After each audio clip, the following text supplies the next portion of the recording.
Welcome back, operators. Good to see you all. We're coming back in again for Inferno, Beyond the Seventh Circle. After assessment, we have moved our kitty just a little bit. But really, not much else has changed, and I think we'll get more or less right into it. How's everyone doing? Good. Maybe as best as can be hoped. I know it's crazy right now. Ugh. Yeah. What? I made a few little changes to the volume of the game. Who knows? I honestly, guys, it's gonna be. I'm gonna be running that joke for the rest of the time that this stupid channel survives. Just my audio skills are I can't hear. I can't tell what's good or not. I don't know what's going on, and I use my sound so low and so adjusted, like, individually. Everything on my computer, I go into the volume mixer and I like change it around, and it's because my ears are destroyed, right? I should have, super sensitive cat hearing, and at one time I did, and now years of wear and tear have taken it away from me.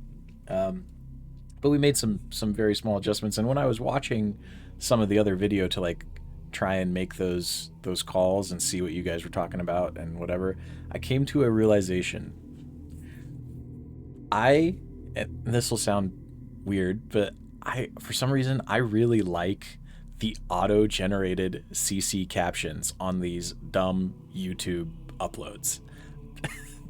I don't know why they are so funny to me, but I really find them to be entertaining, and I think that in a cosmic way they perfectly fit the absolutely scuffed nature of everything that this is. And man, I was like, that's my life right there, summed up by YouTube auto captions. That's if we were in like a movie and everybody had a narrator for their life, that would be my narrator for my awful, fucked up, like crazy existence. My narrator personally would be YouTube auto captions, and it would be a match perfectly. So I was having getting a lot of entertainment out of it. I can't even tell you why. So I'm a little uncomfortable today because my neck is so stiff. Are you guys feeling sore? Did you get your workouts in? I know you are. Daimyo. Yeah. What'd you hit? What's everybody's rotation at? We on push pull legs? Are we doing muscle groups? Chest back? What do we got? Give me just send me some talky talk for a minute while I adjust myself here. Ugh. No, well, see, mine isn't even because I PT'd wrong. Mine is because I can't fucking sleep right. I even, okay, here's a small update. I bought, because I was having such a hard time sleeping over the last couple days, I literally got on Amazon and shipped directly to the P.O. box one of those like side sleeper pillows with a hole in it kind of nonsense, so that I could like get my weight off my shoulder, because usually a lot of times what happens is when I go to sleep too, or when I'm laying down, my shoulder is just kills me, right? There's a lot of aches and pains in the deep tissue of my shoulder. And so I bought this support pillow, gave it a run, and then I woke up, and instead of my shoulder hurting, my neck hurt. I was like, son of a, I don't know which one's worse. And it's crazy. And what's insane is that it's, after all this time, it's that my shoulder and neck are still what hurts, and it's not my knees or something, you know? I really, it's probably a skill issue. Well, let's be real. I can't speak to the effectiveness of the pillow. All I can say is that, as advertised, I mean, my shoulder didn't hurt. my neck did, but my shoulder didn't hurt. And I'm probably not a good metric because my entire body is destroyed. Like, after years and years of use and abuse, getting blown up, dropped off of things, falling from high altitudes, breaking every bone I can think of, just about the only thing we haven't done is had a lot of corrective surgery because I'm a little hesitant to go under the knife without a good reason. But, barring that, I guess I should be thankful that it's just my shoulder that hurts and not something else. But, alright. Let's click on continue so that this ominous background sound kind of shifts. Never mind, it's just as ominous. But at the end of last time, we had just arrived at Sanctuary. So, this gives us access to a bunch of new resources and tools and options that will hopefully help keep us alive. In particular, this dude gives us a resource exchange where we can trade in a lot of our extras of these herbs and different things that we've picked up if necessary. We could sell them off and get flint, which will give us a pretty good amount of sustainment. Monster pieces also seem like they're fairly valuable. We'll probably try and hold on. Actually, that's a thing I want to check. Which I can't check in here, I don't think. No.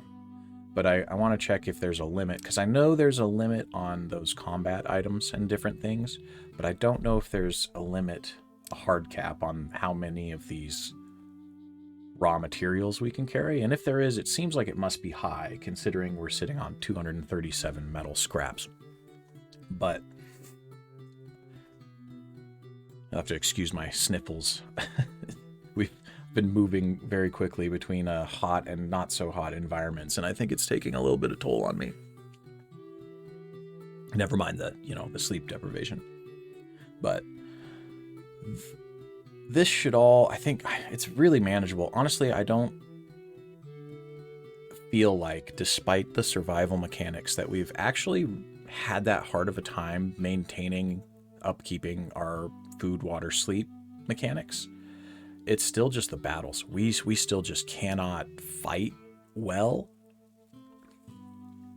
Granted, we're winning, we're surviving, but it definitely doesn't feel like I'm coming into a lot of these battles and being like, oh yeah, we're gonna dumpster this demon. It's more like, okay, how's this gonna go? How many times am I gonna whiff? When is the critical miss going to come in and screw me, right? So we're gonna have to work on that for sure, which I can't see any other thing that would affect it beyond weapon proficiency and speed, I think, are the two sole things that make that determination. Because, where's my status? Speed is what determines your reflex, and reflex, as far as I can tell, is literally the determining factor for whether you hit or are not hit, which at this point means speed is the stat. Like, every level we're putting at least 1 point in speed, if not multiple points in speed, if we can, once we get to a point where we can afford, being a little more spread out. Strength is going to be important because for us as a melee fighter, that's our only source of damage. And we might be struggling with that. I allowed myself, not quite some full-on spoiler reading, but I did allow myself a little bit more research because I was curious about some things. I wanted to see, like, what the crafting limitations were, or like what the high, like, basically what the ceiling was for weapons as far as equipment that we could get. And it really just seems like weapons in this game are so inferior to magic that it's not even funny. So us being like a predominantly a weapon fighter using support magic already puts us on the back foot. Magic has supposedly, I mean, it scales at twice the rate. You can even see just here, it's like 1 point of strength is 5% melee damage, whereas 1 point of intellect is 10% magic damage. The difference being, if you're fighting purely with magic, you clearly have to manage your magic, or your, yes, if you're fighting with magic, you have to manage your magic. Cut me some slack there. Yeah. No, it's you're resource heavy, right? Your spell points, your mana, that becomes your lymphac. But the thing that makes that more bearable by like a lot is not only does magic inherently do way more damage in most cases, from what I understand, I also learned during my reading the other day that magic can't miss. So that seems unfair. I mean, it also makes sense, but I was just like, man, all right. Of course, we should have just made a mage. But the thing is, I never play mages. We don't really have a mage on hook, so I think we'll be fine. But that was some of my thought process after doing a little bit of cross-referencing. So, we need to look at this. Our only avenue, or our avenue of progression now, is to do these tasks for the leader of Sanctuary, which means we have to go to the old city, defeat 10 demons, rescue 4 prisoners, and find a specific, I'm guessing, sub-boss or creature thingy, whatever, and kill it for this bounty. And I don't know for sure, but based off of what I remember of this map, where the old city is like directly next to the shelter, I'm guessing that the way into the old city is probably where that guard was standing, because I can't see any other reason for a dude to really be there limiting you. So yeah, this, I'm guessing, is just the pathway into the old city, because I do believe Mr. Guard was standing right here.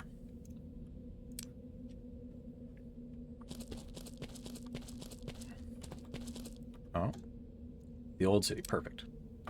Perfect. Let us... Oh, what is this? You cannot cross the force field. Okay. What is that?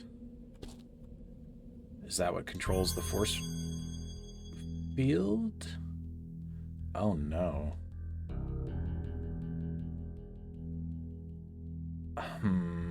Okay, so... Now, there's 2 different ways this can go. Are we looking at, like, Minesweeper vibes, or are we looking at, like, Picross vibes? How many blocks? 1, 2, 3, 4, 5, 6, 7, 8, 9, 10. So how could it even be 11? Unless there's... I don't understand the rules to this, I don't think. Does that mean 1 and 1?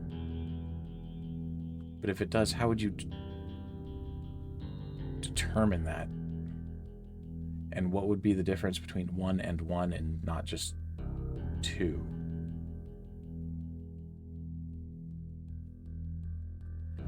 And there's no explanation for this given to us at all?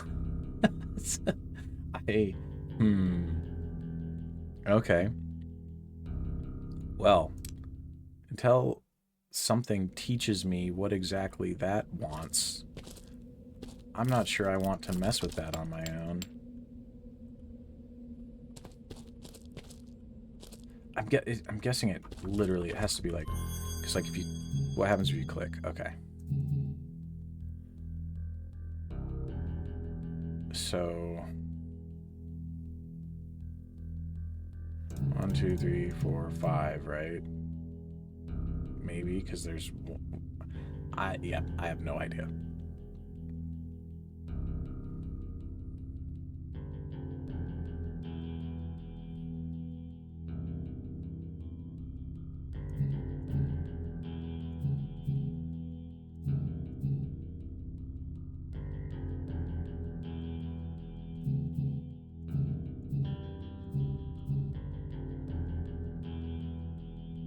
Yeah, I don't understand the rules.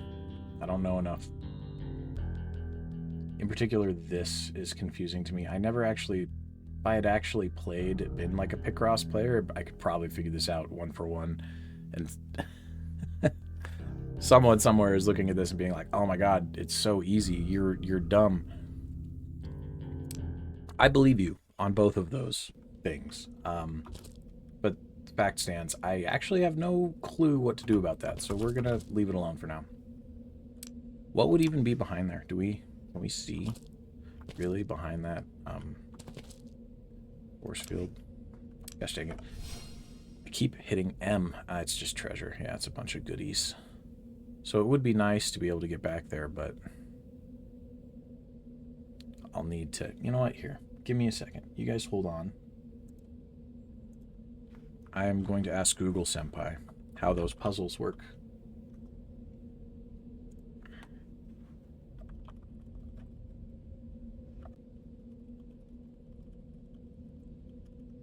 Because if we can...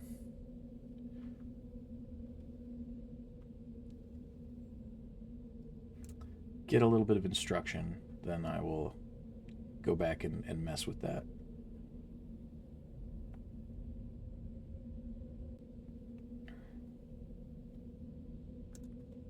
Okay, that is not helpful.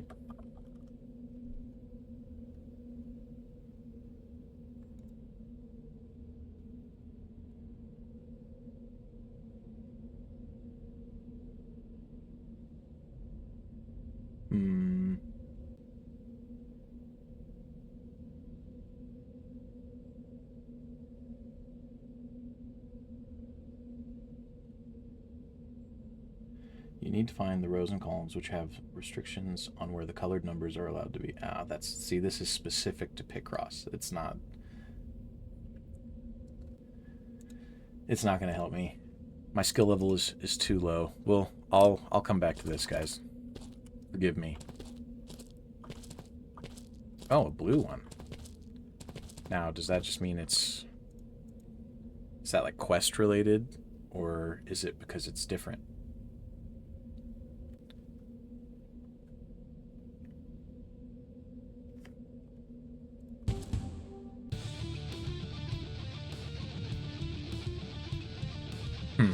Well, it is different.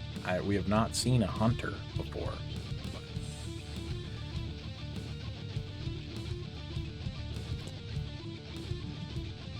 Maybe moving forward was the wrong idea. I was curious if we would be able to get enough ground to, like, force him back to the destabilization square, but...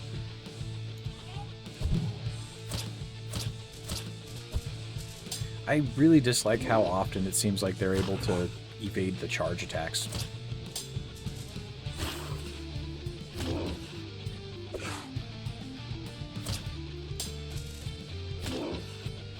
Man, he's hitting me hard, too.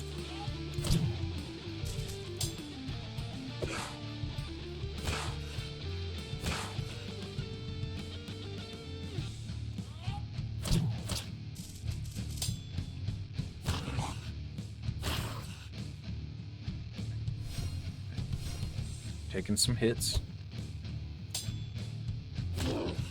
So let's push him. Oh, he didn't even get pushed back. I thought my skill was supposed to shove them.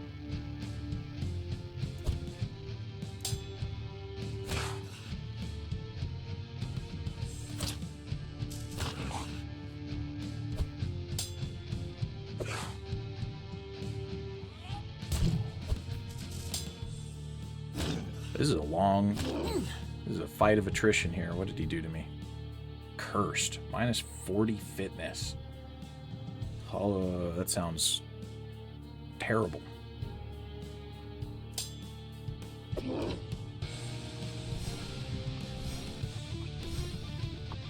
think we're just going to cast about as many heals as we can afford right there.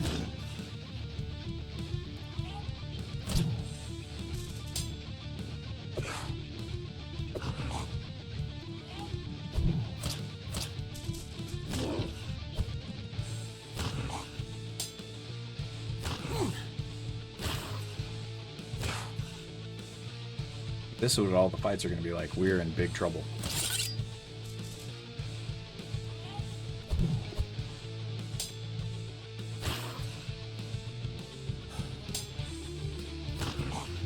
Because holy crap.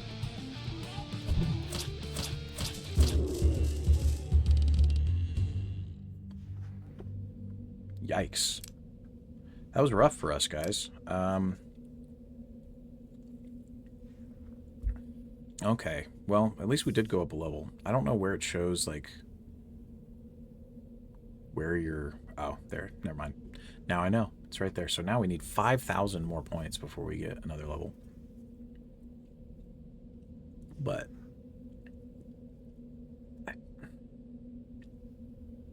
Man, in the interest of not getting completely just bulldozed, I think we need to put 2... I'm half tempted to put... well, it's too late now because I don't think you can undo those, but I was half tempted to put all 3 points in speed because we are struggling. Let's see what kind of card we draw. Ugh, not great. All right. But it may be for our benefit because, I mean, casting a lot of healing spells with that kind of damage being what we're taking, maybe some extra mana is more important than... Okay. I don't even think we want to walk into that. That's... Let's back up. Nah, it's probably going to tell us, oh, you can't do it if there's that many monsters. Back up to this locked gate here and take a little rest without a fire. See if we spark a fight. Okay, that's good enough. Because really what we were resting for was the mana. Oh gosh, more shurikens. I need to start throwing those. I keep forgetting. We're wasting them by the dozen. Let's see.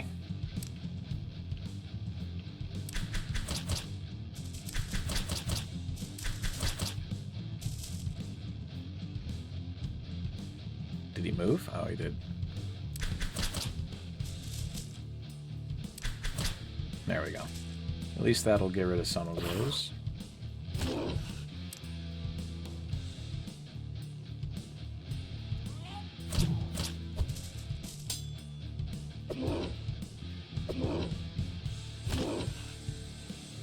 I didn't pay attention to how much experience this guy actually... Oh, wow. That might be part of our problem, too, is our stamina is going way down.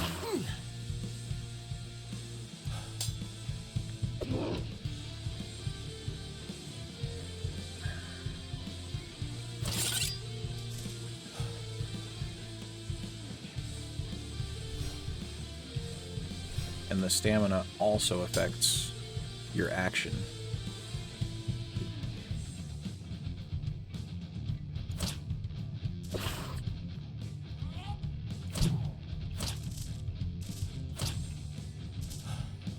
I don't remember, though, our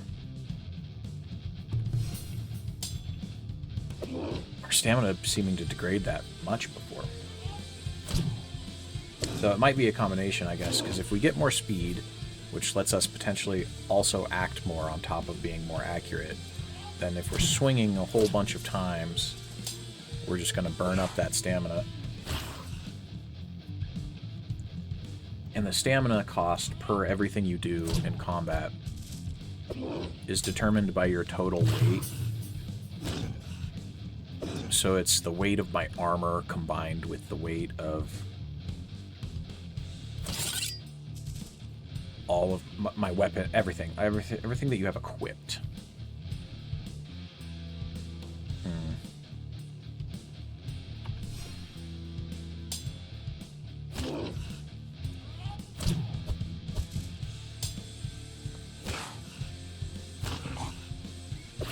Even with that little extra bit of speed, we're still not doing so hot.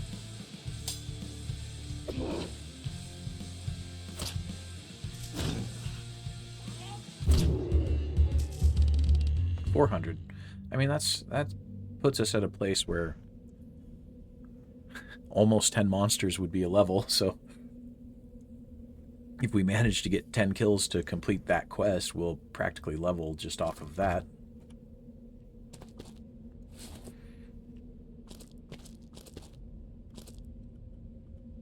And then I think the quest itself had a turn-in reward, right? For... oh, it doesn't actually tell us. I think it had an experience reward attached to it. So we can kind of double up on that and get a little bit of a power spike.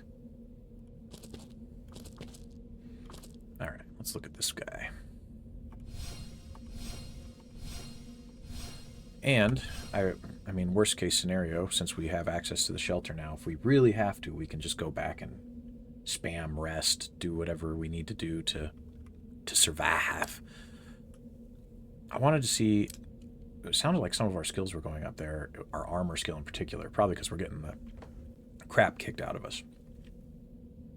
And I want to check, actually, which might be a bad idea, because damage, but can we craft a light armor piece of some sort? That would be... it's already level 3. Because before we made that random helmet just using scraps or whatever, and I'm fairly certain that it matched our level. But for now, let's just try resting again and see if we get ambushed. Can't rest with enemies nearby. Okay, so we were correct about that. So if we backstep over here, we take a little bit of a rest. That'll be enough. We just want enough so that we have mana in our back pocket. Oh, what is this? It has an attack range of 3 squares. So I think we're going to advance on it. Gross. Gross, we don't like that.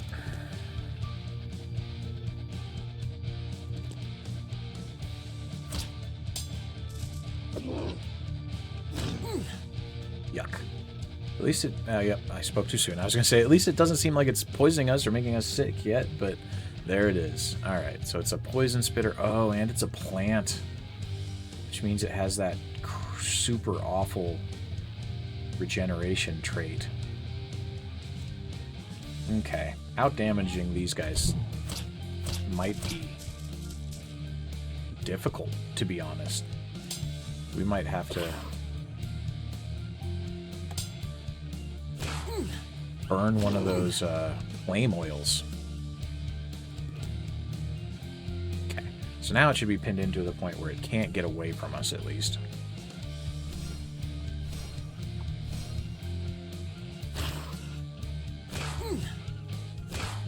Holy crap, that poison is brutal.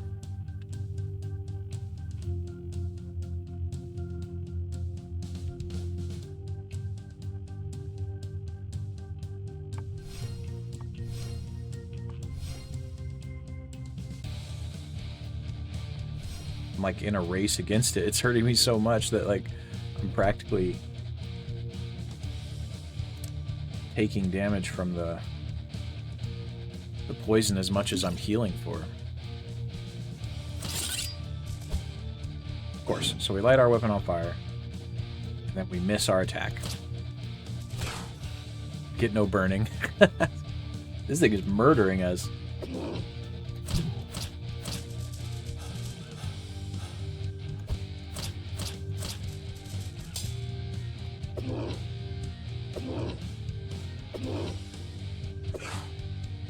Oh, we're gonna slog it out. We're gonna...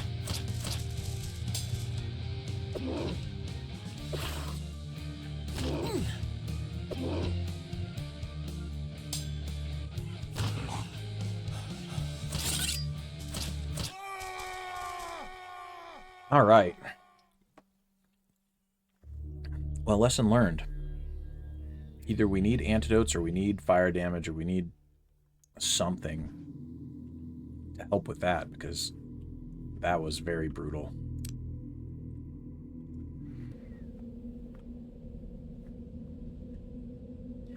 Also a touch of bad luck, but I mean, that's definitely not the only reason that that happened. So maybe we avoid the plant monster for a second and see if we can't scrape up some wins against demons we are better suited to fight.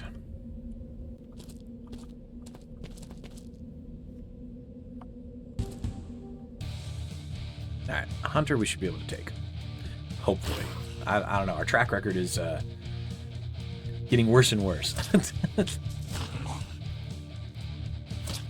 Sovereign's showing as a demon hunter is not impressing a lot of people right now.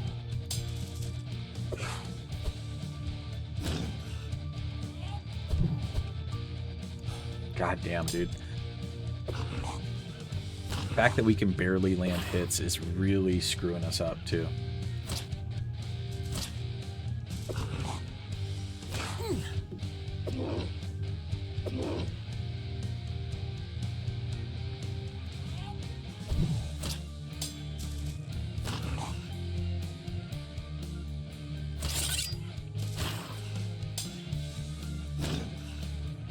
Takes everything we have just to whittle down one of these enemies.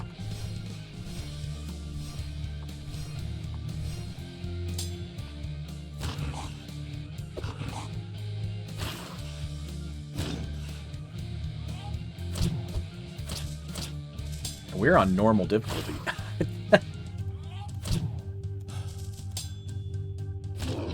I believe. I don't know how much that affects combat, because it seemed like a lot of the difficulty changes mostly talked about affecting a lot of, like, the, I guess, your stamina and rest and resource mechanics, but fact remains, this is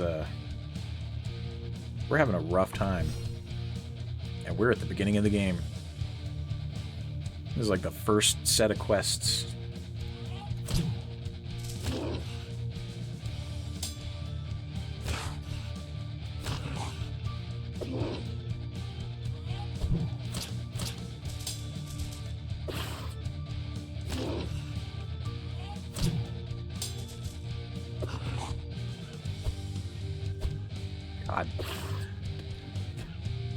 It's so depressing.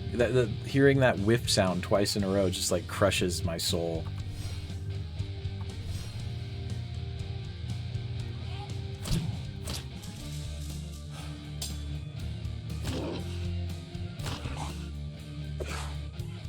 At least, if nothing else, tell you what, our white magic and armor skills should be growing, because we're doing nothing but healing and getting beaten. It's like we're allowing for the torture of ourselves instead of the demons torturing us, then healing us, then torturing us. We're just standing here out healing the thing as it rips pieces off our body.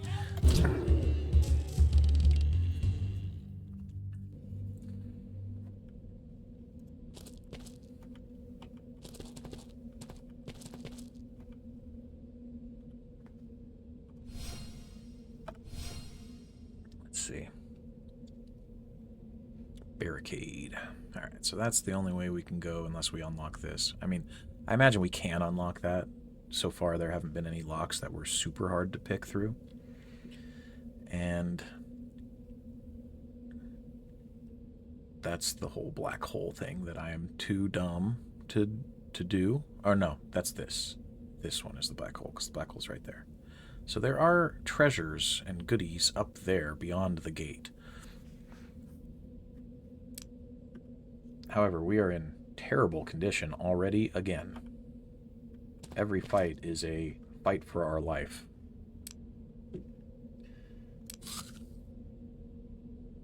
Need a little bit of water, it looks like. And while I'm thinking about it, I guess I keep forgetting to use up traps while we're on the overworld, so let's try and do some hunting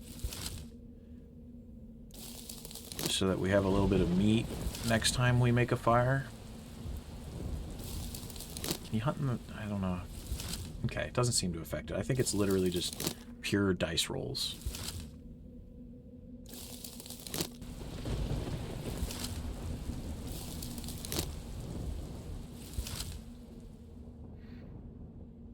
time. It looks like was a little bit of like time and resource cost for doing the hunting, but not bad. So now we have 6 chunks of meat, which is perfect, I guess, because 6 and 6, right? Plus what we already have, so next time we make camp, we should be pretty well taken care of on that front. Oh, my bad. I've done it again. Now in the crafting menu, there we go. It's like I want to carry at least a couple of these campfires just to be safe.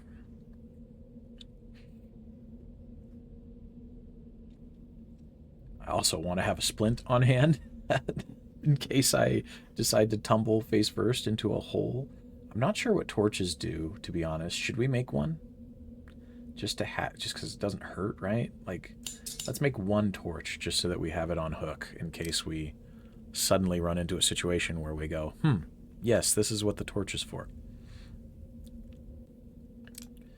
Beyond that, I haven't really paid attention to how hard it is to make some of these. We have plenty of herbs.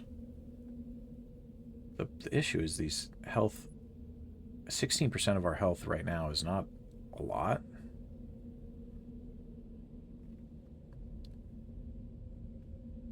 These seem like they're the specific ones that you use while you rest, like in case you're sick. So maybe just like with the torch, we make 1 of each of those just to have our bases covered, and then I'll make 2 healing potions. Why not? We'll make...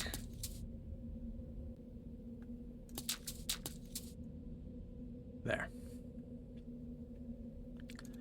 At least now it feels like we have a little bit of a resource stockpile that we're sitting on.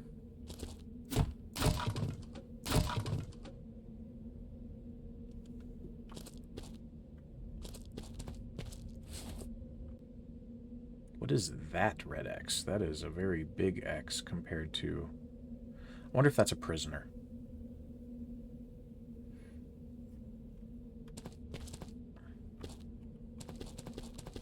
I also kind of wonder if us going to the shelter and resting didn't do something to help bring monsters back to the other area so that we could like try and... Oh, I guess the amount of time we spent hunting was enough for a lot of these things to repopulate. Which is kind of nice. Give us a little bit of help.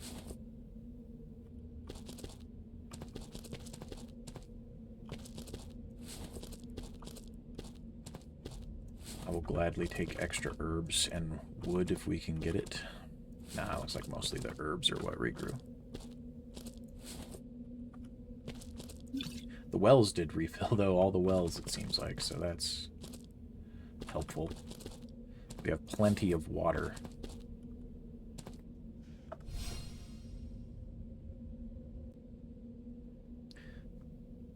There's barricades down there. And then the shelter above.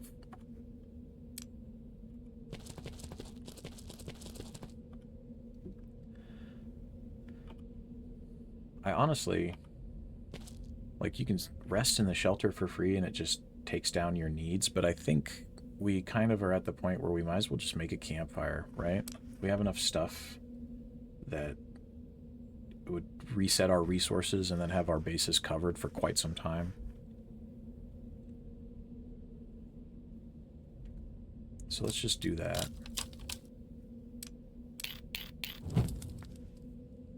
Get everything cooked up and stored away. Get maxed out. And go just continue to have the crap kicked out of us.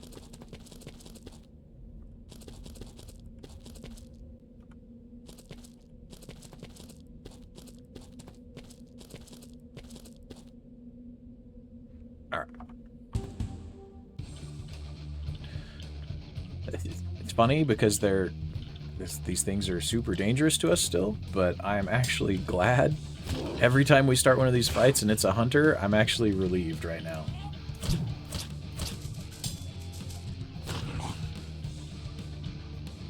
And it's funny because before, we pulled the stamina card from our deck and I was saying things like, oh, you know, we haven't really run into any issues with stamina. Stamina's easy. And now all of a sudden we've had multiple fights where we've run completely dry on stamina. Which I feel like never happened through the entire first, however long we were playing. And now it's like we're constantly running low on stamina.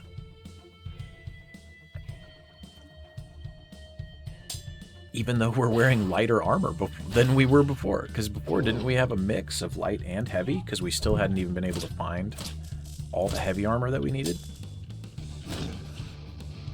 Brutal. We're going to wait on that because I want to be able to try and push him back and then pin him. So, yeah. There we go.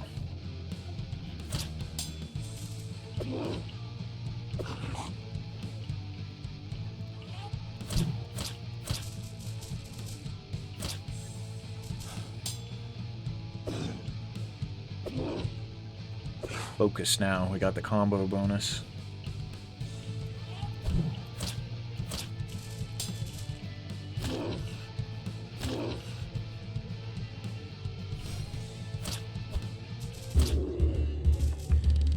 Alright, there's one more down. Slowly but surely, we will attrition the demons. Back to hell. Oh, another gate. I see. How does this one connect to the other area, I wonder? Wow, that was very, It almost threw me off. How many of those arrows were the same direction? Alright, a little bit of money. Oh, here we go again. Whoops. I fucked it. And the reason I fucked it, well, other than the fact that those 5s are a little bit quick for me, to be honest, but I was trying to say something right as I got to it, because I was like, you know, I feel like I haven't seen our lockpicking level be mentioned a single time since we started. Yeah, it's still 4. I was like, how do you actually get experience? So the skill of unlocking doors and chests for each level plus 0.3 time for lockpicking. That's, you know, ultimately that would be really nice. Those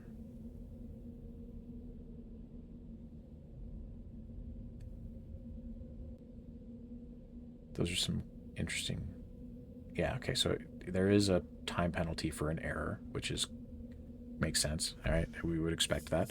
But yeah, I just like... Unless this was one that we started at 2 instead. Actually, that... You know, that's probably the case. I think our only 4s were like white magic, pole arms, and then we had a couple other 3s and stuff. Like I think survival was a 4, and then hunting was probably I don't know. Never mind. I take it back. All I know is it feels like I have not seen a lot of experience gain for lockpicking, but it's not like it's that big of a deal because lockpicks are super cheap to make. They really... They take 3 or 2 even. 2 metal scraps, of which we have no shortage. So really the only limfac on these chests is how stubborn I am.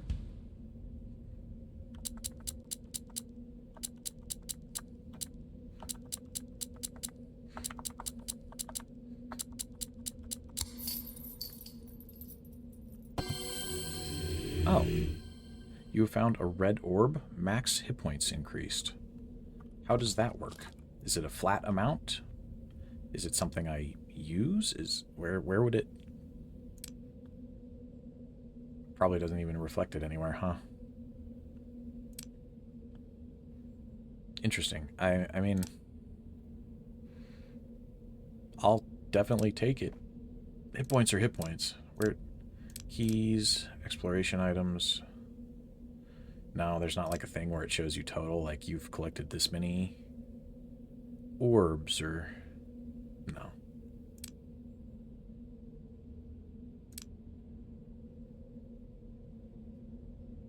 Black moon shards. Never seen any of that either. Alright, well, we won't argue with more stats, so that just is to our benefit, I suppose. Mess that up.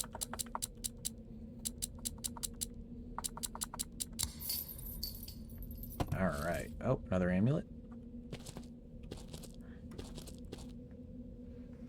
Let's see what that does. +7 hit point regeneration. I mean, HP regeneration is really good, but 7 is a little low. Considering, for now, and I still think +12% damage is way more important to us when you consider especially like how often we whiff attacks, and like we're desperate for any damage output we can get right now. Let's be real. We are not combat effective. We need damage assistance. Oh, no, that's a trap. That is a landmine, is what that red X is. Okay. Noted. So that just means our survivalism level has risen high enough that enemy, or traps rather, are reflected on the minimap just by our senses alone. You cannot pick this lock. You need a specific key. All right.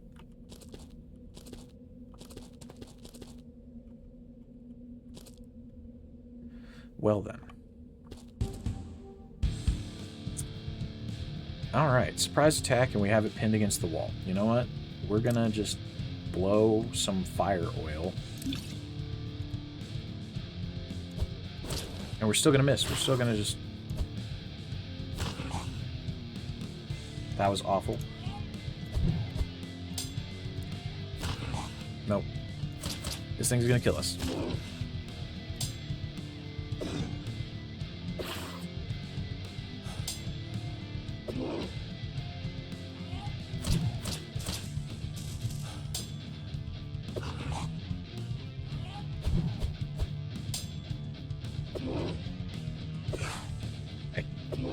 How do we miss a plant? Man, how does it happen?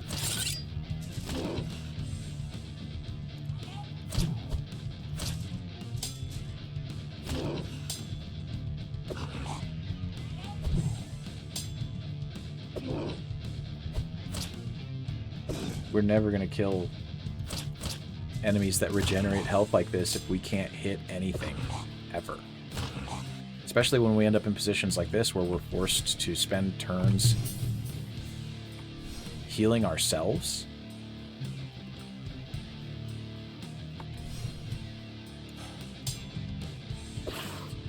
Like that entire round just went to recovery. And then we miss, and then we miss. Like...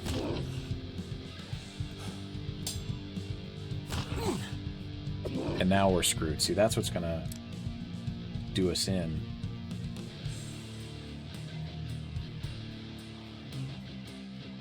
And there's not even a specific antidote, huh? It's literally regeneration fluid, HP medicine, and actual panacea, which sounds a little too valuable to be using on basic poisons, right? So...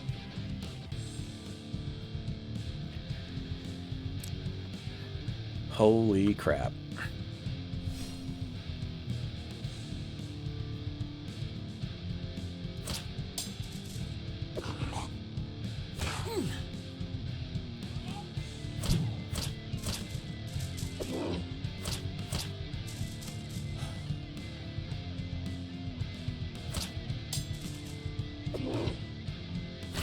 See, if we could get in strings of attacks more like that, more consistently, we'd be okay. But the fact that we routinely seem to be missing large swaths of attacks is really screwing us over.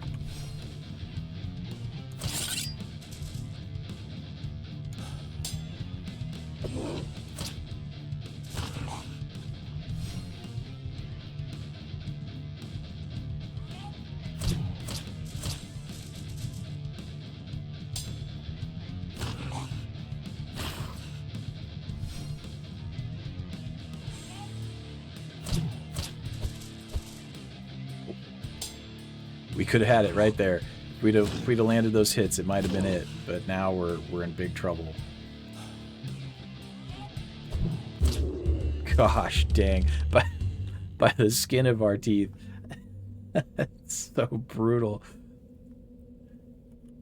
This is a hard life being a demon hunter. Our boy Sovereign is struggling. He is suffering out here in the tormented lands.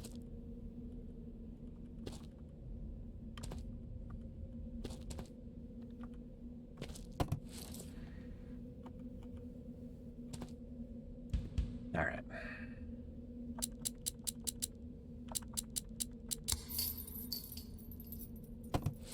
What do we got? Some leg armor. Let us look at it. If it's light armor, it might... Nope, of course it's not. Why would it be? Why would it be anything to do with, you know, what our character actually wants? We're so jacked up, I'm actually afraid to even try and rest without a campfire right now, because if we get ambushed, we will probably not survive. Also, this looks like there might be something...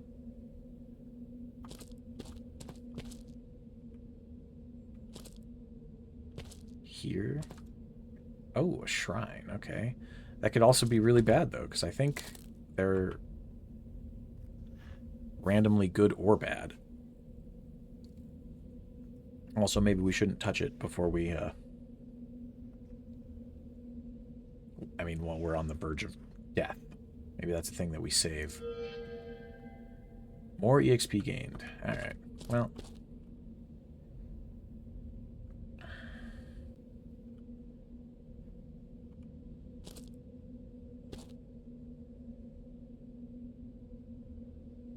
that'd be really helpful if I felt like we could win some fights, but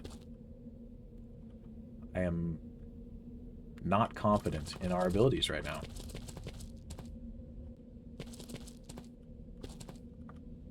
So, let's see what happens. We're gonna risk it. At least enough, yeah. We probably need to go by or figure out if there's a way that we can learn the next level of healing spell, because Cure Light Wounds is getting to the point where it's not doing it for us anymore. We're taking too many wounds for them to be considered light.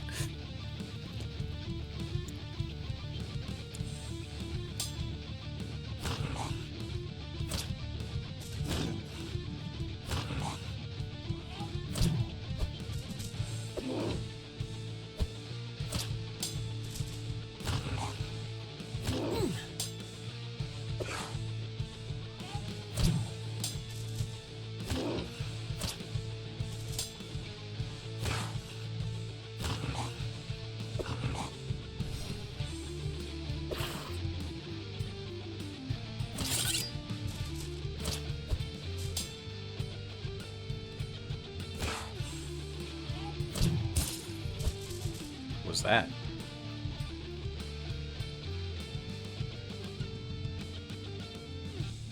we made it angry. That seems not good.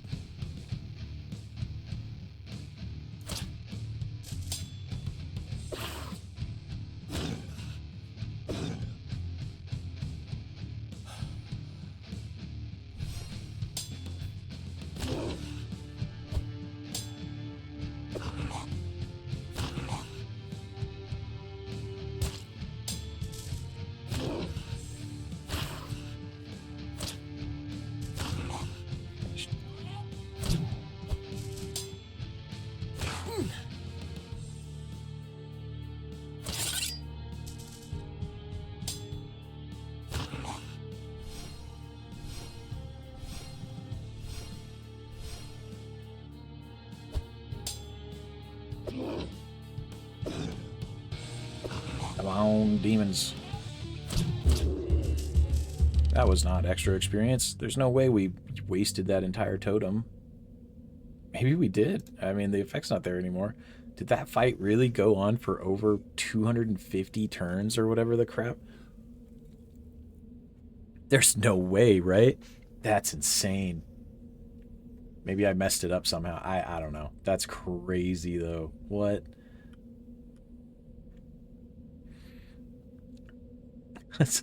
I don't believe it. I don't believe that there's any way that we used up that much.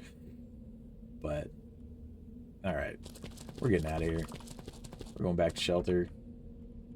This place is dangerous, and we're not built different. Okay, we might be the main character, but we are not juiced. At least not yet. So we're gonna sleep first. And then we're gonna go eat and drink. Let's see. We're not even picking up that many monster mats because we're just getting thrashed by demons. Our only real source of potential income at this point is going to be picking up all these herbs that respawn because it's taking us days at a time to kill these demons. We're on a week-long hunting trip in the old city. But okay, let's look at the Magician Man. And the issue with this is everything was really expensive, so I don't think we can afford anything. But Restoration recovers stamina. Could be awesome to have in our rotation, right? Basically just gives us an out to trade mana for stamina if we ever hit the point where that's a balancing thing that we can do. Bless causes bless. Okay. Self-blur. I know we looked at these before. Remove every ailment is probably well worth it as well, but 400 gold, these magic prices are very steep. So cure serious wounds is 6,500 gold. That is not an inexpensive investment for us, especially. I mean, we could make it, I guess, if we just probably not right this moment, but we could start making a lot more money if we were just selling things. And that might be our only reasonable way, because the enemies don't really drop money. The enemies drop blood drops, which, granted, we can give to this guy for some amount of money, but it's not a lot. Like, we have only 1,400 left right now. We donate them, we get 14 gold pieces. That's ridiculous.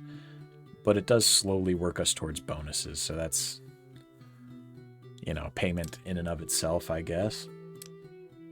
And then with her, we can pay money to eat or drink. But I think right now we have more than enough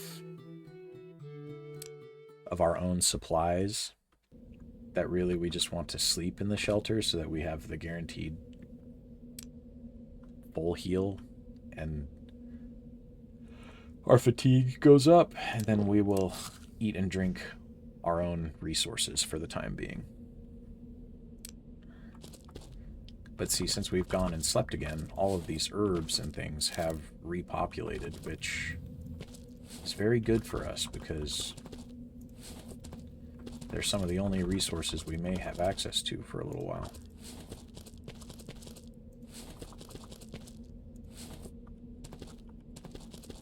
Nope.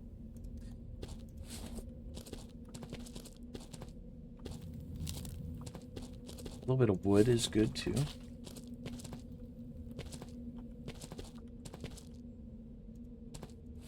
These things make me wonder if you could, like, dig. Or, you know, if there's some other way that you can interact with the environment that we haven't figured out yet.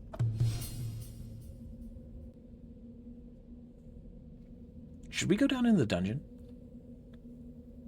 and see if there's, like, again, respawns? Because right now this is enough of a struggle bus that it might be to our advantage to go back to the lesser areas and try and fight some monsters on the overworld that are a little bit more paced to our strength level.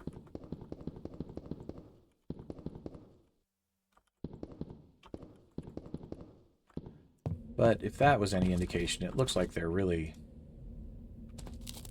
not. Because if we've come this far and haven't seen... I mean, there's a demon. But that's because it's an area that we didn't go to. Yeah. Alright. I don't think they come back.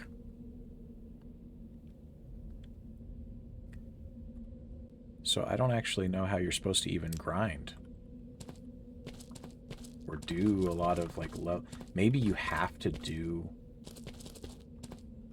like, the infinite demonologist portal stuff. Because they did say that you could basically visit random dungeons using portals from whatever her name was.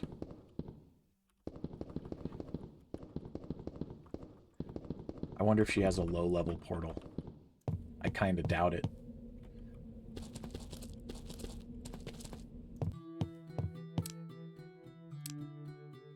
No, we can't even talk to her yet, so... I imagine, yes, there's probably not very many options that are any easier than what we already have to do, which means we just gotta power through one bit at a time.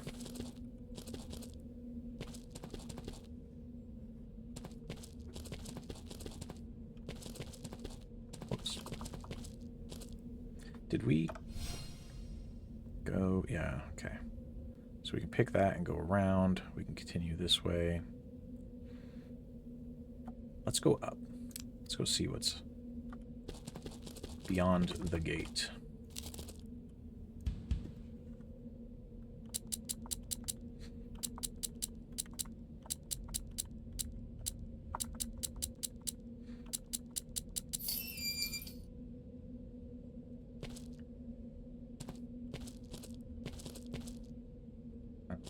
Some goodies, some more shurikens, of course. Some leg armor and an herb. Was that light leg armor? It was, actually. Compared to what we have equipped, it is better. So we will equip that. And I guess we'll scrap both of these.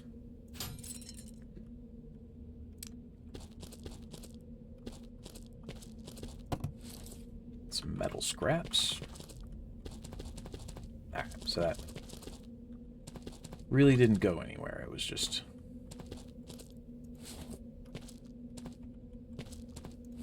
some goodies. I'm glad all these herbs seem to be growing back so well, though, because we definitely benefit from having some sort of pocket income or crafting, you know, even if we do use them for literal crafting. Alright. Ooh. Alright, let's try and get him blocked off there. We don't want to get pushed back. I don't even know if he can push us, but don't want to give him the opportunity. Plus, if we get enough special charge, we can hopefully push him.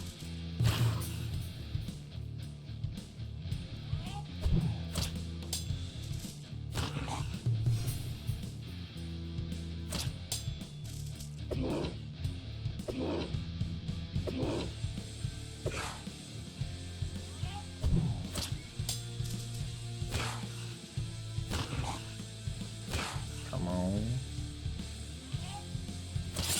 Perfect.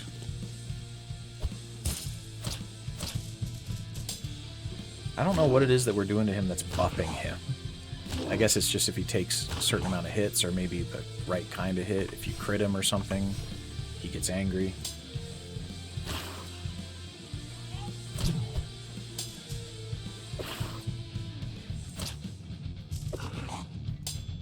He's a pretty cool looking enemy. I just hate the fact that we literally can't do anything.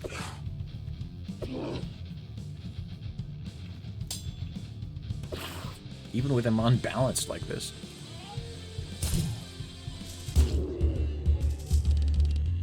Good crits. Alright.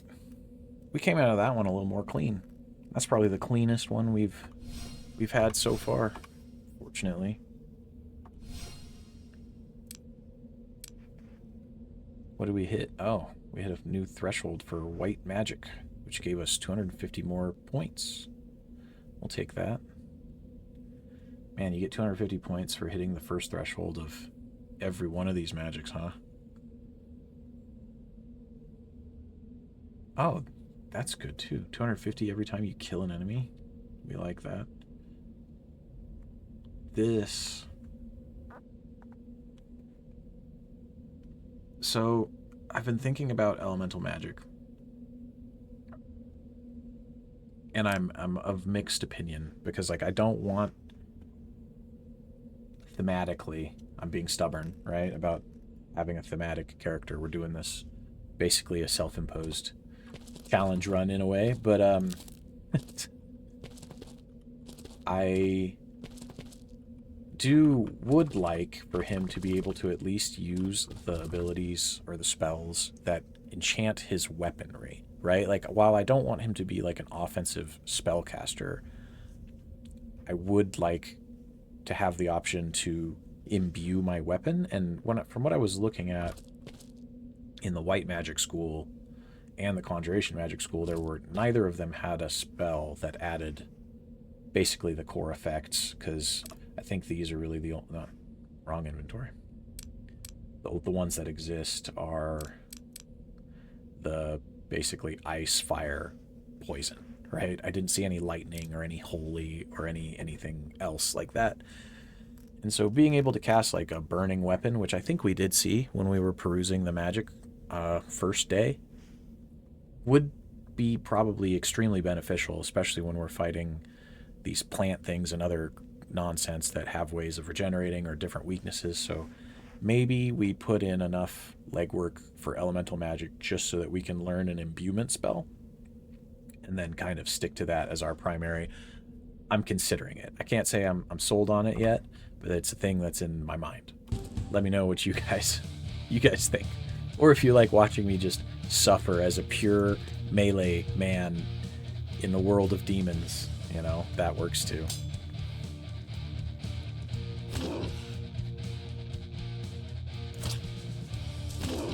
But it really, I mean, it does seem like being a fighter is not the way. Or at least the balancing isn't just kind of inherently skewed against you.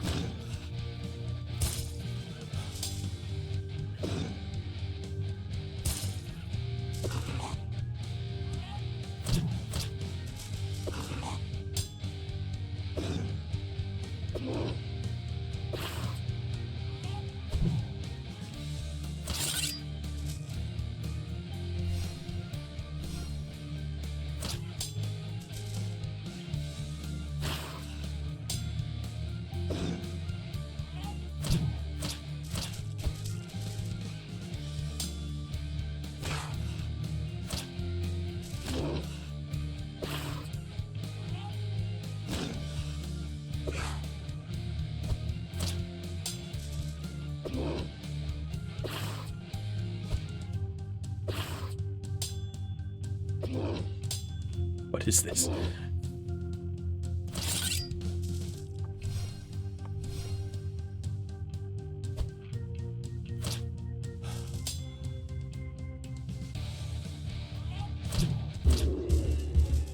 Alright.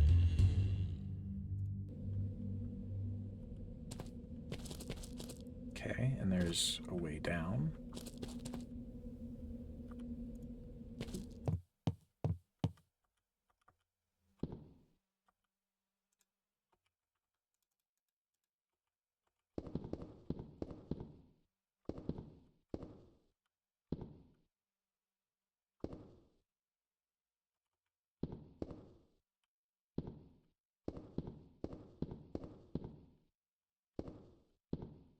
Surprisingly empty.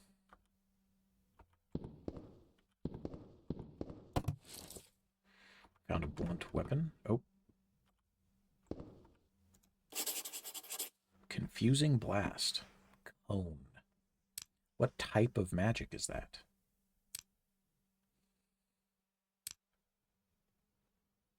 Oh, this is a much bigger... Black magic? Yep, it's black. Alright. Darn. I was hoping that was maybe... It wouldn't really make sense, but... A lot of the conjuration spells are like utility magic, and I was hoping maybe it was that. Because then we could kind of use it. But...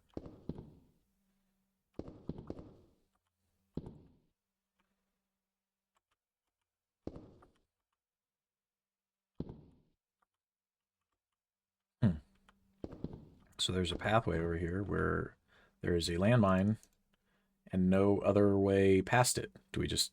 I guess we risk it for the biscuit. Let's see what the landmine does to us. Does it go away? Hopefully it stays gone for long enough that we can grab what this is and get out before it reactivates. Oh, crap. A spiked zombie.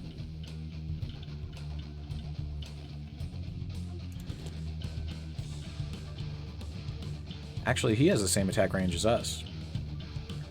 So maybe we stay back and hope that he comes onto this square.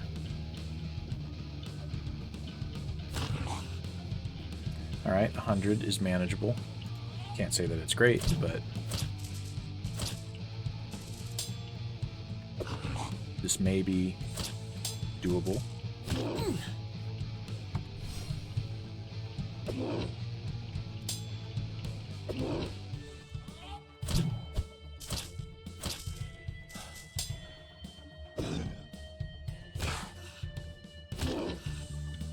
So far, he does not seem significantly tougher than the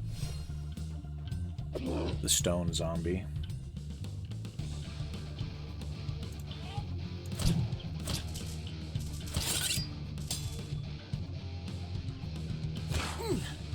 Ow.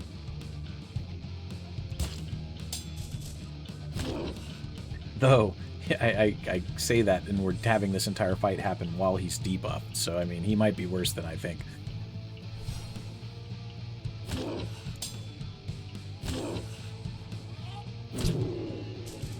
But a win is a win.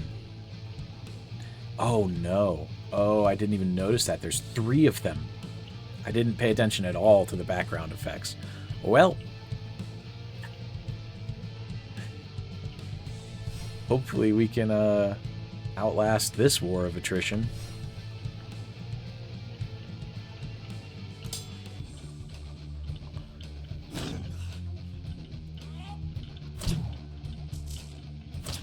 I'm glad I noticed that, like, before it got too crazy.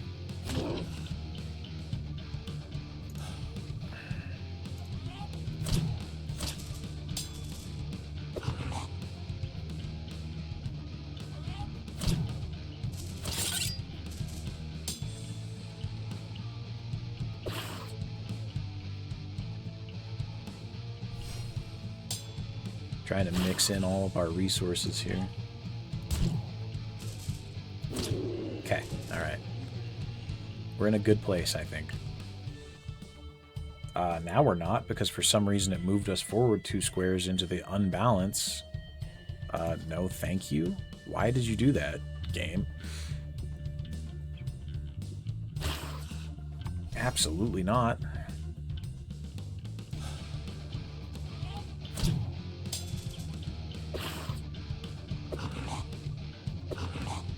Now we're so low on mana that I don't really think we can heal ourselves anymore, so we have to kind of... We'll regenerate a little bit. Enough that we could probably get like 1 or 2 more heals in over the course of this, but we might actually have to lean on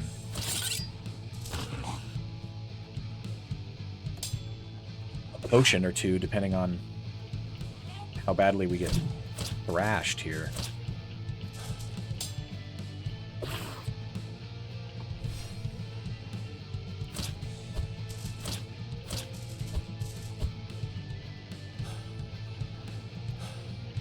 That sucked. That could have been the end of it if we'd have just landed those hits.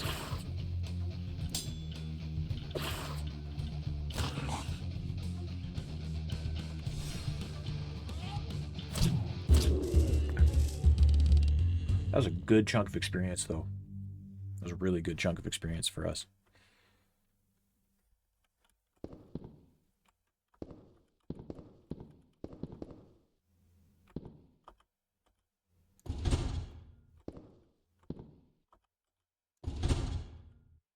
I'm unsure what all of these switches go to.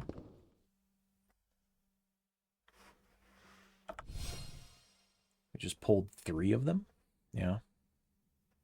I don't remember there being things on the surface that seemed correlative to that. Maybe they're a puzzle of some sort. Hopefully we didn't just do something, you know, not good because we just started yanking switches without knowing what we were doing. But is that not the gamer way? You know, do you not see a switch and say to yourself, we must pull? Surely we must pull. Who wouldn't walk into a cursed demon labyrinth and simply start pulling switches? Freezing Ray. Okay. That's a spell.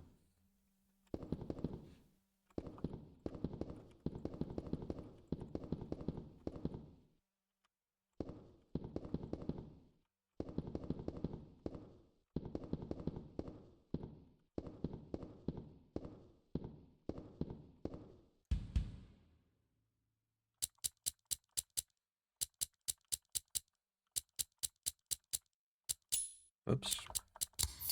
Fat-fingered that. I hit 2 arrows at once. 16 metal scraps. We spent a lockpick to get more lockpick, basically. I mean, there's other things that we can do with metal scrap, but the prisons. Wow. All right. So this is just a whole other potentially very bad dungeon area. Let's take a rest. Oh, our water is very low as well. Let's drink a little bit. Maybe eat an apple. And then try and see if we can get some hit points back without... Oh, no. Okay, how about now? Oh, immediately. Ooh. And we're ambushed by a plant. That is extremely bad for us. I guess we can try and run, but I've never seen that work.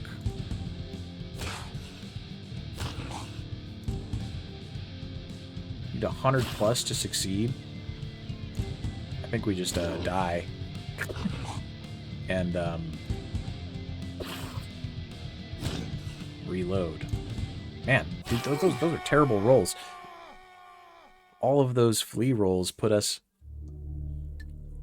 well beneath threshold. Well, thank goodness for the autosave feature of this game. Yeah, you guys have probably noticed now that we moved. That's part of why we moved the cat. Those message boxes that keep popping up there. It's because a lot of times before I engage in a fight or I do something questionable, I've just been tapping quick save because death is always one step away in this game, and I cannot even imagine attempting a hardcore run at this point. I would need much better game knowledge. You'd have to be cheesing things differently, I think, by like a lot. All right, we're going to take that.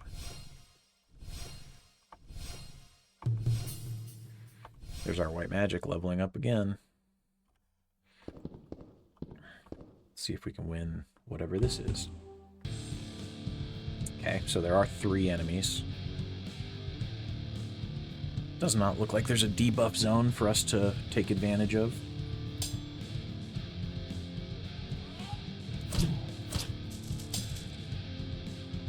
But we should be able to take a Vermis.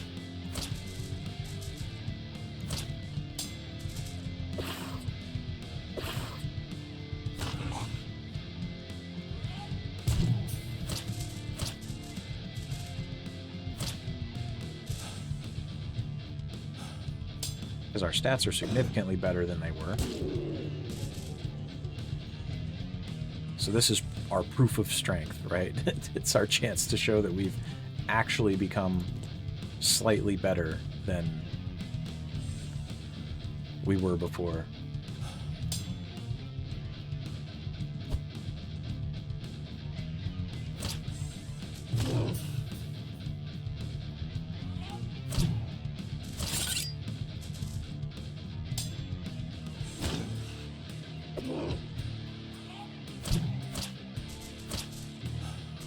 Still hit fairly hard though when they connect.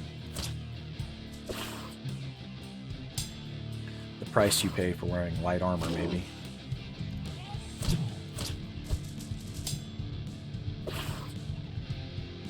Because it does seem like...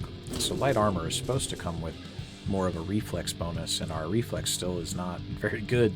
So really, we're not reaping the benefits of being lightly armored.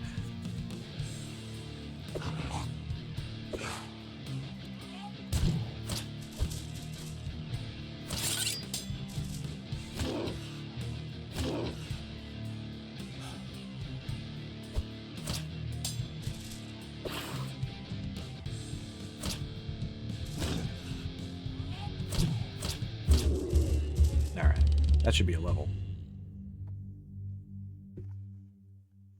At least. So we are scraping up some benefits here. Light armor's up to 10. What do we get? Immunity to unbalanced while wearing light boots. Okay, so now we're immune to being unbalanced. That's a helpful thing.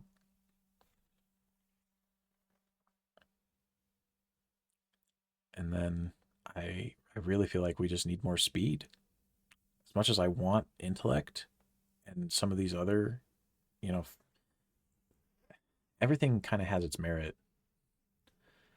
But right now, hitting and being hit just seems too important to give up. So I think we're going to do the same as last time. Maybe instead of strength, though, we kind of rotate and we go 2 to speed and 1 to intellect, because that will up our healing by 10%.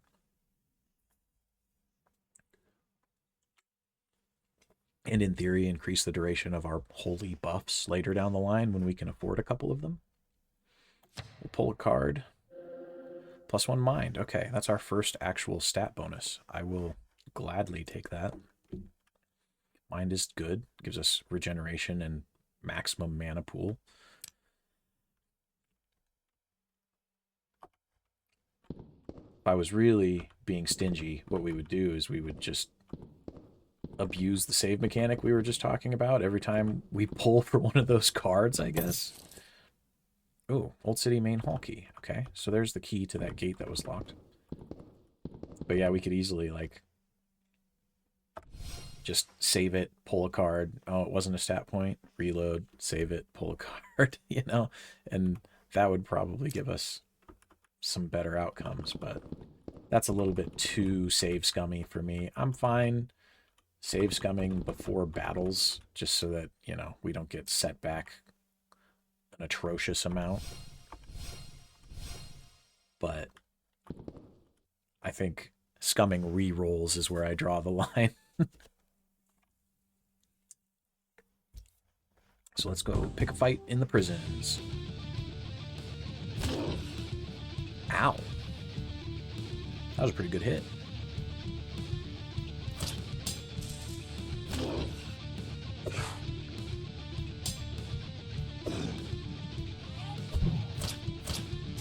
I think we can probably do this, considering we killed 3 of them before. What the? Crippled.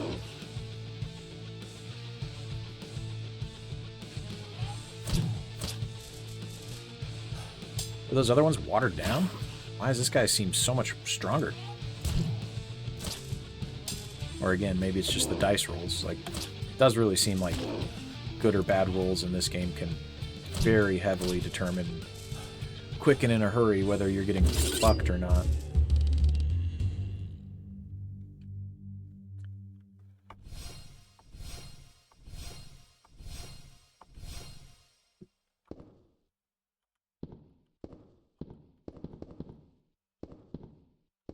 Thing is like, we got the key to the old city, but beyond that, I don't remember it ever really giving us any indicator that going into the prisons was like a thing we were expected to do.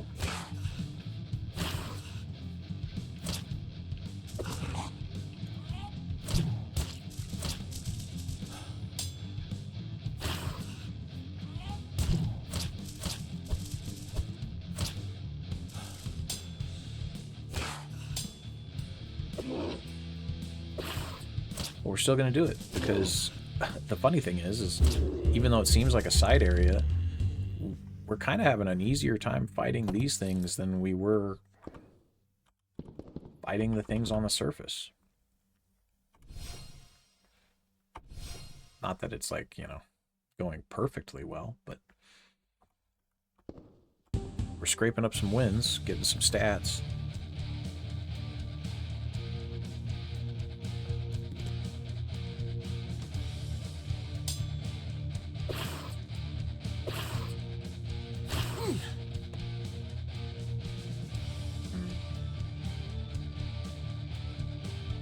Six rounds. Dang.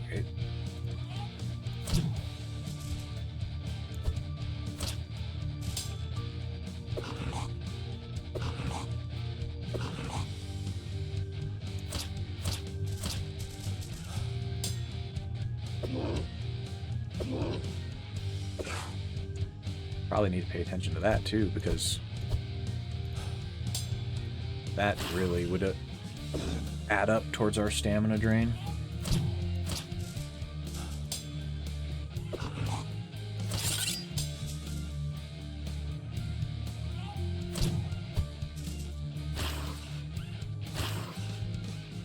Oh my god. Of course we whiffed the attack that would have killed him, and then he lands all 3 attacks on us afterwards. Like, we just can't win.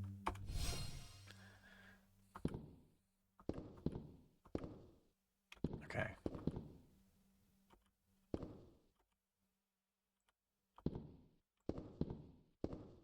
Ah, an elite. I really don't think we want to mess with that right now, given our current health and mana condition.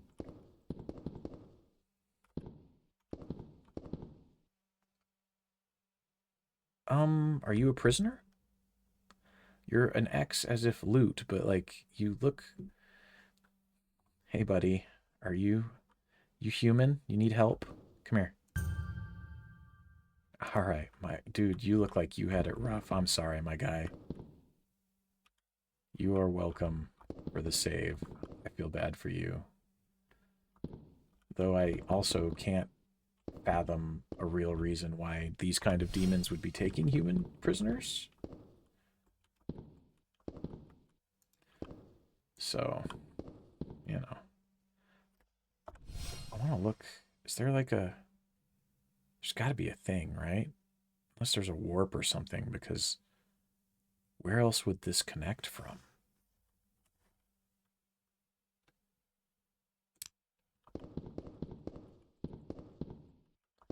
Illusion wall, magic brick. There we go.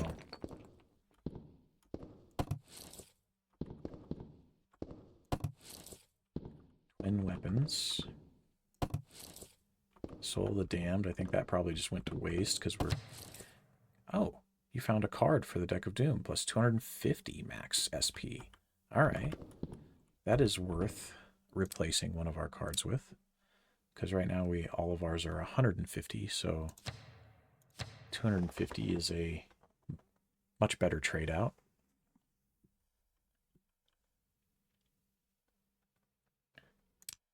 So we will make that change. Then we will pick this lock. Maybe. Oh, it's 2, yeah. We don't even have to be in that big of a hurry. It's just metal scraps, all right. Even still. Metal scraps, still good. And yeah, so these ones don't have any kind of potential cap, it doesn't look like. So, perfect.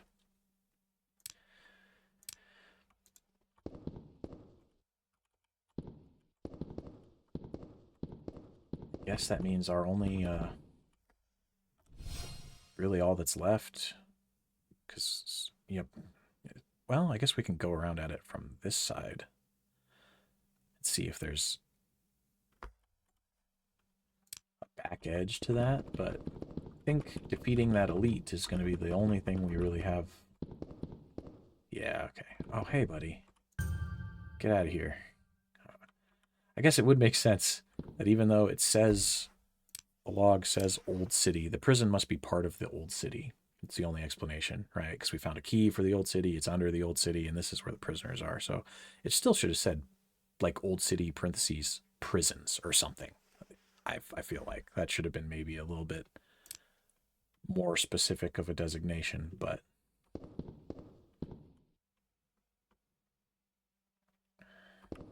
It's fine. We figured it out. We're going to back ourselves into this corner and risk a little bit of rest.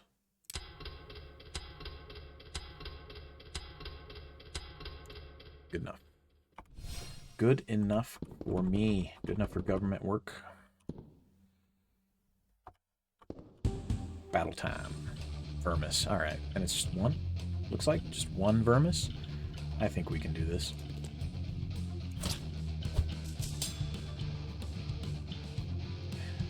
Heaven help us if we can't do this.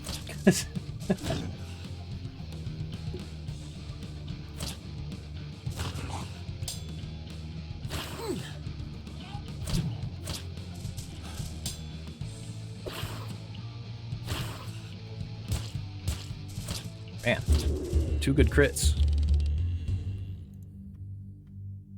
Why can't we hit like that all the time? Hey, guy. You're welcome.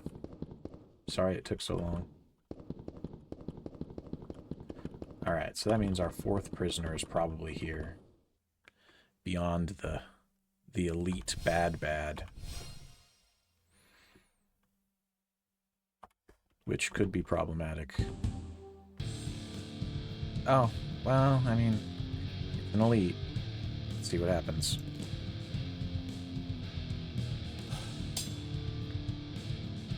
Oh, shit. I didn't realize there was a fucking thing there. Okay.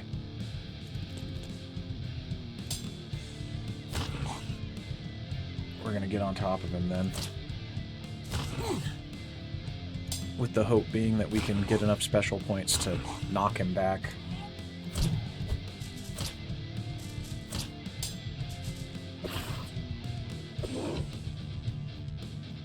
Oh, and he moved back of his own volition. Okay. I will accept this as a good fortune.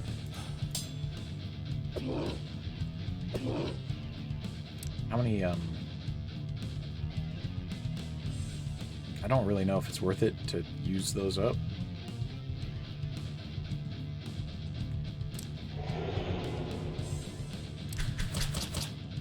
Let's just burn through.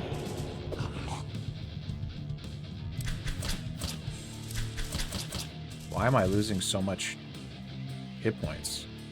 Oh, each individual shuriken throw counts as an action. And I am bleeding. That's terrible.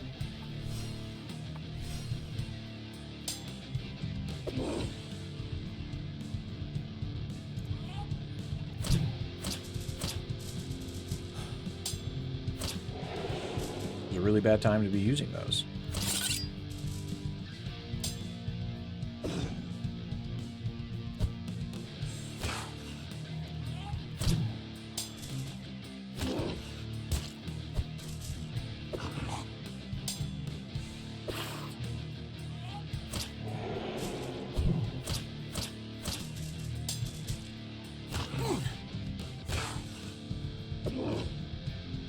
Bleeding again. So we will just heal, I think.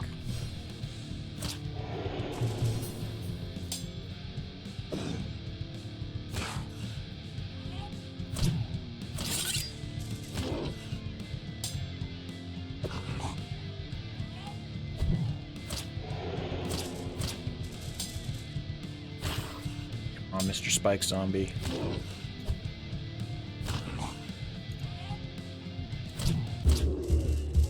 Alright, 600. Really, he was not worth all that much, and there is a landmine right there. Hey, buddy. You are finally free. You are welcome. So that should have been ta-da, the last prisoner. Okay. Nice. And I think so what was I guess our stats are looking a little bad here.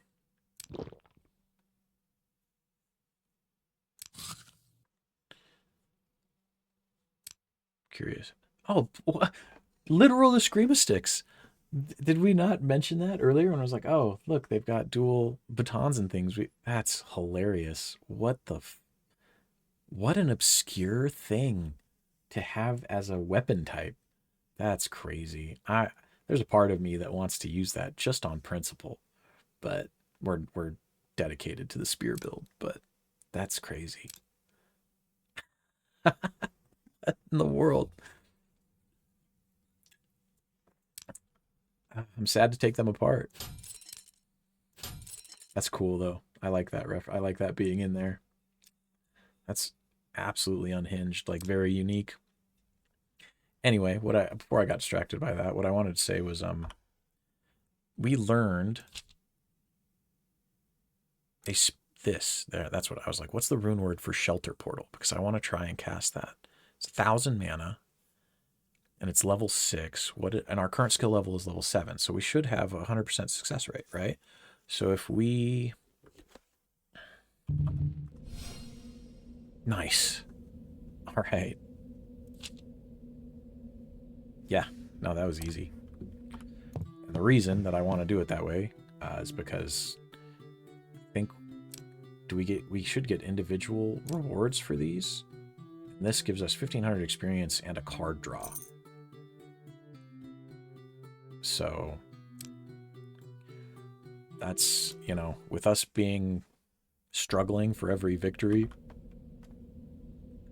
I guess we should sleep while we're here too, huh?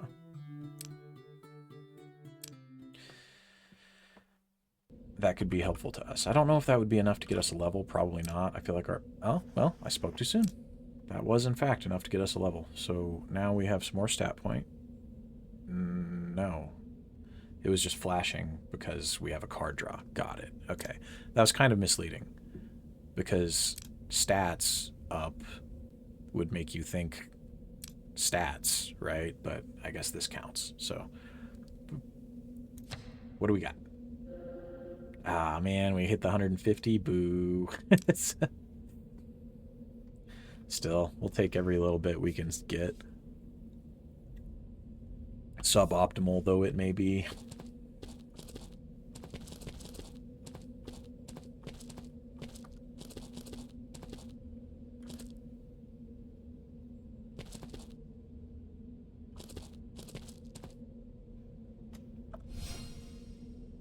Where were the other two demon fights then? They had to be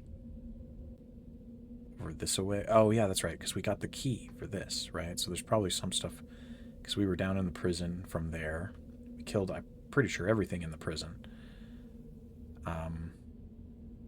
Which means the last fights are probably in here. Oh, then there's a note there, too, that I don't think I read.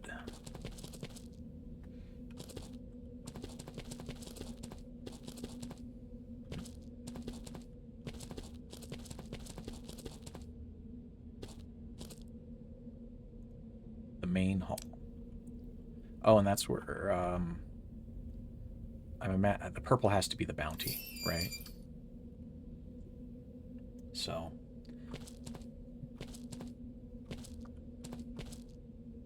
it seems like the blue were like our kill counter quest. They were quest monsters. Purple is probably the bounty monster. The thing is, though, that's one monster, and I feel like it probably doesn't count. Maybe? We'll have to see if it actually counts for also one of the old demon kills. Or old city demon counter kills. Or if it's just its own thing entirely. After we do this. But before we go in and see what happens with that, I'm actually going to water in, water out, and I would suggest that you guys do the same. So take a second. Stand up, stretch, move, get some water, get some snacks. Do whatever you need to do. And we will return sooner rather than later. See you guys in a second.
right, everybody. We are back, and I have a mountain cat who has, in the time I was gone, claimed my chair and is now in my lap until he gets frustrated with the petting and decides to leave. But I've been drinking these sparkling ice, like carbonated waters. As you guys know, I'm a huge proponent for like never drinking your calories. Granted, you have to be somewhat careful and still do things in moderation because artificial sweeteners are not great for you either. But, you know, there's nothing wrong with normal water. But I like things that add a little bit of something more. I drink a lot of the, sups and different things that are mixable.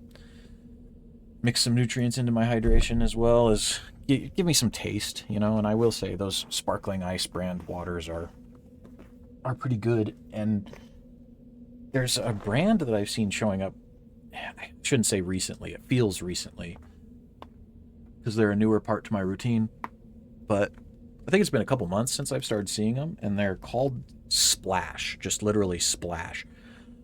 Their ingredient list is very inoffensive. There's not much of anything in them, and for carbonated waters, man, they have a really, really powerful flavor profile. Some people I've seen in the reviews have really whined and cried about it because they say it tastes too, I don't know, fake or something. And maybe it's because me, as a canned stimulant enjoyer who, goes through Alani's and Bang and Moz, everything imaginable, right? It just doesn't bother me, and or I'm accustomed to it, but I honestly think they're great. And like for a 0-calorie water replacement option, just to give you, like, obviously you should still drink water, and I would still, for most people, recommend that you drink at least a little bit of milk as well, like easy on it, because depending if you're not doing skim or how 2% or whatever, right, it can be a little calorie heavy, but milk I think has very provable relevant health benefits. So mixing some good dairy into your diet, unless you're just completely lactose intolerant, I also recommend. And drinking water is obviously a good thing. Just normal water. Your body needs it. But nothing wrong with giving yourself a little treat now and then, or doing things to help you stay disciplined, right? Because it can be hard maintaining a cohesive, structured diet, and every once in a while everybody needs a morale booster, and just throwing that out there, that those flavored waters are good. I would say the black cherry and the strawberry kiwi, I think, is the other one. I don't know, they're both pretty good, and there's a couple other flavors as well, so whatever floats your boat. But let's oh, bye mountain. Okay, let me readjust now that I don't have a kitten in my lap. And we will see how this bounty treats us. Once I make sure that I actually unmuted myself again. I can't. How many times now has it been on stream where I've like gone BRB, come back, started blabbering at you guys, and it's like 4 minutes in before Spencer or somebody sends me a message being like, "Hey, bro, you're on mute." Thank you, operators. I love and appreciate all of you. Oh my god, a lava golem. That looks awful. Oh no. Okay. Well, good thing we're wearing that fire resistance ring still, I guess.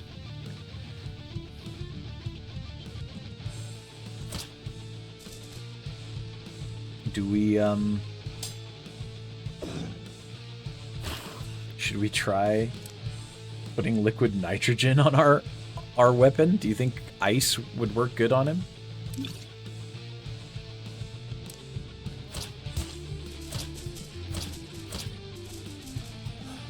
I mean, that got us some good hits, but we did no damage. Holy crap.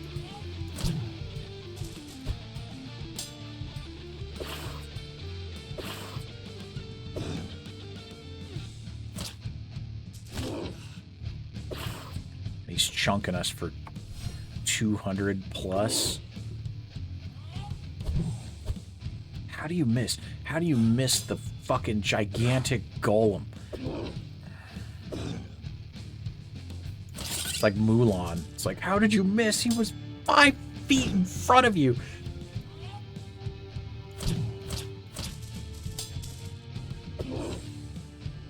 Man.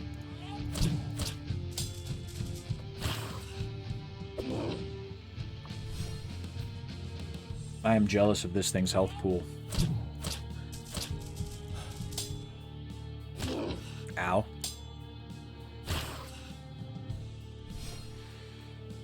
We're just going to keep rotating in the occasional health spell, too, to try and make sure we don't overcharge. Gosh damn. Our mana.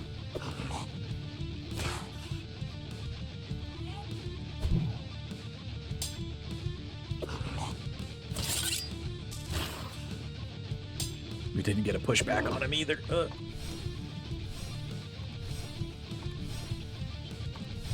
just going to cast all of them. All of our healing spells.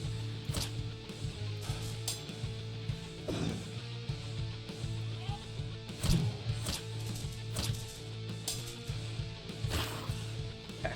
Alright.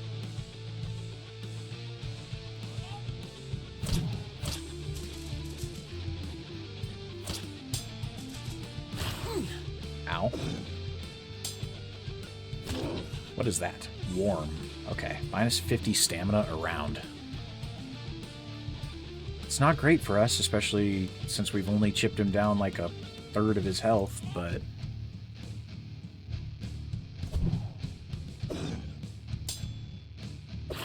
those charged misses are costing us.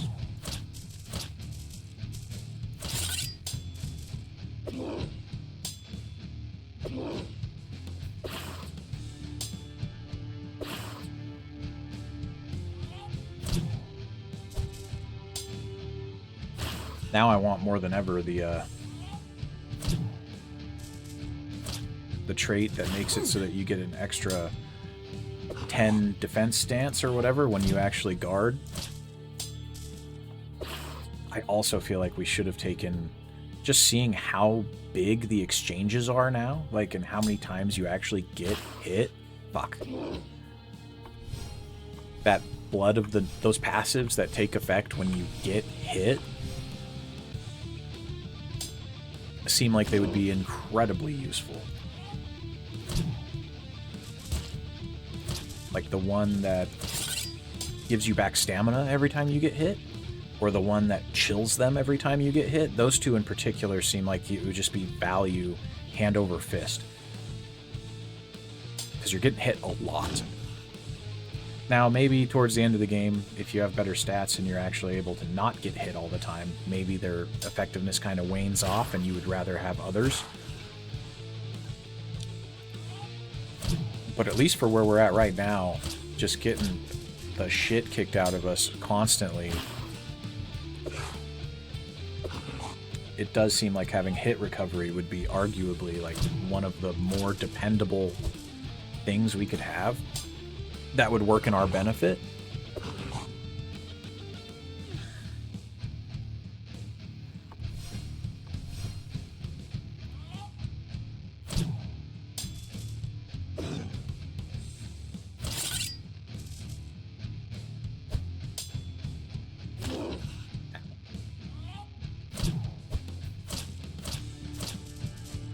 Give me that combo, baby. Except we're... wow.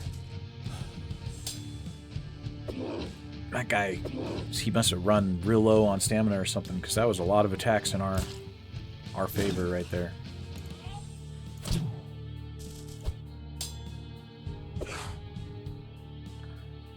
Oh, and we're at 100% adrenaline.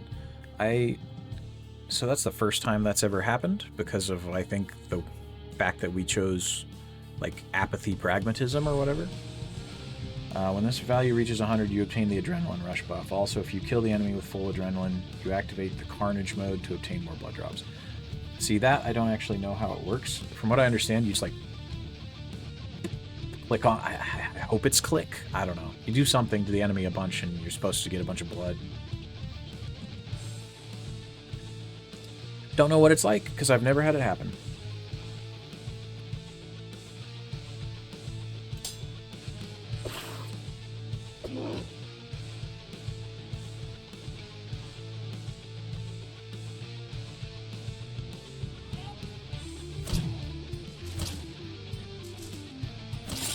I guess we could, I was just thinking about it, though. I was like, depending on how potent it is, and if it is clicking, we could turn on an auto clicker or something.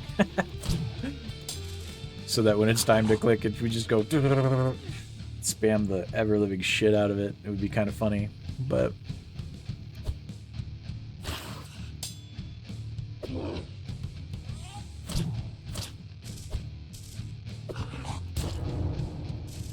Oh, nope. Alright, it's controlled by a button push. That's...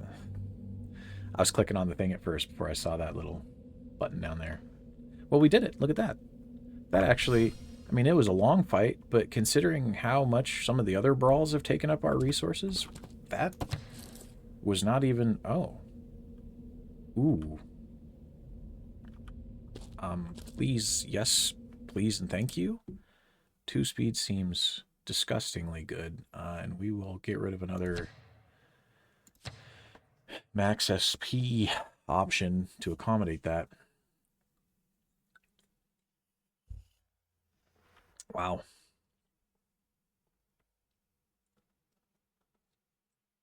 If we could draw some of those. I wonder if it's possible, again, cheese strategies, but things I'm not going to do, but just you know, theory crafting for the sake of talking about min-maxing. It does seem like you probably don't have to take these right away. Like, you can probably just stash these up. I don't know if there's an upper limit, but you could level up with your stats, do whatever, and save up your draws and just like sit on them until you had gotten far enough that you had a deck that was just all the higher end, like whatever these cards are. Like, I'm assuming it goes 3, maybe even 4, right? Like, and you had powerful stat allotments, and then do all your card draws, so you just get like complete, the absolute possible benefit.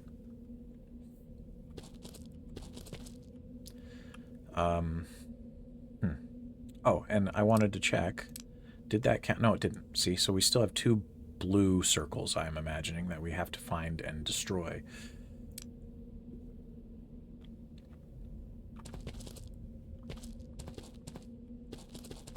And I don't remember where they might be.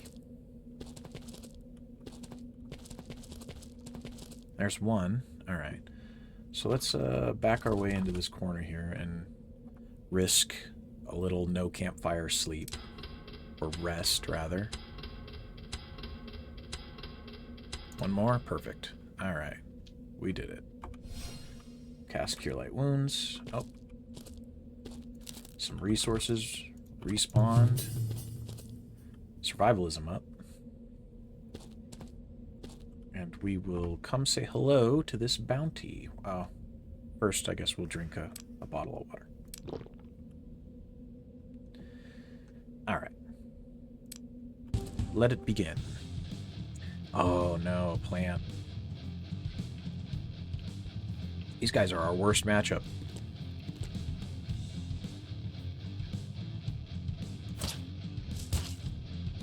Okay, crits can help, though. Crits help a lot. Because if we can actually do chunks of damage like that, that'll offset their regen.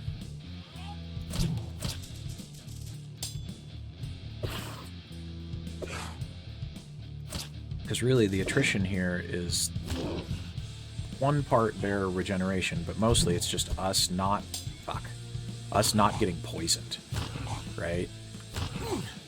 Yep, like that. That poison damage is really bad.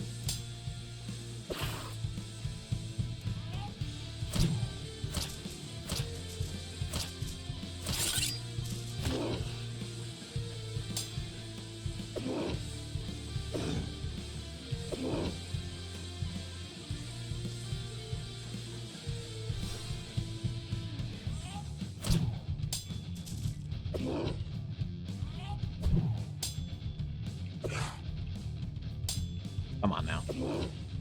Don't do this to me.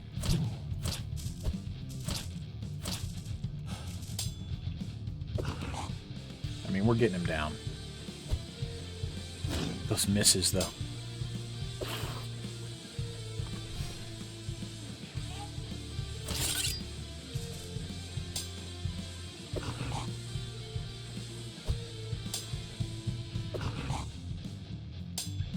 We're just gonna defend. He's low enough now. We're gonna stall him out.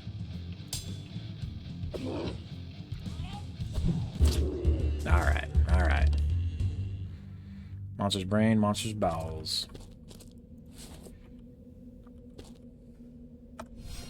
Okay. So where have we missed other than the black hole area?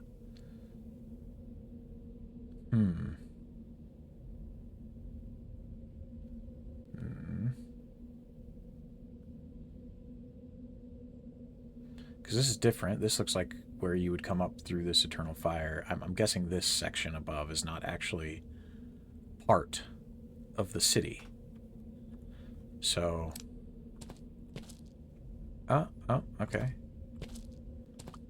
Well, I maybe spoke a little too soon because there's an illusion wall.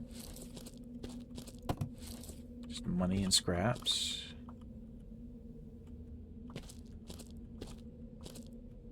Okay, well, that seems like that is it, though.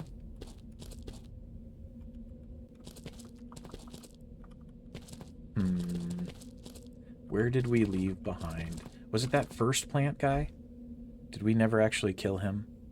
That might be what it is, right? Because there was a plant monster, like, in this corner, maybe? The one that kicked our ass the first time around? Yep, okay. Why magic skill up? We're cruising. Or at least, so moving in the pragmatism side definitely does seem like it's been doing numbers for our skill progression. Half tempted to go and turn this in, but I think we've been doing well enough that we can win this fight. Please don't jinx me. Ooh, a surprise attack even. All right.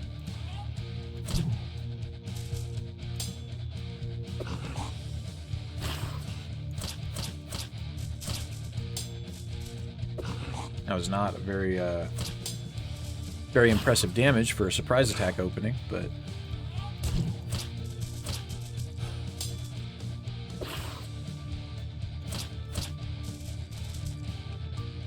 we've got him down now a little bit. We've avoided poison, and we have a focus buff, which, oh, good crit.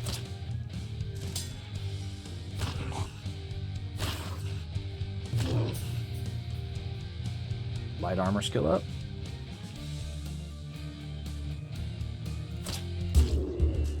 Alright. Well, that is that. It's actually amazing to me how different some of those battles feel. Like, even though our progression, like, we have gotten some more stats and some more whatever since the very first time we fought with that thing, but, like, even earlier on when there were battles where there was no real difference in our power level between engagements, the flow of battle can change so dramatically based on the RNG elements in this game. The dice rolls in this game are brutal. I don't know if that steadies out as you just get high enough level that you have stats that make it so it's just everything feels more reliable or what, but like as it is right now, it's like a fight you can have the fight once and it just get murdered, and then you can have the fight again and be the murderer, and you're like, what changed? Literally nothing, just your rolls. It's the difference between rolling all ones and all 20s, you know? And I'm not sure how I feel about that. Usually that heavy of an element of randomization is a little bit of a negative for me, but I mean, it's not the worst. I do like elements like that. Okay, so also, Spencer, you were saying that what this means is that it's not 11, it's 2 ones. So somewhere it's like this. It means there's 2 blocks that have like one thing and they're not touching. And these mean, so this number means there's 5 blocks, like 1, 2, 3, 4, 5, that are touching, right? And this one has like 3 blocks that are touching, 1 block, 7, okay, kind of thing. So that, I don't know. Maybe I'm dumb, but this just seems like it would take a really long time to figure out, right? Like, so wait, 1, 2, 3, 4, 5, 6, 7. So 1, 2, 3, 4, 5, 6. No.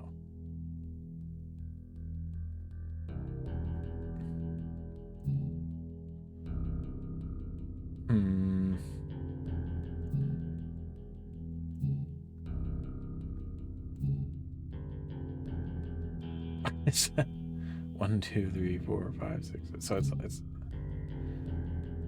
too much even. This.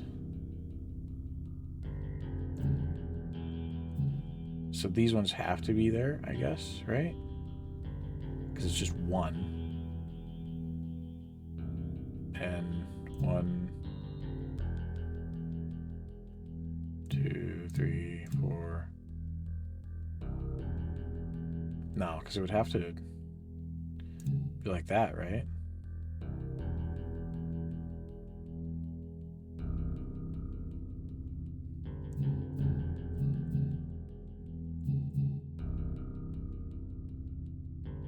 And then what would this be like? Like, no.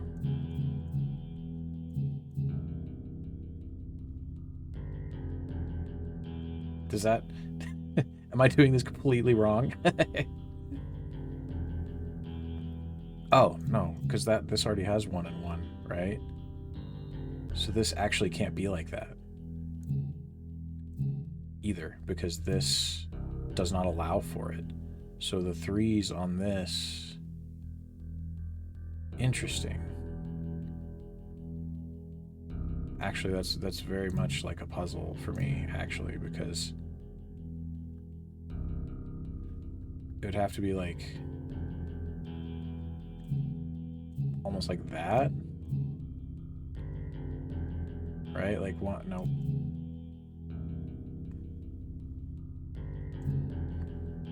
One, 2, 3, 4, 5, 6, 7. And this 1 would go where? Like, where would you determine that? It would have to, I guess, be part of one of these. So that's 1 there. But now we don't have 5 anymore that are touching. It has to be 5 that are touching. Okay.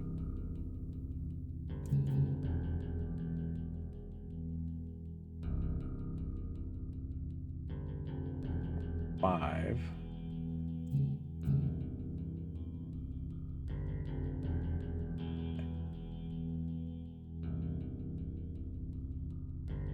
So, like, no, it can't be like that, though. We have to figure out a way to make these 3 touch. Because this has to be like that, right? So...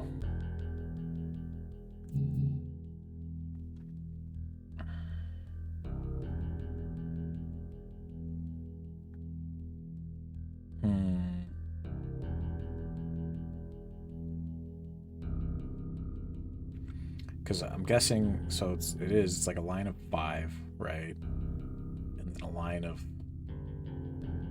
7, like up. So those ones are the static ones. But we have to figure out what the hell to do with this to make it 3 touching without, like, how do you do that without... I'm so dumb at this.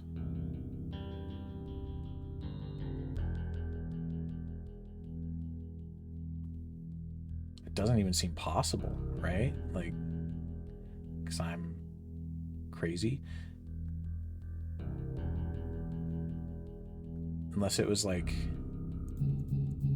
that, and those all went up. But then 1, 2, 3, 4, 5, 6. There's no possible way to make... Oh, wait.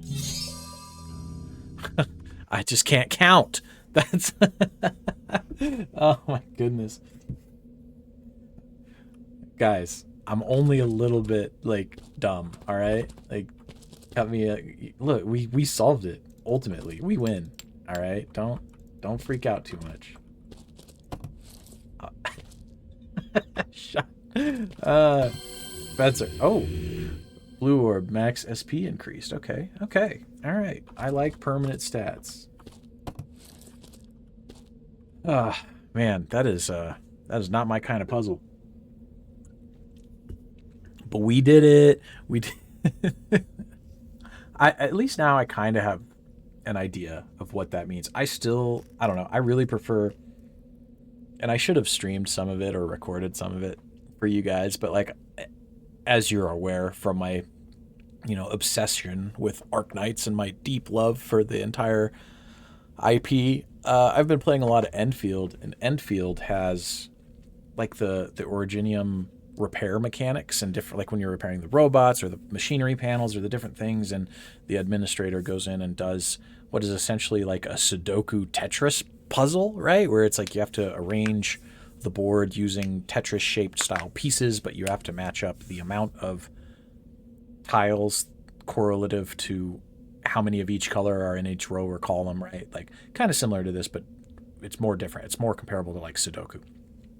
And man, those puzzles are so fun.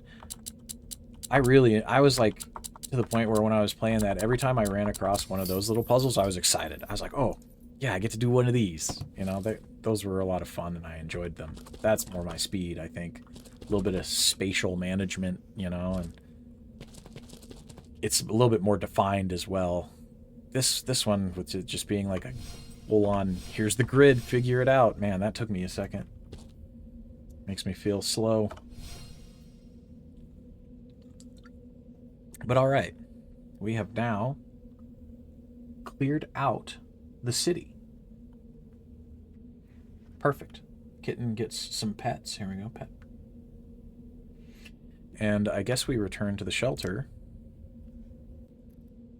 so that we can turn in these quests, and if we're lucky, go up a level. If nothing else, we should get another card draw. So let's, in the interest of, not that. Sorry, putting us through loading screens. Leveling up our conjuration, which is just like magic map and portal spells and whatever. I think we're just, even though it's not that far, we're going to portal back. I'm going to set it to...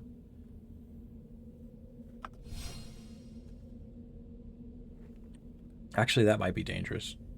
If God forbid, I fat finger at some point while we're doing something and warp us to the frickin' shelter when I don't want to. Oh, God. No. But we're going to do that just so that we can... And, since we're going to rest anyway, let's just spam a couple casts of Magic Map.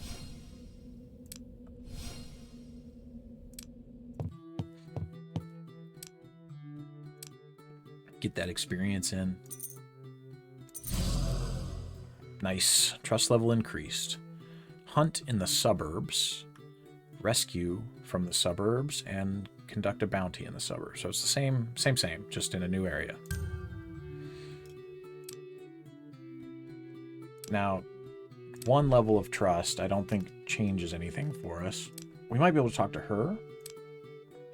Nope. Speak to Barth and complete more tasks to increase the trust level. Trust level needed 5.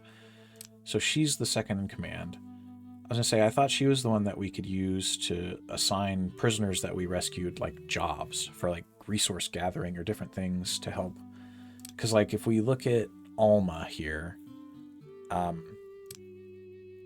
we have things like food. No, that's our current food. Never mind. I misunderstood. I thought it was, like, the shelter's food level, and depending on how much their, like what condition their stores were in, it costs you more or less or that kind of thing, right? But theoretically, there's a way that you can get the people that you rescue to essentially contribute to the economical, logistical well-being of the shelter. And I think it's through her, but Cedric, you need level 4? Oh my gosh. What is my... Where does it tell me what my trust level is? Are we just assuming it's 2 because I've started at 1 and did 1 quest? Or is it at 1 because we started at 0?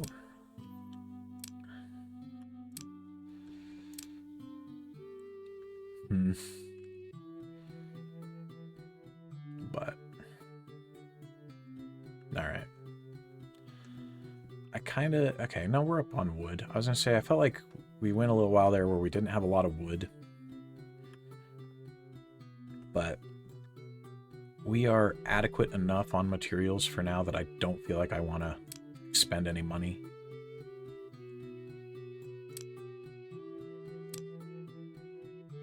Because we're poor, all right? We're already dirt poor as it is.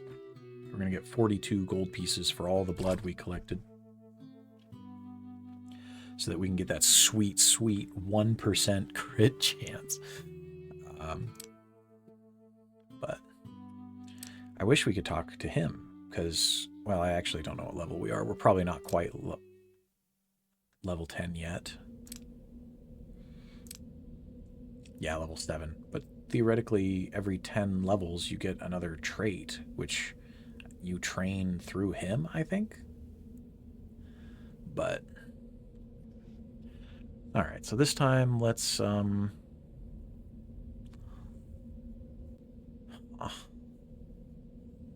mind, body. Hit points and fitness saving throw is not bad, because I think fitness saving throw is what stops you from bleeding or getting sick. It's your fortitude, right? So it's basically... Yeah. But I think we still are forced into basically doing 2... I think we just go 2 point speed, 1 point strength again. For now, until we start reaching a point where we comfortably feel like we're surviving. Our saving throws are so bad.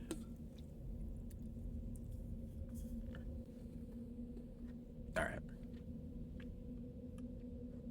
And then card draws. Hit points, okay. And 1 point of strength. That is actually very welcomed. I'm happy about that.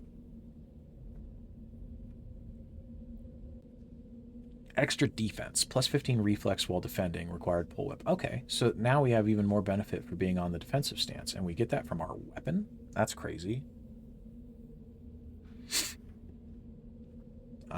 What's the next threshold? It's way out here. If you hit an enemy after a step forward, you'll cause extra damage, modified by speed. Oh. It's like a chart, like a thrust, stepping thrust. Which could be comboed in, I guess, because like if you used your move, pressed them back a square, stepped into them, and then striked them, that you would proc that bonus. Or if you just needed, you know, for whatever reason to use it as a gap closer. Like let's say you were fighting an enemy and you both had 1 square of range, so there was that open square in between you. You could step in and then attack. Master pole. The pole master. Double the rate of recovery for the special attack. Okay. Alright. And then special attack also can cause unbalanced required pull weapon. It's kind of underwhelming. But every point, I think, also, yeah, has the inherent hit, critical chance, and critical multiplier stats. So, at least if nothing else, it helps with our accuracy. And it does seem like it is the most accurate. That's actually interesting. I guess it has the same accuracy as throwing weapons, but it's too bad that it doesn't add damage.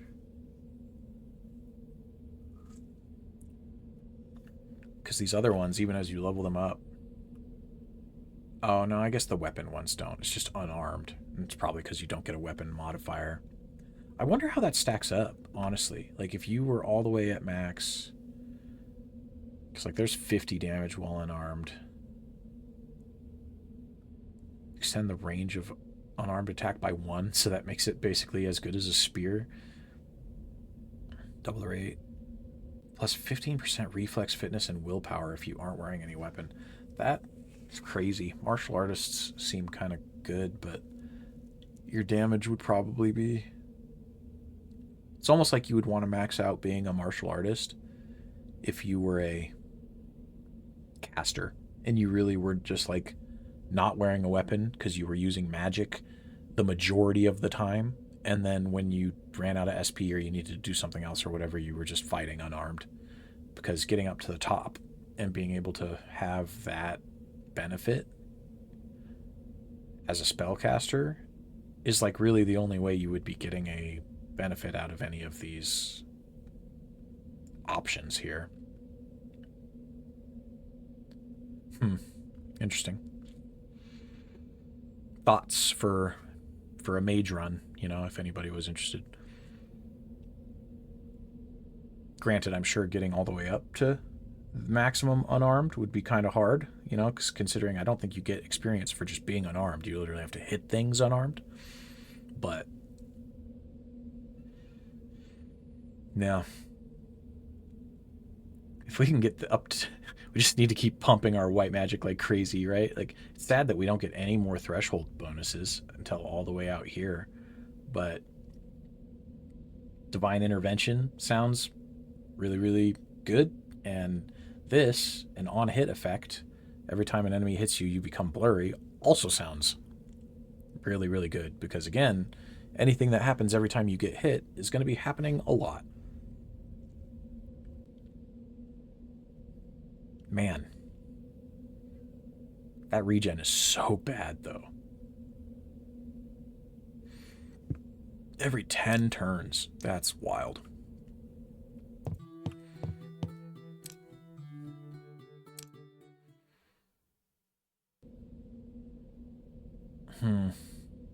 Now, is there no way for us to get a map that is slightly more, you know, more than whatever this is? I mean, I guess it doesn't really matter because we can just use magic map, but that's crazy how ghetto my little scribble drawing is, you know?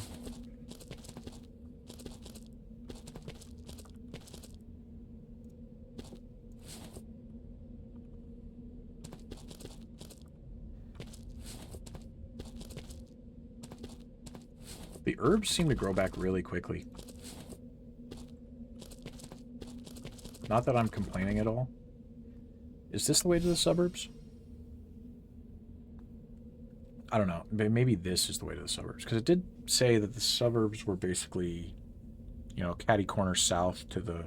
Actually, you know what? There's a much easier way to figure this out. 67133 surface level.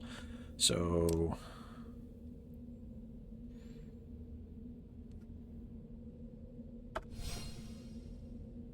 we are currently 8787.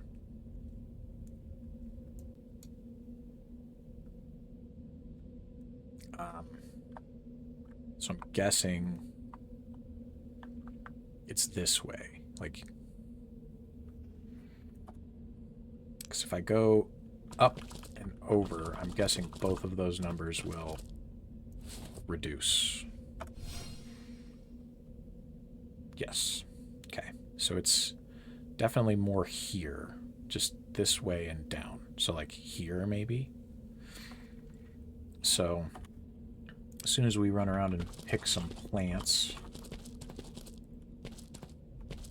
we'll go try breaking that barricade, I think.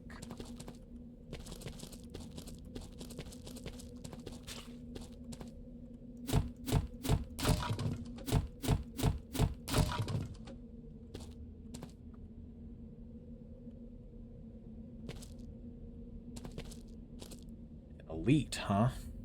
Right out of the gates. Oh, and it's a tree. Uh-oh.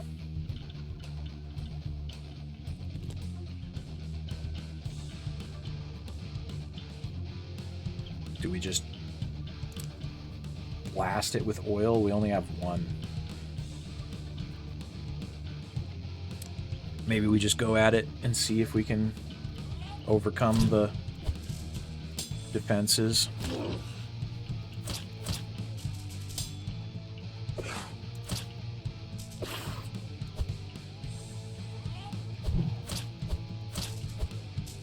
Well, we're sure not going to overcome any kind of defenses if that's the way we're swinging. Holy crap.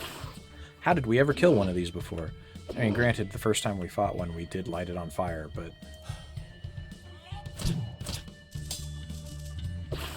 there's no way. We're literally, like, this is going to be an infinite war of attrition where we just level our skills up, I guess.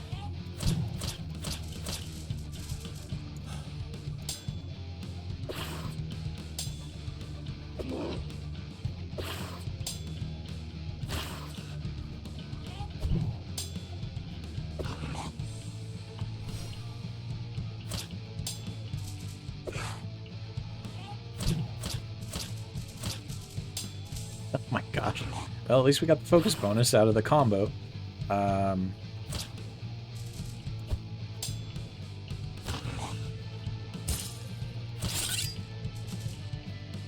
What was that? Did it just, like, change position? Oh, it gained stone skin. It's like it... oh, is that trait? Like, similar to the perk that we could have taken, where when you get hit by a crit, you gain stone skin? That's really bad. As if this thing wasn't already brutal enough to try and wear down through attrition. Tell you what, I'm just really glad that our weapons and equipment don't seem to have durability. Or else we'd literally sit here and fight this thing until we were completely out of weapon durability.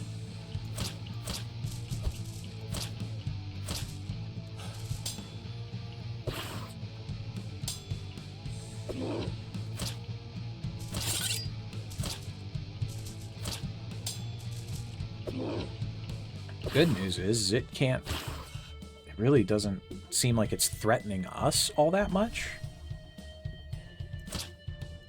We're just also not really threatening it. We're farming, yeah,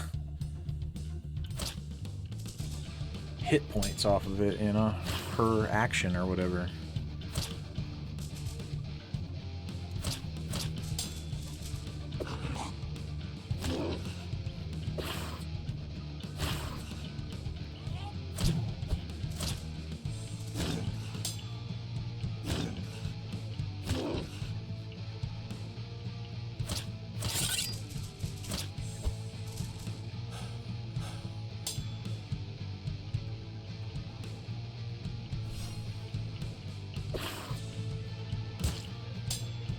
Good crit. That helps us a lot. Any little extra we can get? Those misses are so costly.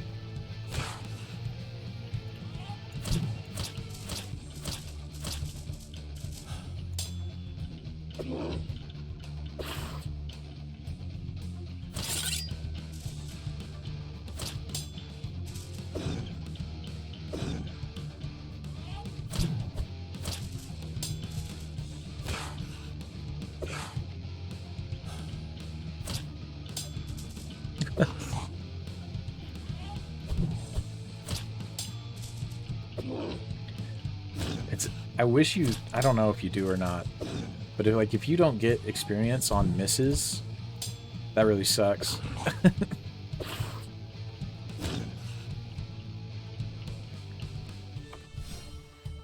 Throw in another heal. That's how you know this is taking a really long time, though, because, like, we just looked at how bad mana regeneration is. Like, 20 points every 10 turns.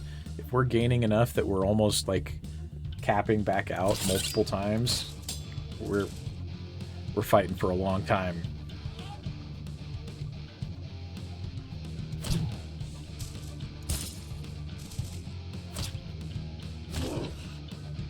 It almost makes me wonder if your fatigue level shows up during these fights, because, like, you could easily end up exhausted, be like beyond your stamina.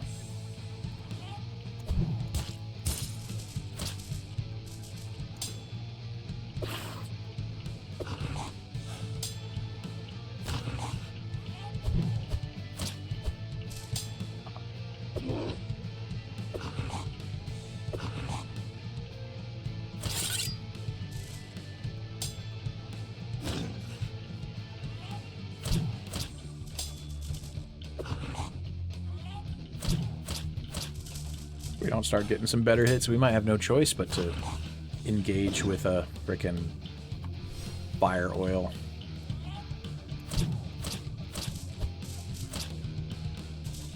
Come on. There we go.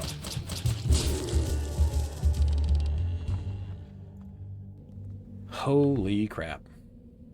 I mean, okay. That doesn't seem... I think a fight is probably just a fight then. It didn't seem like the length of it actually cost us more fatigue than it might have otherwise.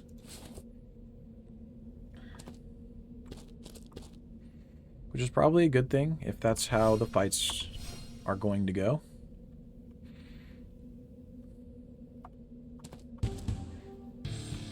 Oh, no. Oh, multiple? Brother, I don't know if we can do this.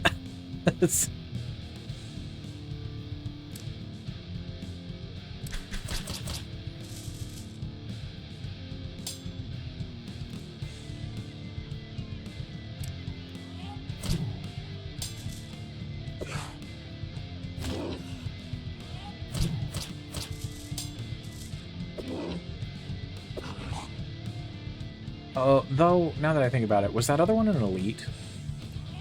I actually forgot already. Because this seems like we're doing significantly more damage. Was that first one? It was, wasn't it? It was a yellow right off the bat. That makes me feel a little bit better.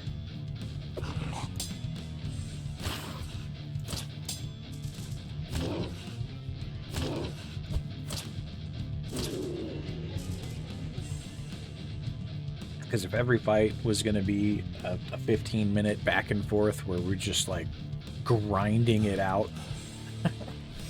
that could have got really old really fast.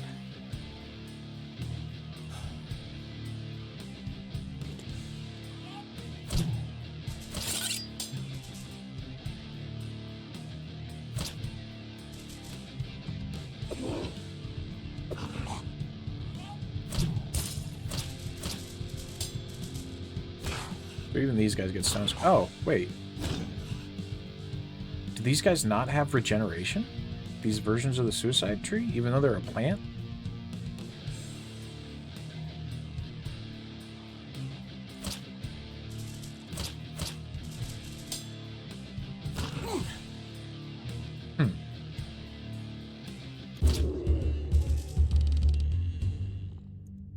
Not sure I understand that.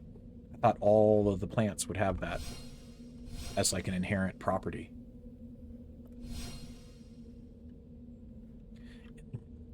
I don't know. You know, let's not overthink it.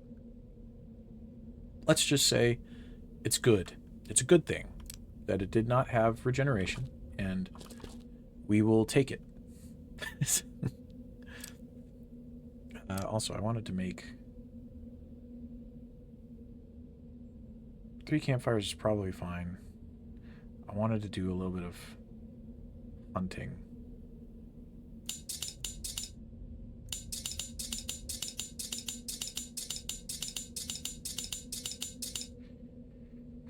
Because at some point we're going to just use a campfire, and if we're going to use a campfire, we should probably have meat in the inventory. Plus, it's a skill. Skill level is skill level. It does seem like that takes a lot of time, though, thinking about it. Like, it affects the resource spawns. So maybe I should kind of collect a bunch of stuff before... Oh, okay.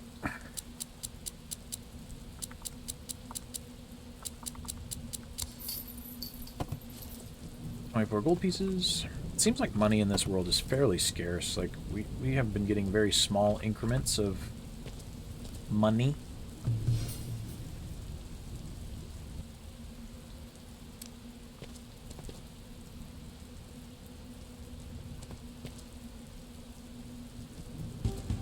And the blood drops.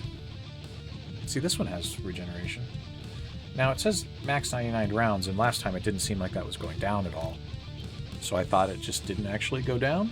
Maybe it actually did. Maybe we were just in that other fight for 99 rounds and it screwed it all up. Or Maybe somehow there's like a bug where those ones that are in the background and then come in, they like don't actually get it. Let's try and pay attention to this one and see what happens just for giggles. But I'm gonna throw some shurikens at him just to get him out of our backpack. Why do I get 5 million turns when I don't want them? Alright.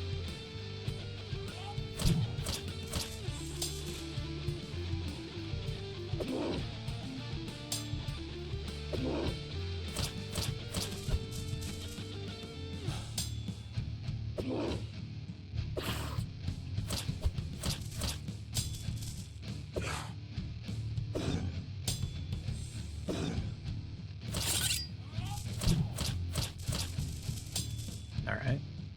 That's good rotation there, good volley.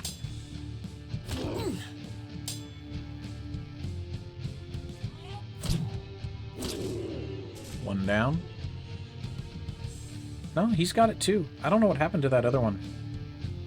It was almost like somehow it got crit and Stone Skin overrode the regeneration in a weird way.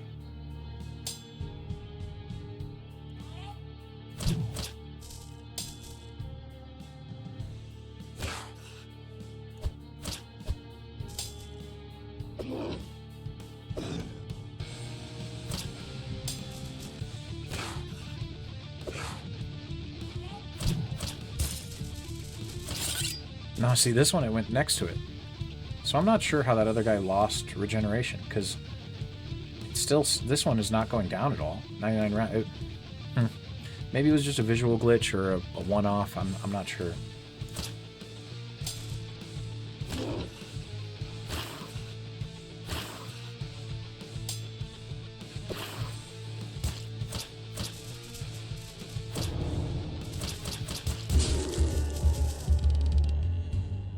Give us those extra blood drops.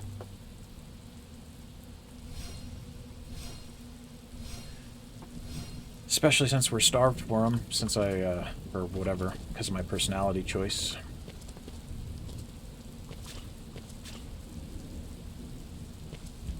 Alright, locks, let's go.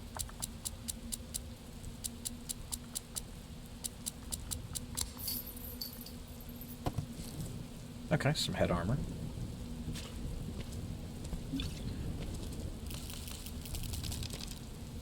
I wonder if I shouldn't be breaking these trees. Like, if you, once you take them apart down to nothing like that, do they ever come back? And do you think there's, like, a potentiality that, like, the trees, for instance, that have fruit on them, if you just take the fruit, but then don't take the tree, like, don't hurt the tree, will the fruit come back?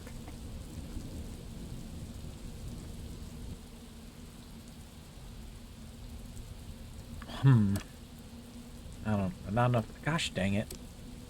Level 6 heavy armor. I would love it if that was, you know, level 6 light armor, but...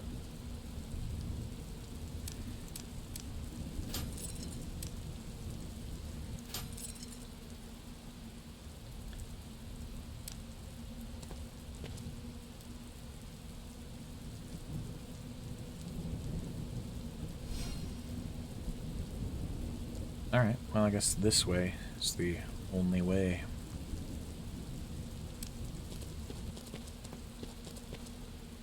The suburbs. I mean, this seems kind of suburbia. Oh, yep, and there's blue, which means that's our one of our target designations. We're looking a little low on food and water, so let's actually eat and drink both. Sad that you can't craft weapons. Because, like, right now we have a level 1 weapon with no quality, right? And that's just it. But, like, even if you come into your crafting options, like, you can make our individual armor pieces, but you can't do anything with weapons. So weapons, you're just completely at the mercy of treasure chest drops, which I guess maybe you can mitigate later again with the whole potentiality of random dungeons or whatever it is that Linnea or whatever the portalist's name is, but oh, good old-fashioned rat. Alright.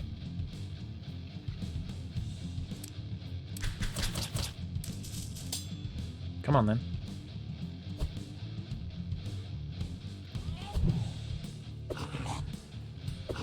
You sure are fast. Holy fuck. Alright.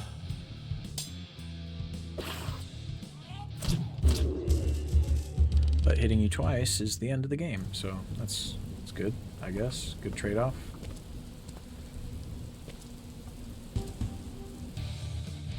Hunter Demon. We know you.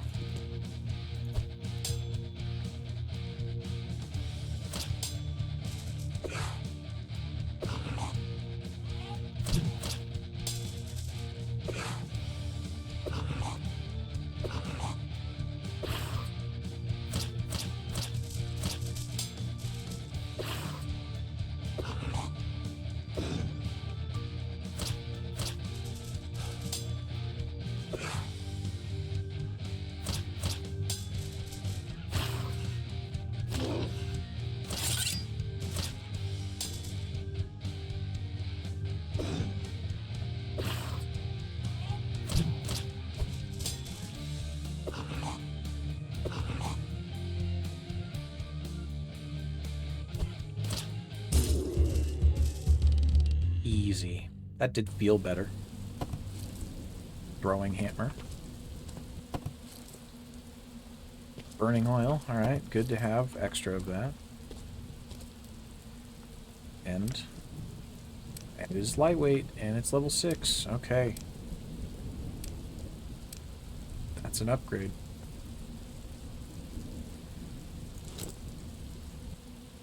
And our weight limit is 490, so we're totally safe right now.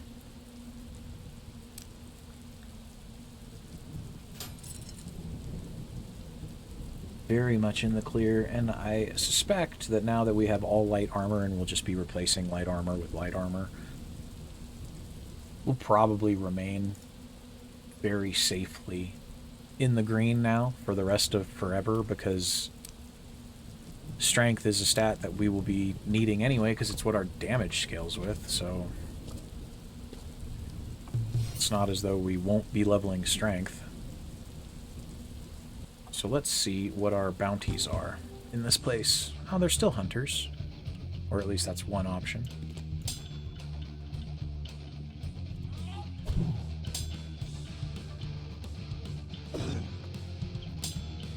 Gonna be patient. We're gonna keep our defense up.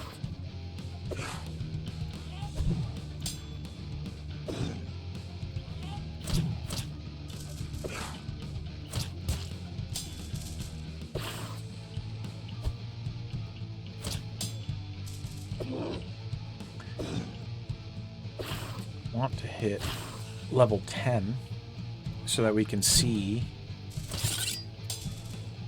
if the trait is something that you have to go through that NPC for, or if it's you just get one and he like improves them, or how it actually kind of works, because it's worded a little weird. But I do think I've decided that the next trait we take is going to be that Northern Blood. Because what is... Oh, we can't see it without it being lit up. But I was going to be like, what does Chilled do? Because the significance of that debuff will probably affect, like, you know, how legitimately useful it really is, but having something that debuffs them for 3 rounds every time they touch you can't be bad. You know?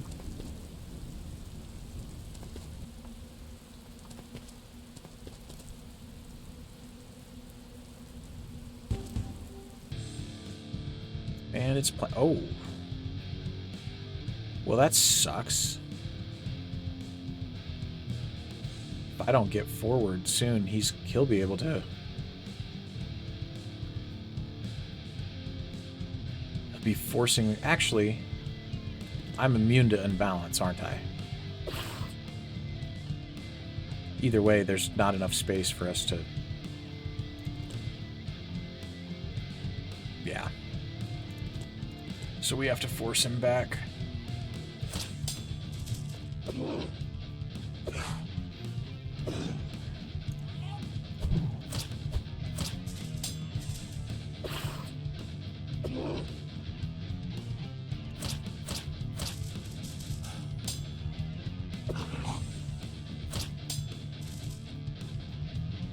Yeah. Can't get away now, can you, plant?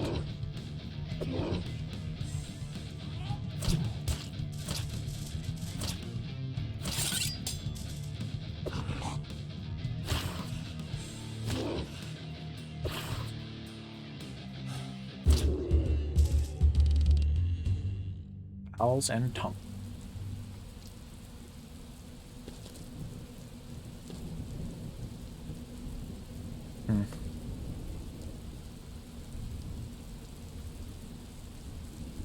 It almost seems like there would be something there, you know?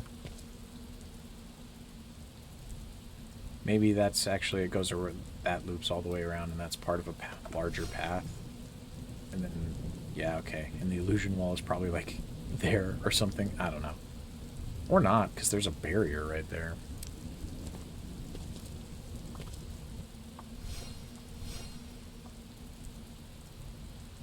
Alright. Come to me, demon.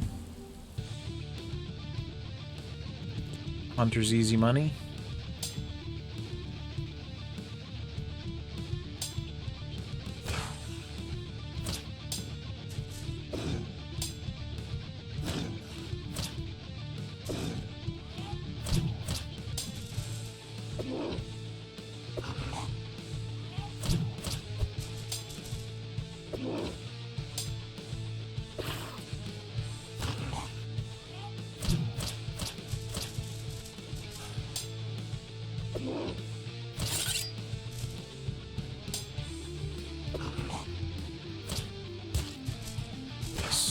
Good hit, good hit.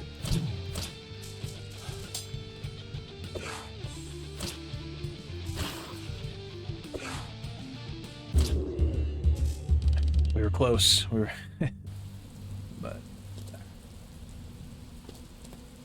that penalized adrenaline gain definitely makes it so that we don't hit our carnage meter very often. Loom, magic light. That seems like an ominous thing to give us before we go down to a ladder. I'm guessing that's conjuration. Lights the area around you. Okay. How much does it cost? 300. Damn.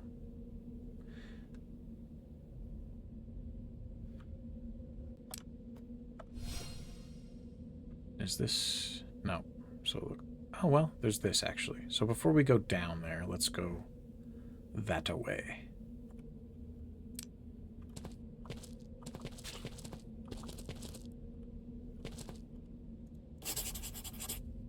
Black Mass.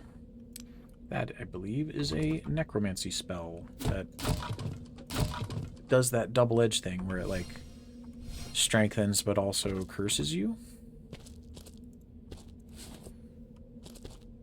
Which means I will not be using it.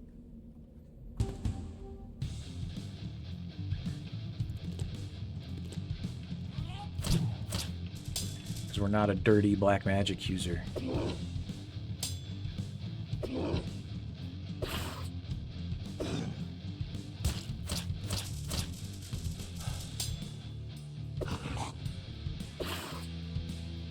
We are only the purest of paladins here.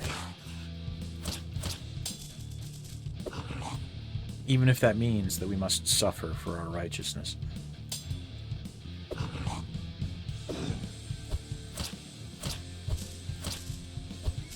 Because that is how it should be. We might have overextended on our stamina there. Gave him a couple hits. Give him a little knockback.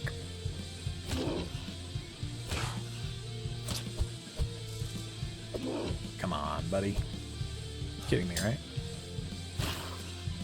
Let's hit him once. Hit him, Sovereign. There we go. Alright. Oh, vial of burning wet. I can appreciate a vial of burning oil.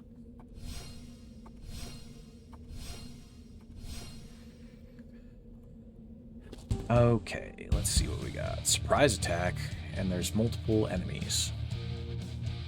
You're in trouble now, Vermis.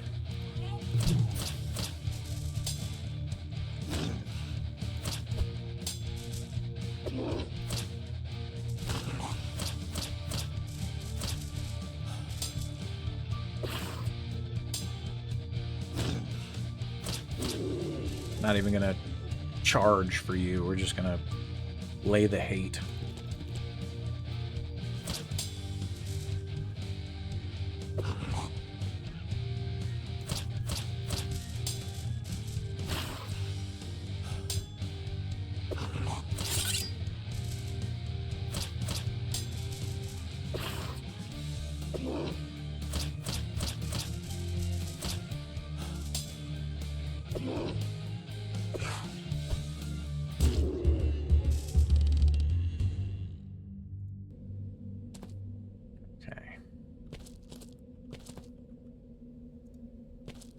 Nothing that looks crazy in these walls.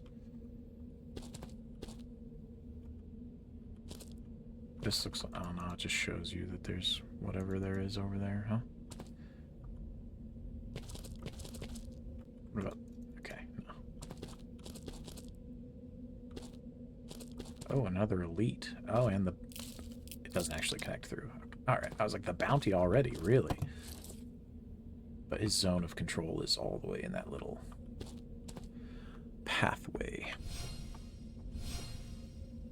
Well, I guess we risk it for the biscuit. Let's see what Mr. Elite has to offer us. It's a hunter. Okay. That's probably one of the less problematic monsters that it could be. It will still probably hurt us, right? Like, the potential for it to do a lot of damage is there. But at least it doesn't have regeneration.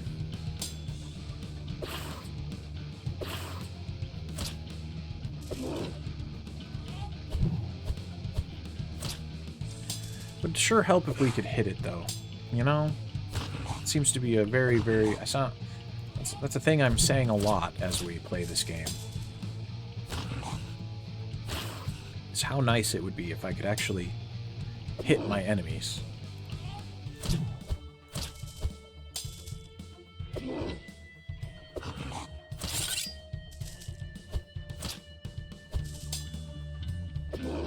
But... fortunately, since he does not have regeneration, we have time to hit him.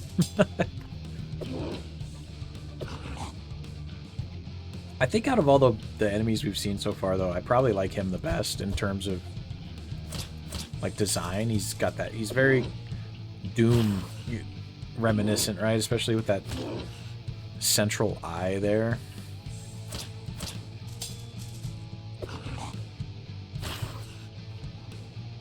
I guess the wolves aren't bad either. But he actually just kind of looks cool, you know, more classic demon-y.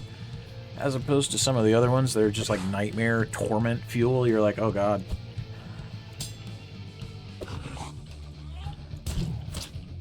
Like whoever designed the Vermis needs to be taken out of society. A horrible thing to look at.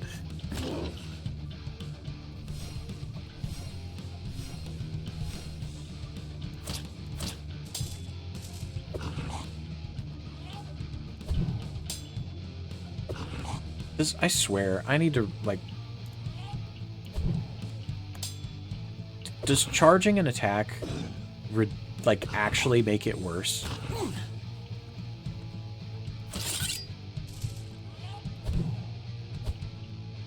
I don't... Like, you want to charge an attack so that you can get the exposure bonus, but every time you charge an attack, you just fucking whip it. Like... I honestly feel like we have more success just swinging auto attacks.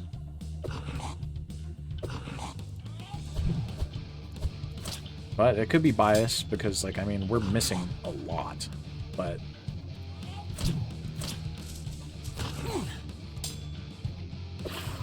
Oh, sickness.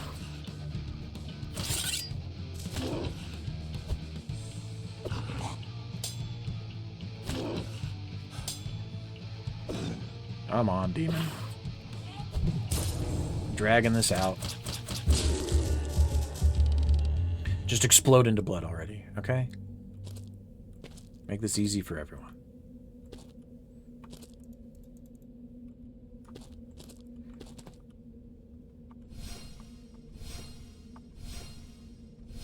All right.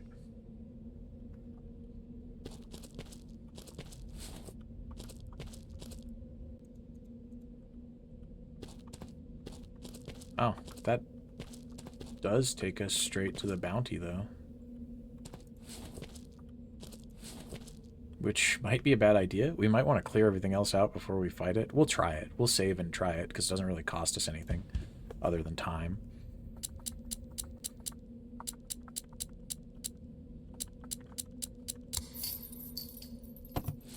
But if the difference in strength between the lava golem and the remainder of the other previous enemies is any indicator of how that's going to be normally, this thing might be... Oh, and we went up a level. Nice. Okay. Well, let's, give us a little bit more spread here, and we'll do strength, intellect, and speed. And we'll draw a card. 300 hit points is what it is. I would really prefer stats, but there's only so much you can do when it's, you know, when you're dependent on the card gods.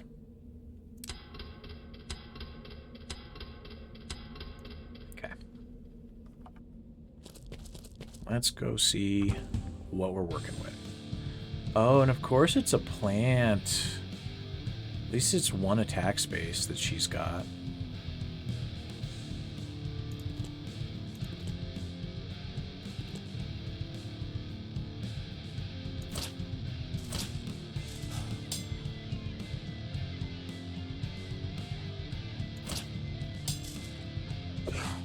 Oh, that was horrifying. I don't like that. I don't like that attack animation. It's almost like a spitting lizard, you know, like the way that her hair comes out like that.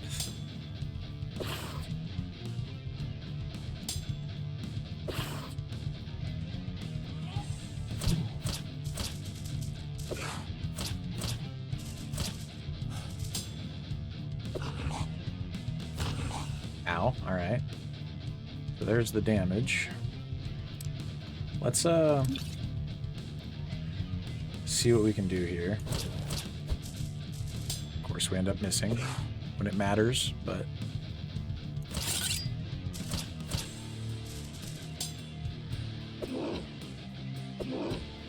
got a little bit of burn onto her. Oh shit. Of course I don't defend when she gets 4 frickin' attacks.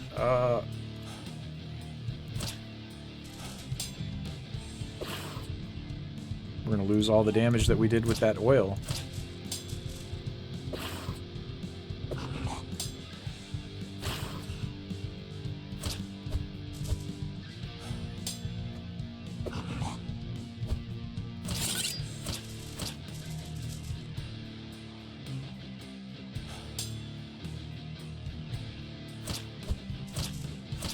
Oh, I meant to hit defense. I meant to hit defense.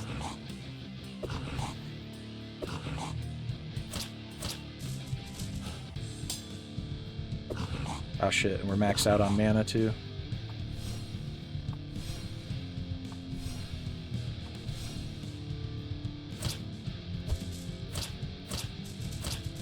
Dang, we got a lot of attacks in just there. Holy shit. Just debuffed the ever-living fuck out of us. She's back right back up to that many hit points. Oh god.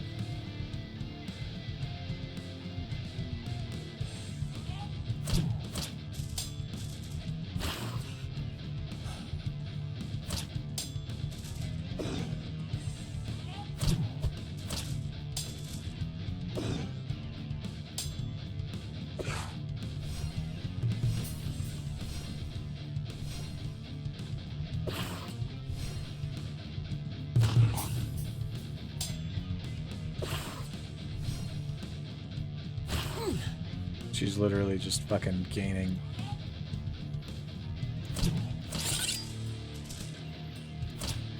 Every shred of hit points we could take off of her.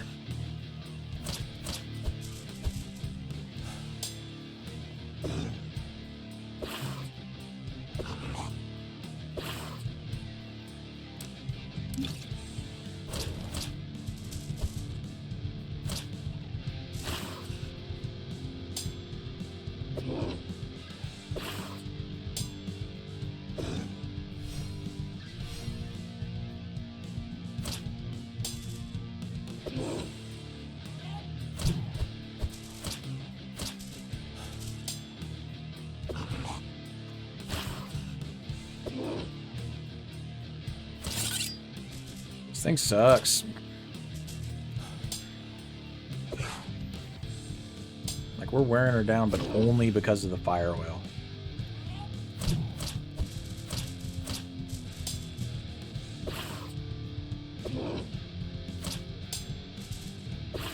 Otherwise, it's literally, it's like we barely do enough damage to actually...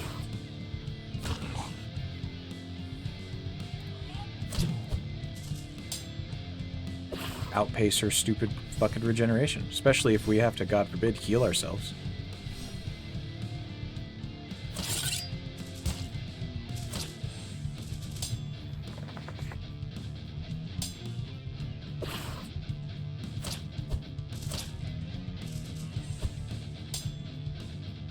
Come on now.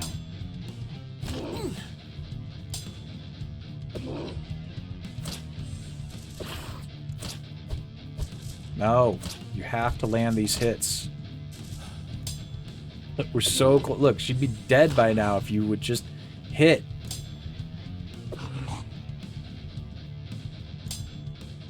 Let's not get greedy. All right. Holy crap. Fuck this game. And there's nothing behind her, really? That's crazy. Is this like a secret forest zone? No, it's literally just, they just hit her back here. Damn.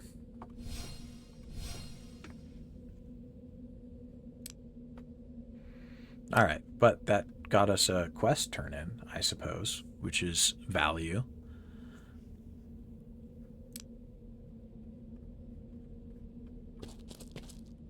We could bounce back to the shelter and try and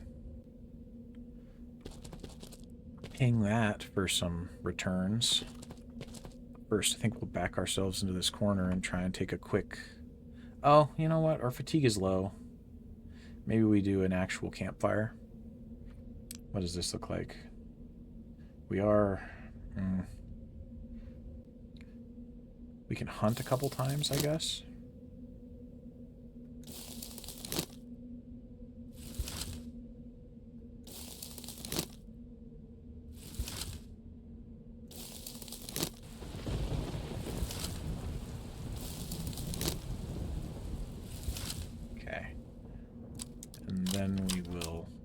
At the campfire.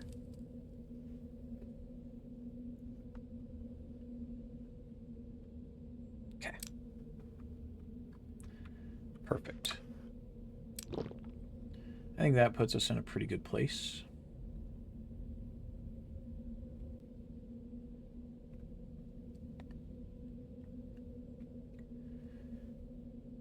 All our stats are back.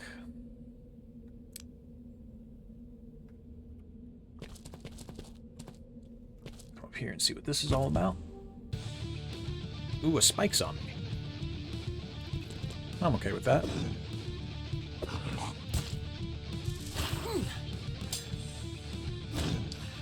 Don't cripple me, spike zombie. I don't like that.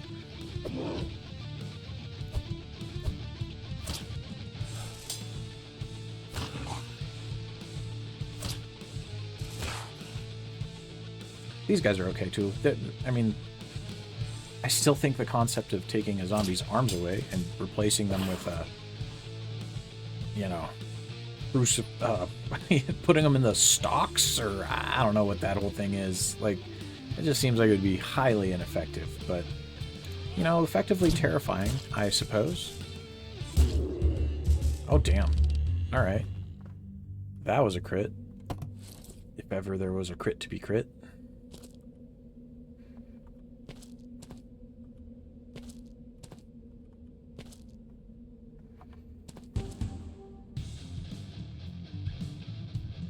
Aw, man. Does a hunter have a 1 range? I think it does, actually. So let's back all the way up so that he has to stand on the no-no square.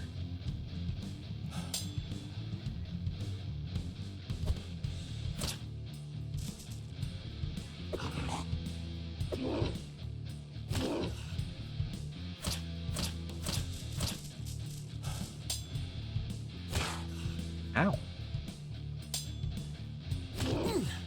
Oh my god. Stop it. You're supposed to be on the no-no square. What are you doing to me?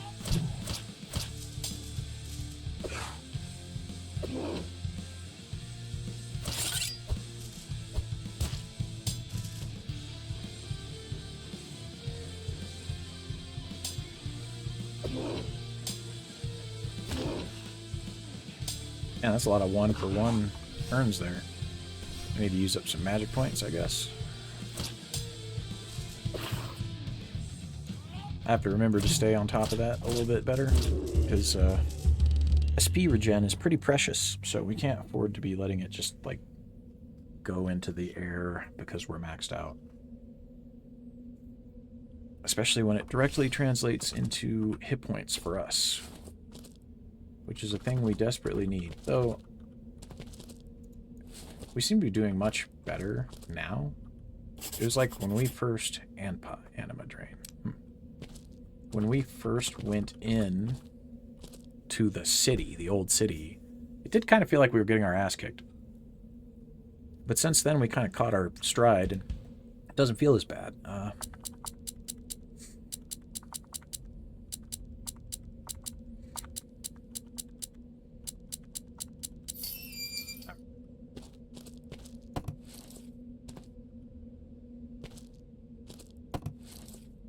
Some armor. Hopefully it's light. And, okay.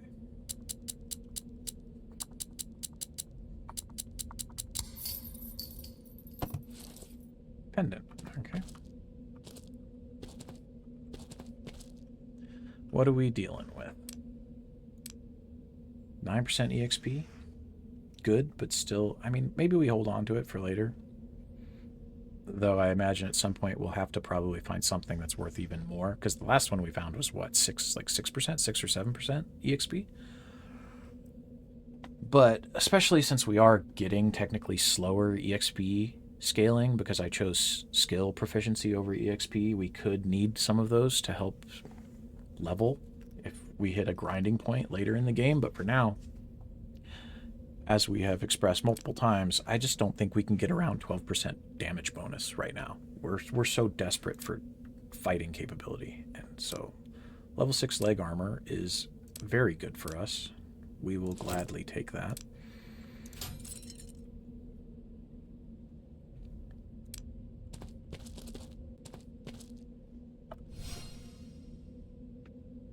Okay.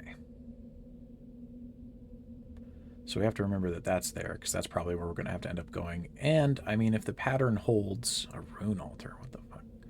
The pattern holds as it did in the old city. Down underground is probably where all the suburbs prisoners are at. So... there's 5 blue demons left. Somewhere.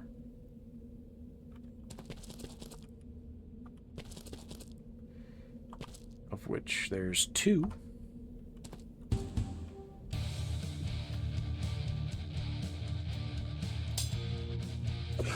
Come on then, buddy. Let's fight for Super Earth and the fate of humanity. Oh, it was my pole weapon leveling up. I was like, why did it make that noise?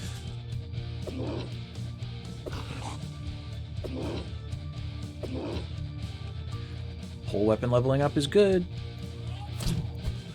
Mainly because accuracy, which, God forbid, I am just so desperate for.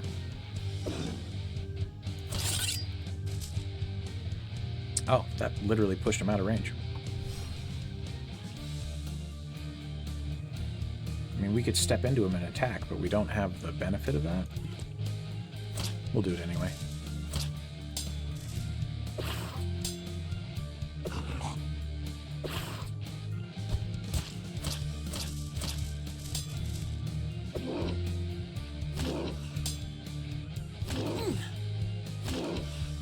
We've been crippled, but he has been killed.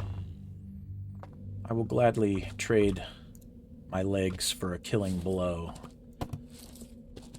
particularly in a world where healing magic exists. Healing magic just changes the game. You know, if you don't have to worry about being permanently fucked over some injuries like that, like, if you can take a bit of a hit to secure a lethal, I think that's what we would call tactics, you know? It's just if you have the guts. But all right. Sorry, I'm adjusting my position here. I like to sit in, and it's funny because this factor alone, maybe not alone, but predominantly determines which chairs I buy. When I am at my desk, I like to sit cross-legged in my chair. However, because of this, I have to like shift somewhat routinely so that my weight moves off of one hip to the other. Because if I sit for hours and hours on one side of my hip, it will like pop out of socket because of all the nerve and leg damage that I have from previous hip injuries. Excuse me. All right, let us fight.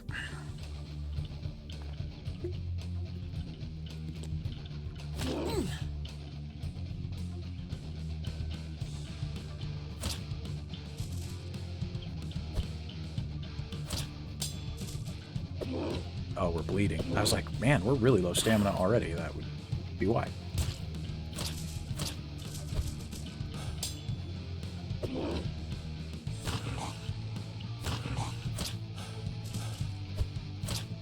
It does seem like we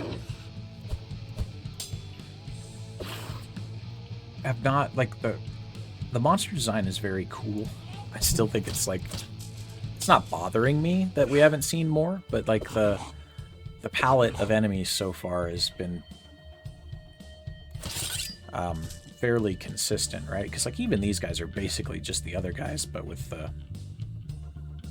addition of some very evil spikes, you know? But I guess that's not entirely fair either, because that big bounty, all the bounties that we fought have been unique, and they'll probably make an appearance later as like a common monster, right? We'll get to the point where we're just fighting lava golems. I would imagine when we're in hell, right? Because at some point we're going to have to go down. But, alright, liquid nitrogen. Maybe I need to double check. Like, we've been using our burning vials because of their effectiveness on plants. We haven't really been using the poison or the... Okay, we're 4 out of 5 on both poison and ice. So, try and be a little cognizant of that, just so we don't end up wasting anything too badly. But I wonder if this time there's actually blue demons in the underground. Because I think that's... Oh, no, there's a section here. I'm going to say, because that looks like almost the extent of the suburbs without going down. But no, there's this. So the 2 last ones are probably in there, and then the prisoners are down there. Yep, so there's the 2 bounty monsters. Easy.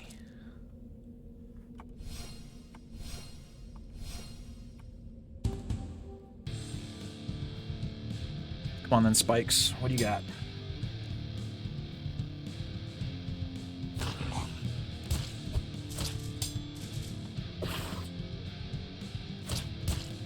How about you?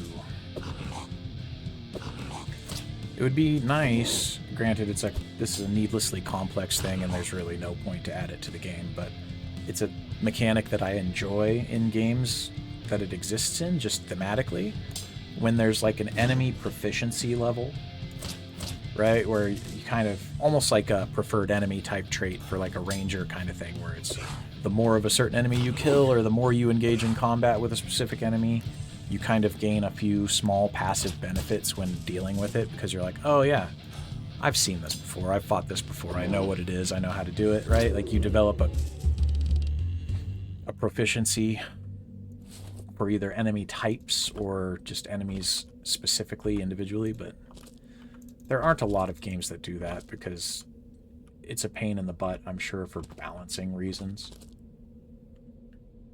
I'm just a sucker for grinding mechanics. Like me as an old school RPG player, that really, there's a part of me that loves the hard grind aspect of games. I like things like that make you, give you kind of, not necessarily an infinite, but like a long-term progression loop where there's always like small incremental benefits that you can be chasing or earning, right? So it feels like, and I guess really the purpose of it is so that it feels like, because of that, everything you do in the game has some amount of value, right? So like nothing you're ever doing is kind of like its own contrived thing. It's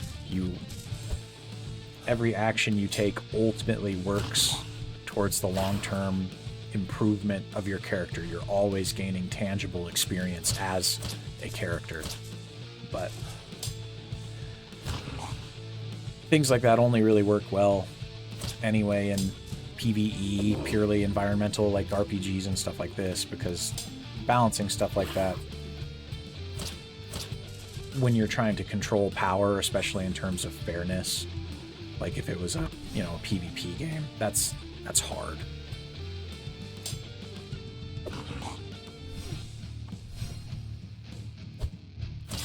And it can discourage casuals, right? And maybe that's not even always fair to say, because you don't have to be a casual to not have time to play. There's plenty of us who grew up as like no-life hardcore gamers, and nowadays in the modern world where we have to provide for ourselves, we can't quite do it the same way we used to. So, people that can sit down and their only obligation, or rather it's not, they have no obligation and they can just sit down and play a game all day, in systems like that, they'll always have the advantage.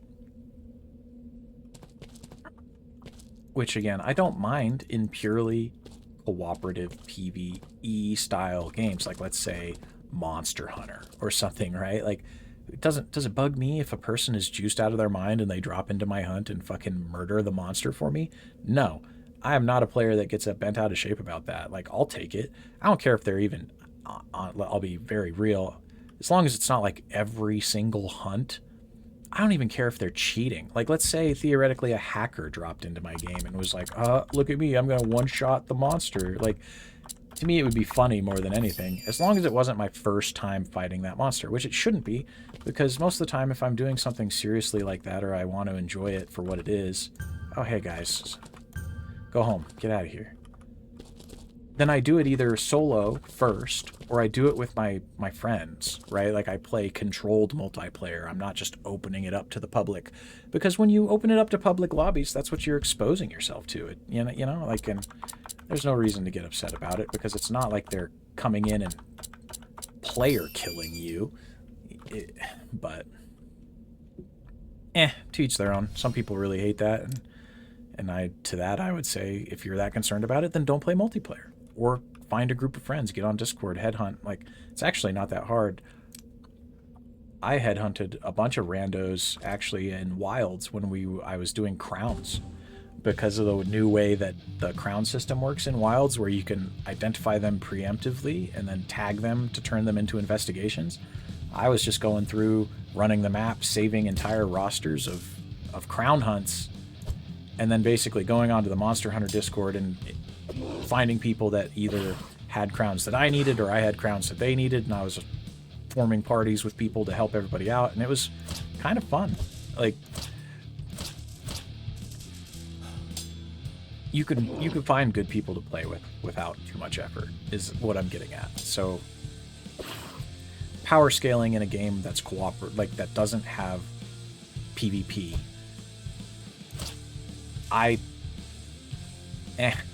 Like, I get it. You want everything to be balanced a certain way, and every dev has a vision for their game. But I am not, like, a hard ass when it comes to the way that PvE games are balanced. I don't think it matters as much. A perfect example of this is Helldivers, where I know there's certain parts of the community, and in particular as well the devs, are like very hardline about the way that they feel like things need to be buffed or nerfed or balanced, or quite frankly, in my opinion, over-balanced 90% of the time. And it's like, you control power so heavily that the game almost doesn't feel good to play sometimes. Risu. Rise of the Dead. Risu. Squirrel. Rise of the Dead, though. That... I know these guys are good guys, but that's still a really creepy... They're just reaching out for help, though. Hey, buddy. Go on. That actually should have been all 3 quests, right?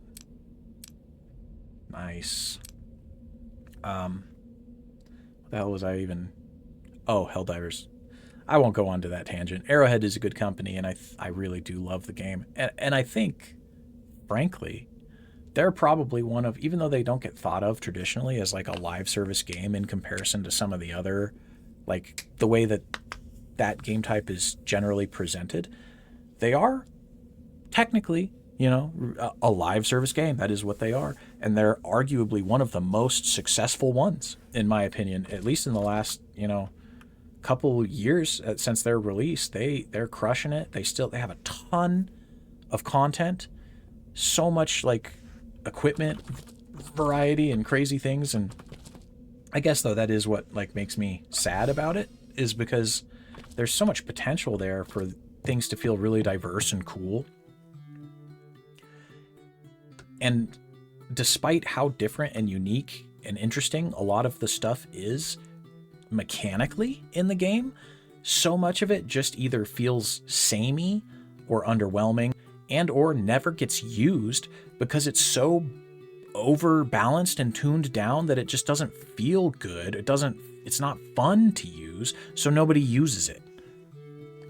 And that's the same reason too that, in my opinion, they need to add like an armor passive change or a vanity slot. They just need to make vanity slots in that game so that people can also make their character look the way they want while still reaping the benefits of the armor passives that they want. Because let's just be totally honest, there are some passives in that game that are good and some passives in that game that are much less good. And if the armor that you like personally has a much less good passive, that just sucks, right? Like, anyway. Let us claim our rewards from Brbbb. Speaking of Monster Hunter.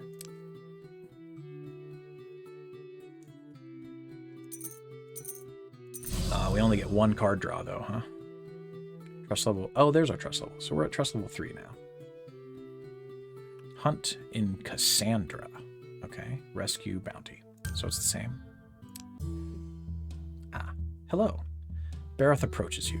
He seems to hint at a smile as he says, "Now you really are one of us. We trust you. If you trust us too, there's something that might interest you. I'm asking a favor to you, something that could help us in our war," he says. Then he starts to explain his plan.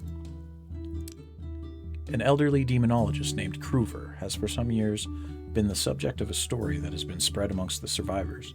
Some higher demons endowed with sentience and intellectually comparable to humans are engaged in hunting him down. Brbbb doesn't know why, but if the demons think Kruver is a threat, he may have discovered something.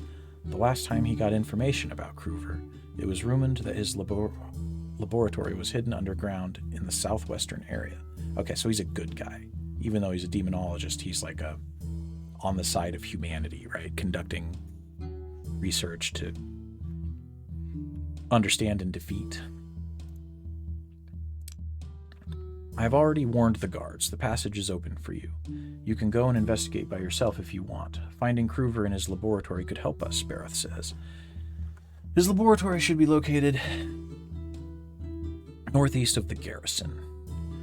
If you decide to accept his request, Oh, you decide to accept his request, even if you are very doubtful about the actual importance of Kruver. Okay, I'll go and find his lab. I hope I find something useful, you say. Bareth thanks you and greets you as he turns and goes to talk to other survivors.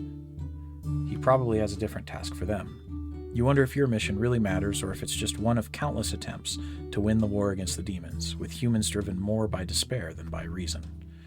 Either way, you know it's worth trying to follow every possible lead. If you're going to die, at least you like to think you've had a purpose. Easy. Alright, so we probably can't talk to you yet, because that was 5, right? Yeah. Can we talk to you yet? We can. Welcome, Wanderer. I am Lanila, the Gatekeeper. I possess what is a gift and a damnation. I control the ethereal gate that unites our world to hell. I can get you inside one of 1,000 hellish labyrinths, inside the forgotten limbo. But remember, you can get out of that maze only by using the conjuration formula, Isli. I can open the gate for you, but I need 8,000 blood drops in order to do this. Okay, well, we actually do have that many, but I don't know what the difficulty is. And I don't want to waste the blood drops opening up a portal to a place that gets us slaughtered. So maybe we hold off on that for a second. Let's look at our shop, man. Guess we have enough of... We're good. We're good on resources, right? So we will trade our blood for gold, because that puts us a lot closer.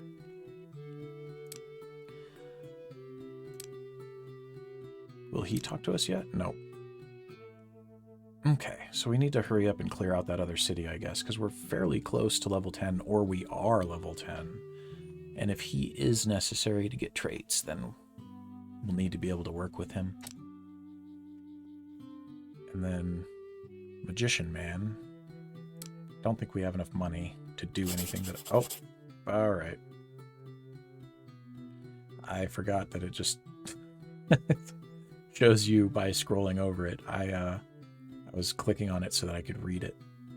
But I guess now we have Restoration Stamina, which is fine. That was one I was planning on getting anyway, in time. I just would have liked to have prioritized buying this, but it's way too expensive, so it doesn't make that much of a difference. We'll just save up a bunch of materials and then, like, mass sell them later until we can afford one of these.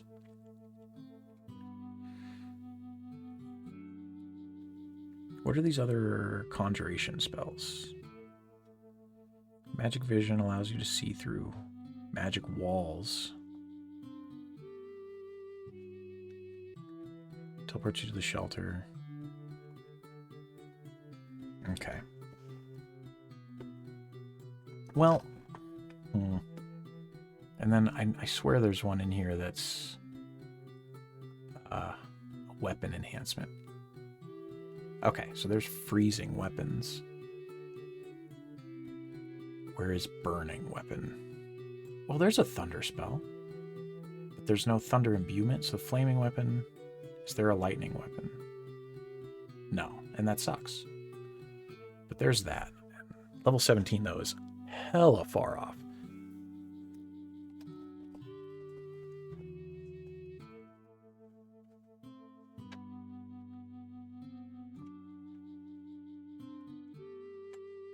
So.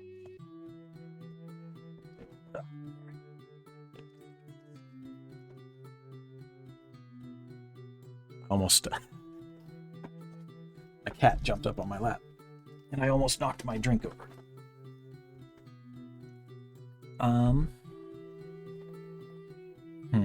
All right. So I guess do we? Thing is, with freezing weapons being magic level 4, it's probably too high of a level.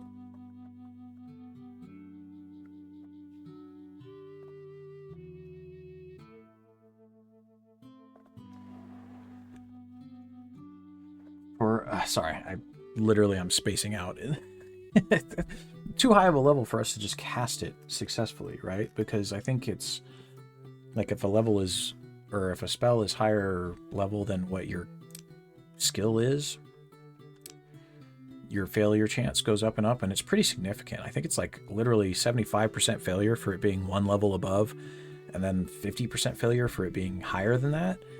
And I don't know if I don't know how high it goes. I don't know like what the cap is on failure rate, but let's do what I just talked about though, and see if we can't sell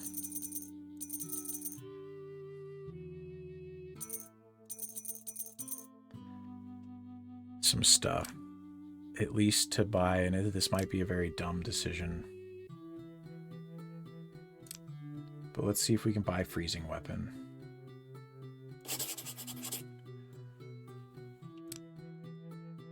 So that we can start, at least we have a pocketed elemental spell.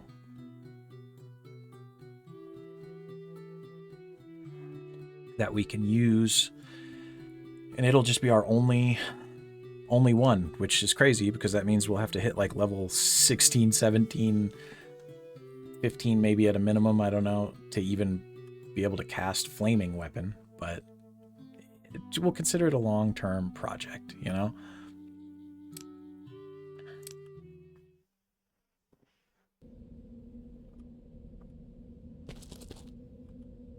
Oh, the well filled up.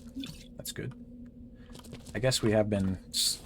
We slept and went through all the other places and whatever. Probably run around and harvest everything again.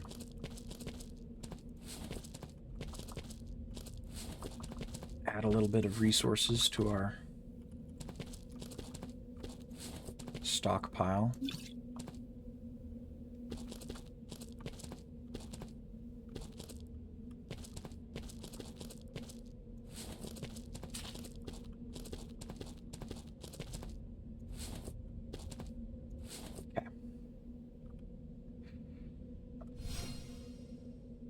So,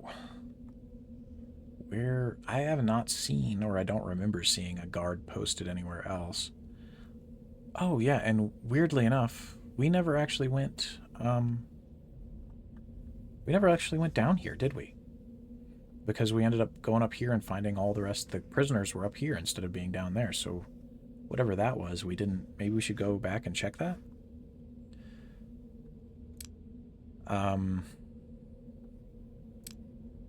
Because Cassandra, oh my god, Cassandra is way the hell over there. What's the 114145 underground? Oh, the bounty though. Okay, okay. And even though that looks like that's over, like, see, that's why I don't like this weird gunky map, because this, comparative to like where some of these other places were, makes it seem like it would be hella far away, and yet those numbers don't suggest that it's actually that far away, right? Because it's no more than like 20 or 30 grids over from where we were operating while we were in the suburbs. We did level up too, it looks like.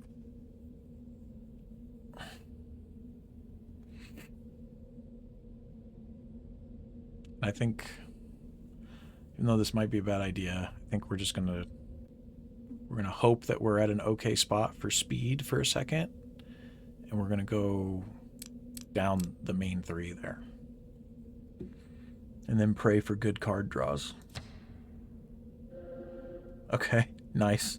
That's a very good card. I mean, it's probably one of the best ones that we have. The only way it could have been better is if it was 2 speed. Those I also actually really like, because I think they just go straight into this, which means they're quite potent, so I'm happy about that as well. That was actually good card draws. I'm very pleased with that. Very happy with that, actually.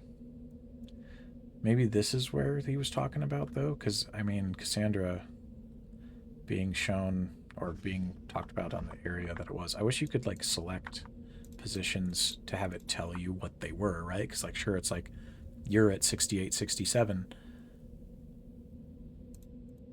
but it's not like I'm going to individually count every one of these fucking grids to try and figure out, you know, where whatever. So you have to just eyeball it basically.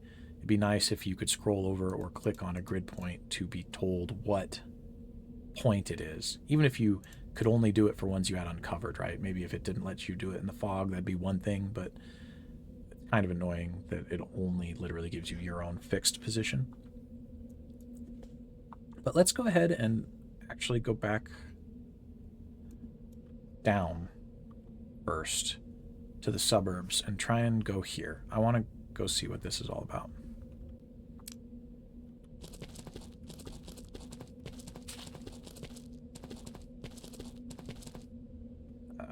Assuming I can.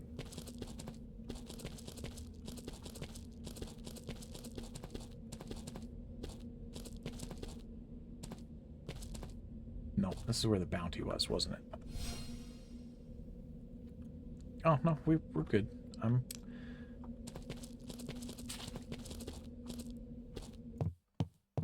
Okay.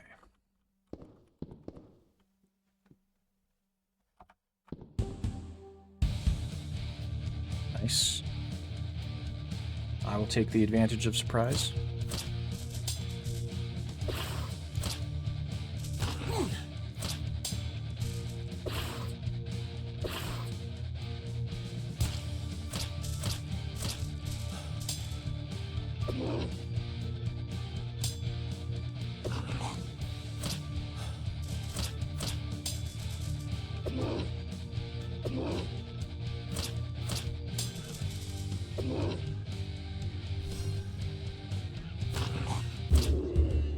Oh, you know, since these are fights where we're actually in a relatively good position in terms of our strength comparative, I should maybe have tried. We're going to put that on favorite spell 1. And maybe we should have tried to cast that to see if we had any chance at all, like, since we can afford to fail a spell, right, without completely wasting turns that are going to get us killed. And that might give us some chance to get up to the point where we can start advancing that skill tree.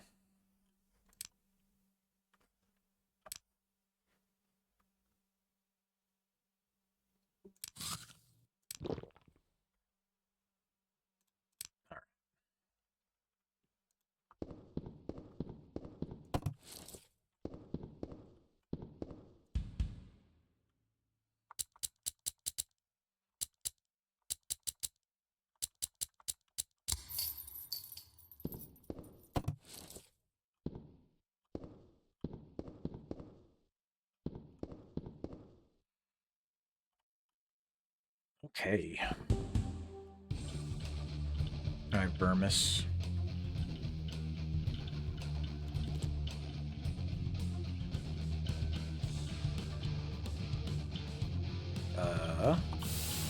Failed to cast this spell. Oof. Well, apparently failing the spell at least doesn't... Nice.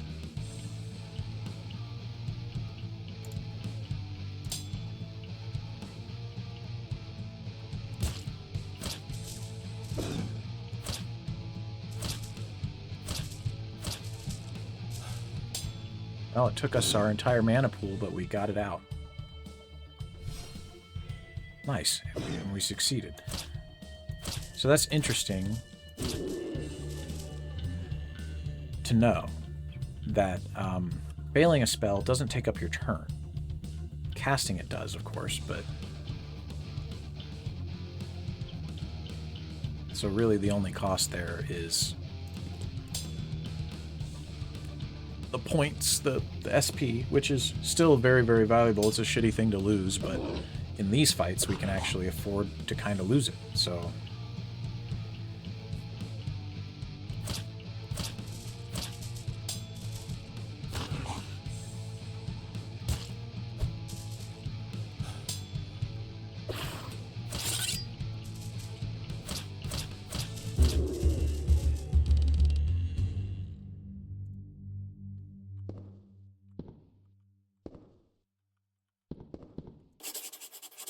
Blizzard.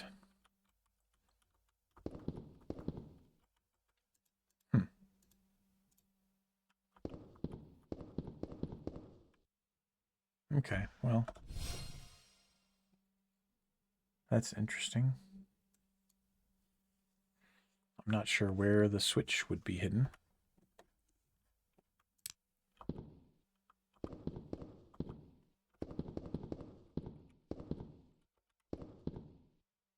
Aha.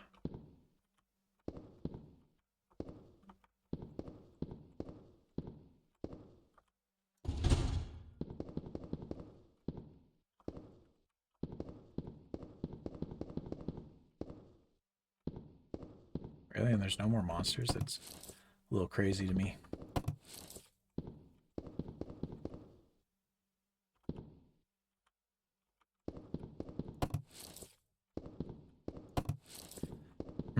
I guess it's just gold, but I mean, gold is gold. We'll take it. So that's it, huh? Yeah. Just a little tiny treasure basement, I guess.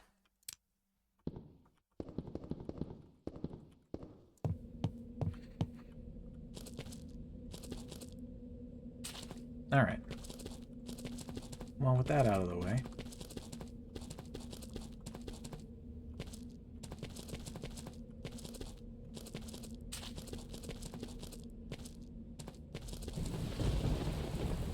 Wait. I think this is the wrong path. No, it's the right path. Okay.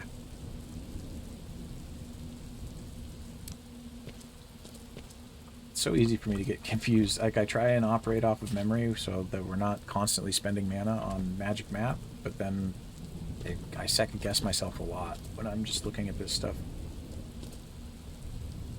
And of course, the area is barred off by an elite. Okay. I guess let's try and get a little bit of mana back. Oh, an attack. A lava golem. You know, I'll take it. An extra fight, assuming we don't die, is potentially good for us.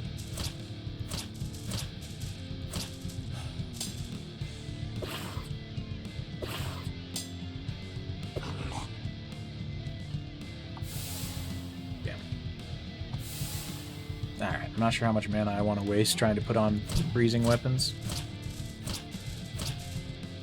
I just thought maybe it would be a good try since it is a lava golem, and, you know, freezing weapons would probably be effective.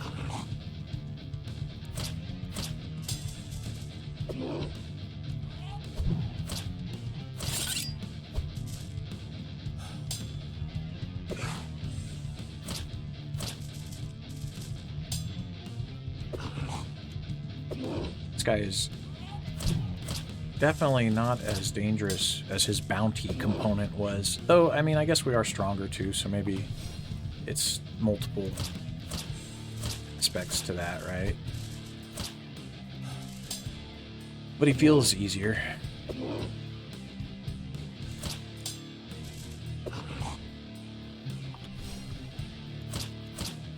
Nice, that was... We've had some fairly good success with freezing weapons.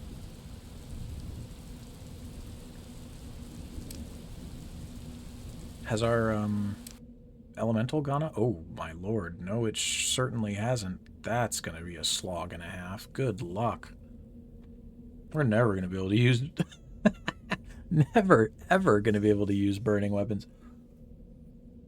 17? You want me to hit level 17 in this skill and that's as much as it moves? Holy crap. You're definitely meant to advance that by having multiple casts of, you know, attack elemental magic, using it to fight. But, I mean, that was an extra battle. That was a free extra battle.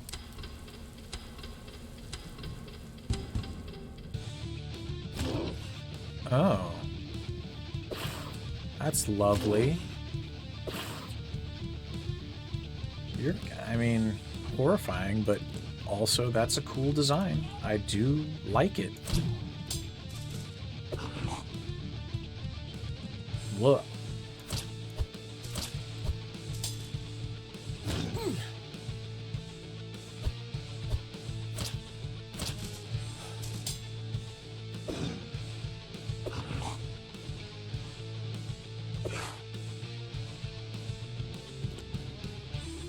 That's right. We're gonna force you back onto the no-no square.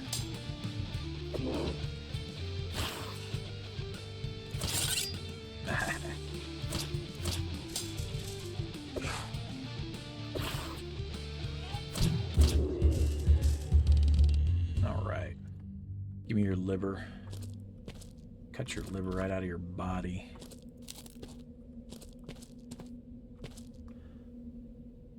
I mean, I would like to have more mana before fighting an elite, but we're not. I don't know. Let's keep doing what we're doing. It's not like we're really losing anything. If we just keep getting fights, then we'll just keep getting strength.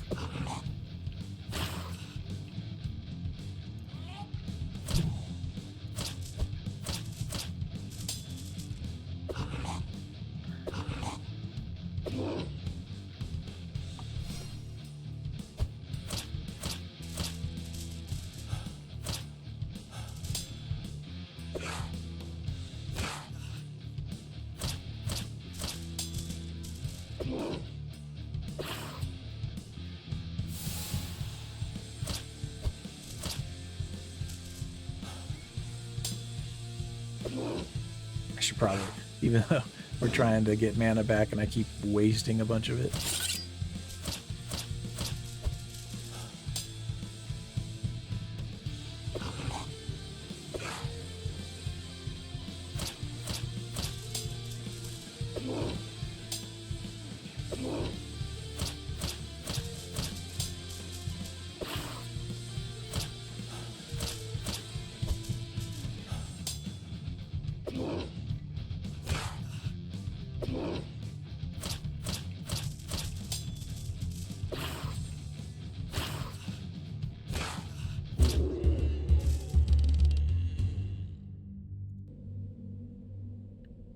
Okay.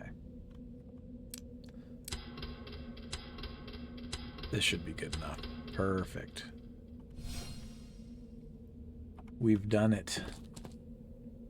Oh, we are a little thirsty. That's alright. Easy fix, that. Let us... Oh, from now on, the tasks obtained in the shelter are optional. Complete them to increase your trust level and gain access to more facilities. Okay, it's a weird time. Why not just tell me that in the shelter when you gave me the other quest? A very strange trigger, but... Ooh. An elite suicide tree, huh? This could be problematic.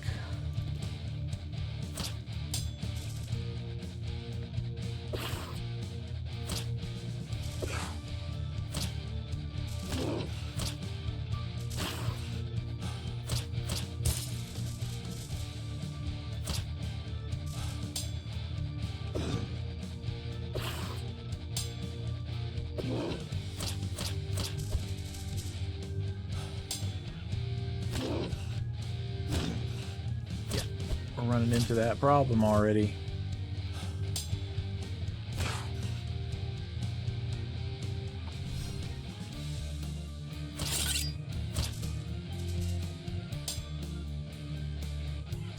Very slowly burning his health down.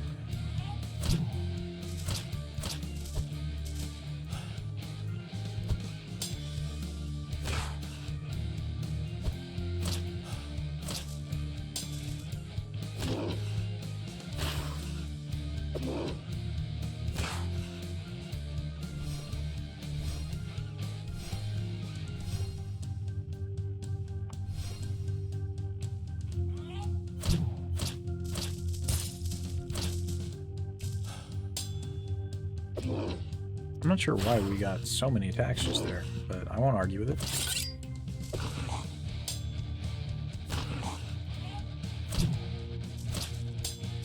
At least we seem to be hitting. Like, I might have jinxed it, but that's the thing, is like we can do this if we're able to consistently land hits.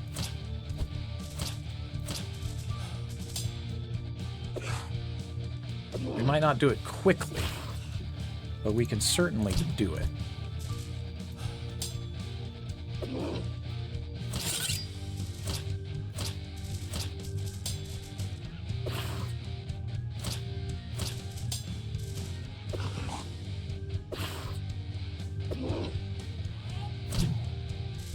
they do seem like they're also having a much harder time hitting us.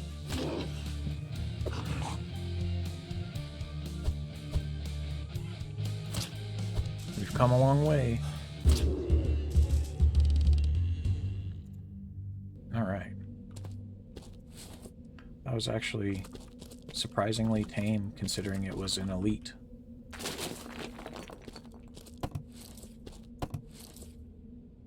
Twin weapons. Tonfa. Those are cool too. It's funny to me that that is a dedicated weapon type in this game, like twin, like esoteric twin martial arts weapons. But all right, I'm hoping that we're headed towards Cassandra right now, but it's difficult for me to tell. Vermis has an attack range of 1, so we will remain in place.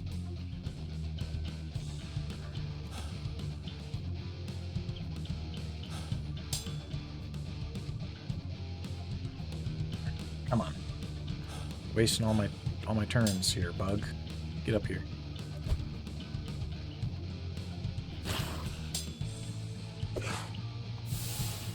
Damn. Come on. There we go.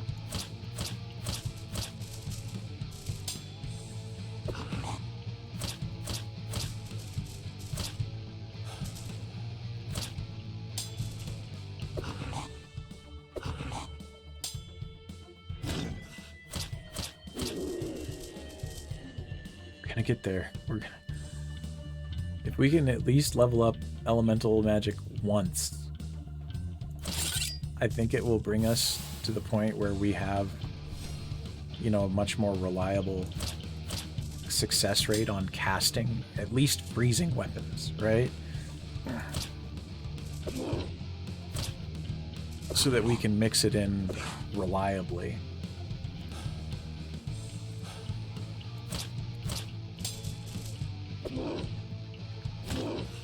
And then over time, as we just kind of mix it into our fight rotation... Oh damn, that was a good crit.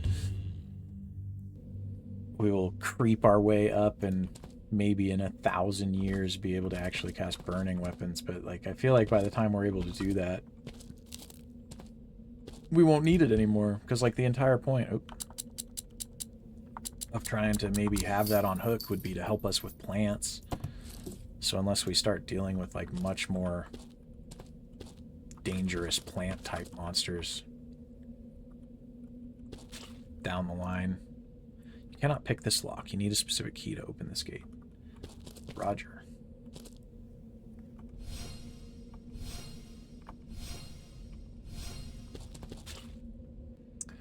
Sounds like a perfect place actually for me to rest with no campfire. Good enough. Good enough.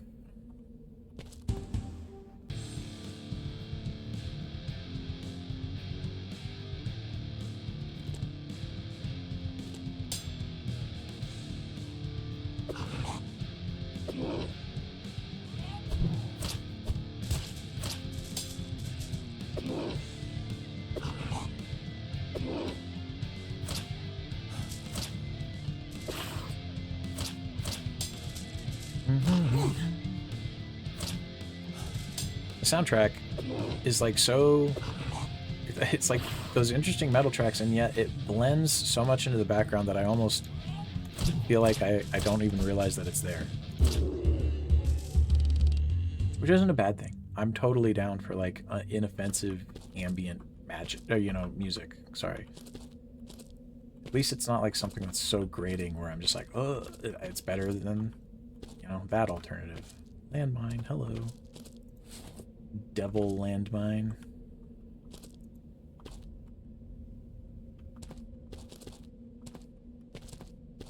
Okay. I wish I had a better idea of where we were actually going, though. We pull up magic map. We're at 105.87, which means we need to go much further south. But we are roughly at about where... Rune altar, huh?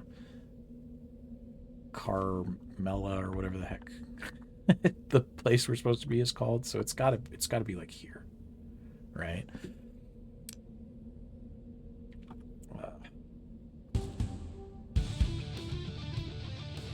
Plant. I don't like plant.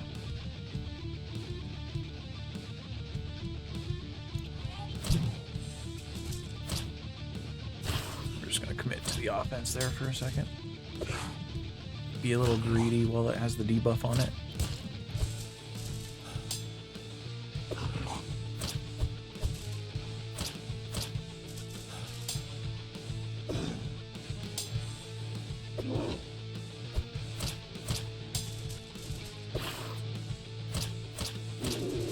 Nice. All right.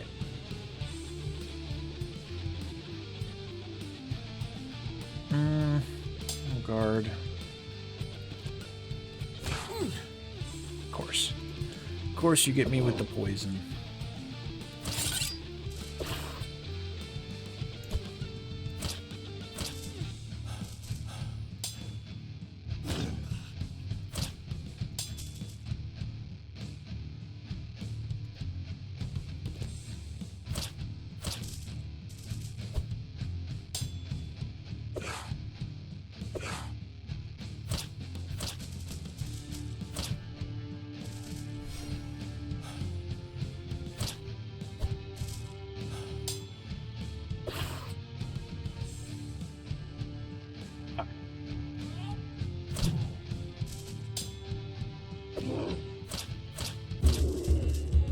Come on. I don't have all day to play with plants. I want to come see what this rune altar is. You can use an altar to create a magic rune with a custom spell. You can only have one active rune at a time, but you can always use the altar to change it. Okay. What does rune magic count as? Is it its own thing? I'm not against rune magic. That's kind of cool. Oh. Inscribe a rune with a custom spell. You can only have one rune at a time. Using a spell inscribed in a rune does not consume SP, but you will consume a certain amount of blood drops. Okay. When in cast mode, use the magic formula rune to cast your custom spell in battle. You can also use the same magic formula outside the battle to obtain info about your currently active rune. You can change the spell inscribed on the rune every time you use an altar. And this just affects how much it costs. Got it. Huh. And it attacks the enemy. So I can either burn or freeze the enemy, poison or bleed the enemy, cause confusion, blindness, or weakness, or expose and unbalance them. Okay, so what if we caused blindness and unbalance? I don't really care about it doing damage. I just care about it being a straight up blast. Now, I don't really see myself using this a lot. But it could be cool to have. And you know, poison, how much does poison add? So it poisons, blinds, and unbalances them. Just like a flashbang grenade, and then I guess freezing on top of that. That makes it way more expensive. But that would, and I think burning might be more beneficial actually, because that would give me a way to potentially ignite plants in a pinch. 620 or 6,210 is pretty steep though. And I guess it depends on how burning works. Does burning do like a percentile damage, or does it do damage based off of the base damage? Because if burning does damage based off of whatever the base damage was, then it's not going to really do much with this low of a thing. And the difference in cost is fairly significant. Poison is percentile based, right? So that's, I think we just leave it like that. I think we just put like a good old ninja smoke bomb, you know, poison, blindness, and unbalanced. Let's yeah, let's slot that.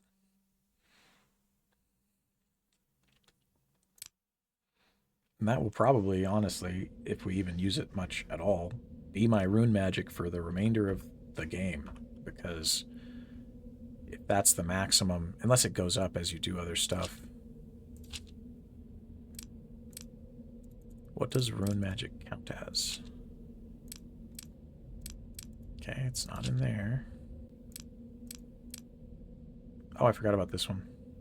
Heh. Yeah, we bought that by complete accident.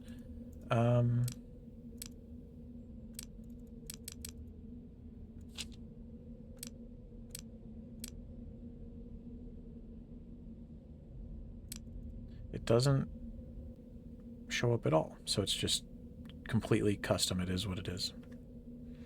Which means we would have to go rune and then hotkey it, and we will hotkey it to 7.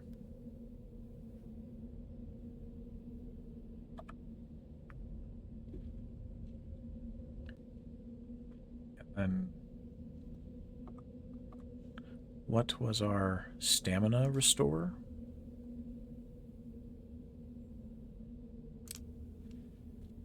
Brbbb? Said stamina restore. Well, actually, I don't think I want that one hotkeyed. It's niche enough that we can just, if we really need it, we can type it, I think. Same with antidote. Oh, I'm so dumb. I forgot. I keep forgetting that we have these spells. Earlier when I was like looking through our items, and I was like, man, there's not even a there's not even a basic antidote item. There's just panacea or whatever, which I don't think you would want to use. Doesn't sound like something you'd want to waste on just everyday poison. Well, yeah, it's because there's a basic spell that's literally an antidote for 150 mana. My gosh.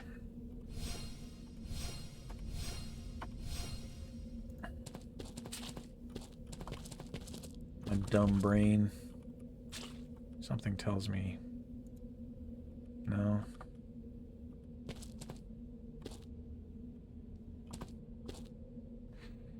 Alright. Returned. That's a familiar face.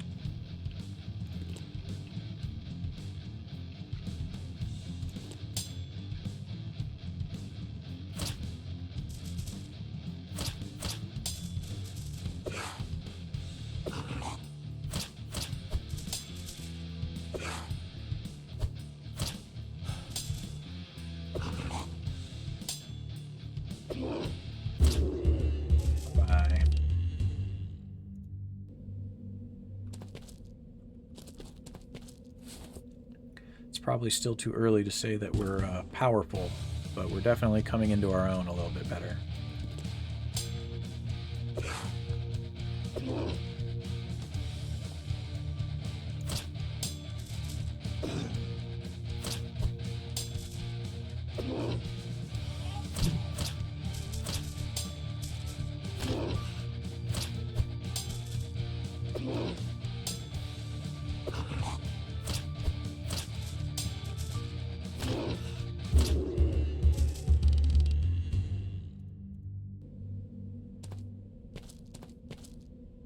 Winning battles as if we were, you know,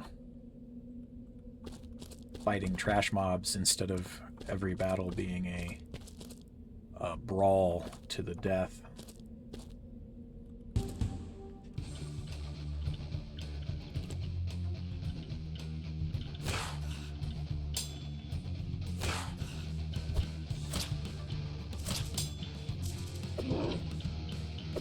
Which is a good feeling.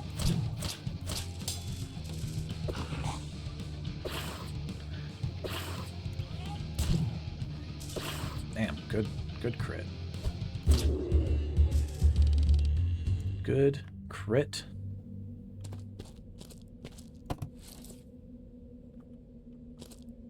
Might have to use up some ice oil here in a second, though it's, I mean, it's mostly for the sake of not wanting to waste stuff, because now that we can cast a ice magic spell to basically create the effect of freezing weapon and then some, because it lasts longer due to our intelligence rating.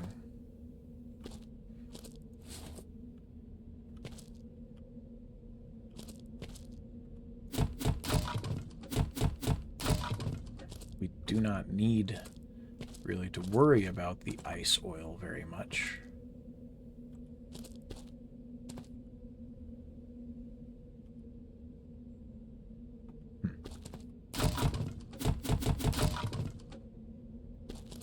But I still don't like wasting items just on principle, so we'll try and not let them totally top out. Let's see if whatever. Oh, it's one of you. Just as a normal monster now. See, that's... Oh. And there's a no-no square. We're going to push you onto that as soon as we get a chance.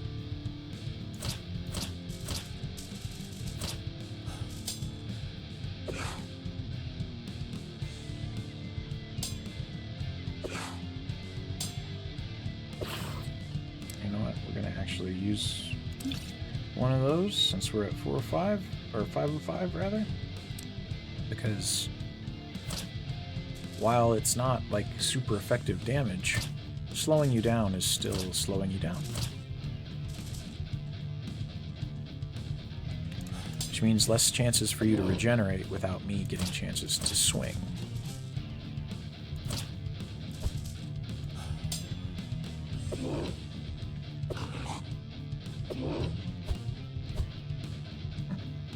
Not good. Get on the no-no square.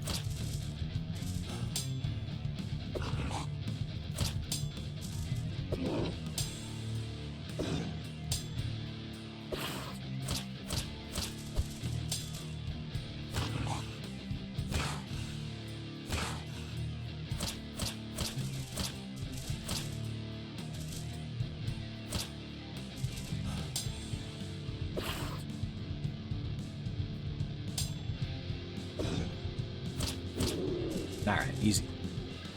There's frickin' 3 of them, though, which is crazy, but as long as we can keep them right there, it should help us a lot.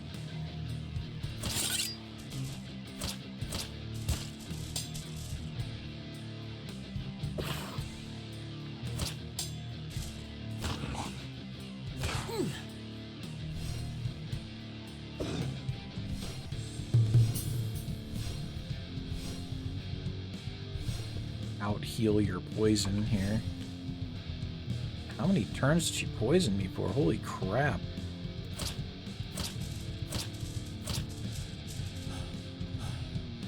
Why also did I just get 5,000 attacks?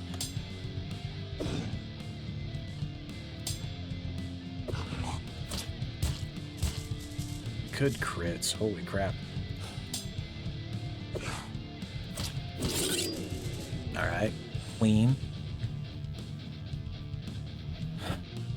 Okay, we need to move forward to here.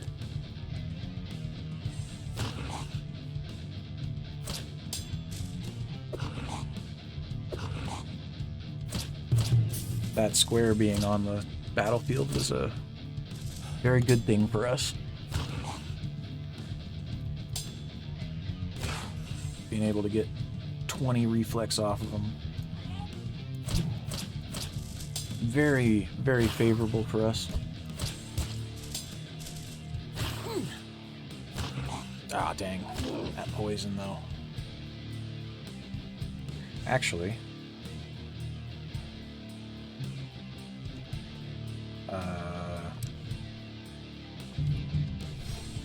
okay, that solves that problem.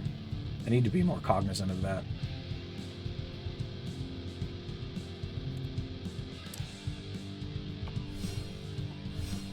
Because if I'd have done that before, right, instead of just constantly casting Cure Light Wounds over top of it, it would have been way more effective, I think, to just cast one antidote and then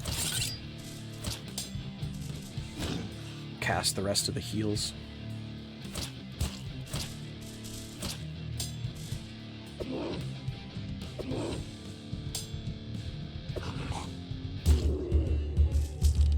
Perfect.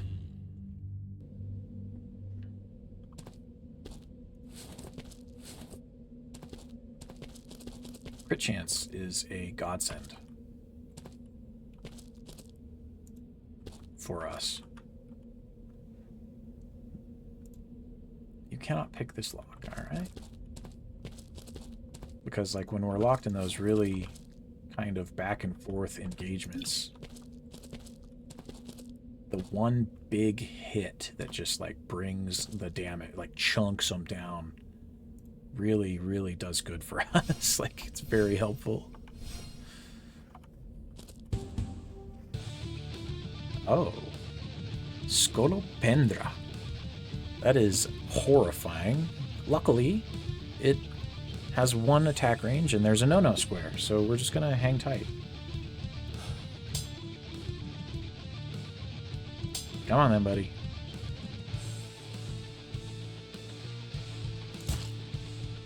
Good hit. Alright.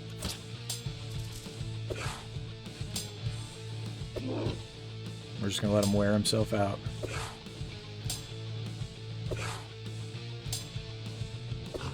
Eventually I have to get multiple actions, right? That was not that bad of a hit. Here we go. And at least... Yeah, I keep thinking about things from the mindset of, like, being worried that all of these monsters have perpetual health regen, and they don't. It's just those stupid plants. So fighting a normal enemy like this, it's like you have more wiggle room because, like, sure, even if it takes a minute, that's okay. You can still attrit them down. Like,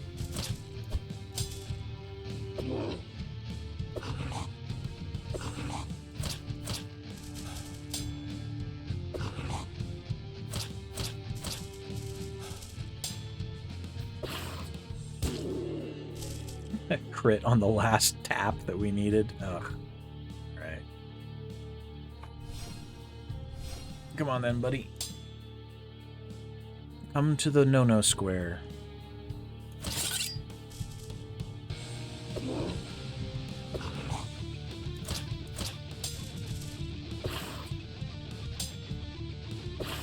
So we can wear you down. Ooh. What did that do? Sick. Okay.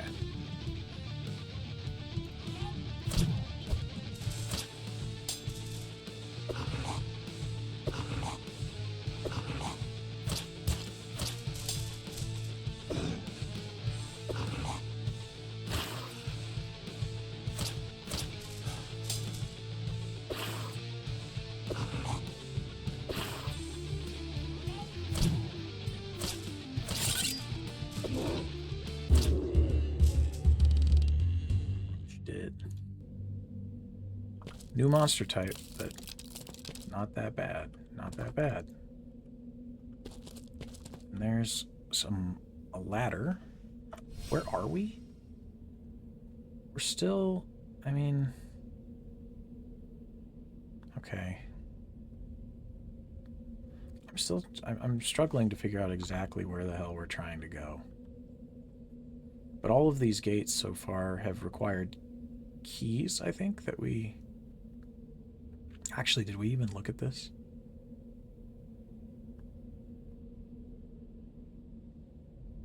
We're going to go down here. But, well, let me check the log, actually. Do they tell me where... Barrett thinks that Kruver the Demonologist may have useful information. I have to find him. His laboratory should be located northeast of the garrison. Okay. And the garrison is... Oh, no, so he's, like, probably more to the side. We are trying to get to Cassandra. But, alright. Did we get an actual level? We did. Oh, and we're level 10 now. All the more reason, though, that I do want to go to Cassandra rather than for the lab, so that we can get our trust level up and learn our perks, because it looks like you have to be able to do it from the mentor, not just, it doesn't just happen for you. So, alright. Then, let's go ahead and put 1 point in speed. 1 into body, 1 into strength. And draw a card. +2 reflex. Hell yeah. It's we've been drawing hot on the cards today, I feel like.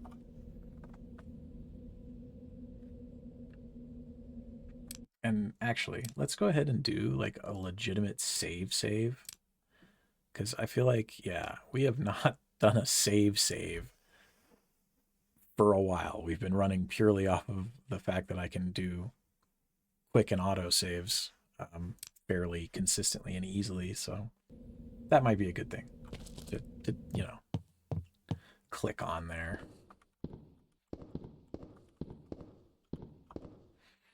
Let's see how bad this is.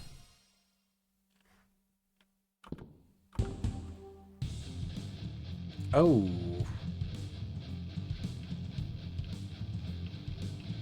For some reason, that sounds really bad. Let's find out. 200 is a big hit.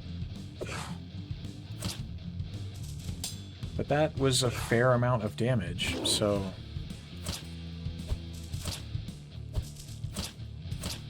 does seem like it can hurt us, but we can hurt it. So... this might be a balanced fight if we play our cards right. Though coming into it with no mana might have been the wrong choice, because it might be one of those fights where we need to kind of self-sustain, but... Ooh. Oh. So he's an ice. 15 speed. That's my whole speed. There's basically no way I can even hit you now. I might as well not even try, right? I should just... How many rounds did it say? 10 rounds. Holy shit. Should I just heal myself then?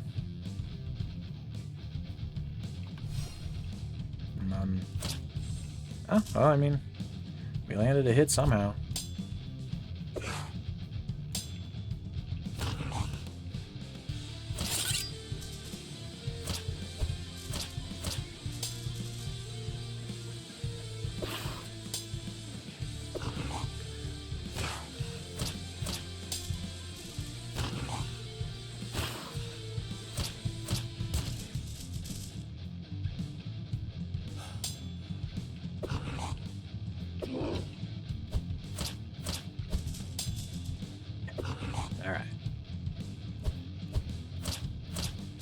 We're doing it.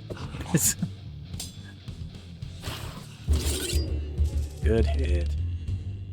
Brain, heart. Could have been worse. Could have been much worse.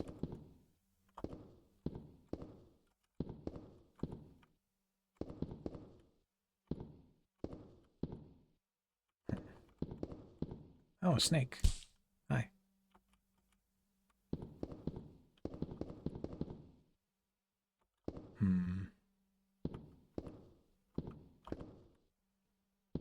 Any crazy walls here? No, there's a path down there. Okay.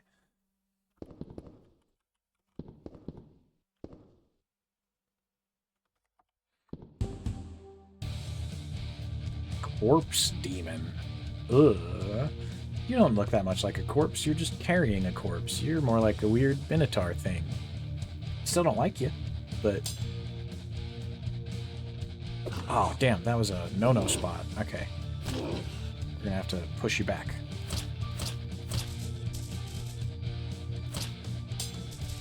You seem quite durable.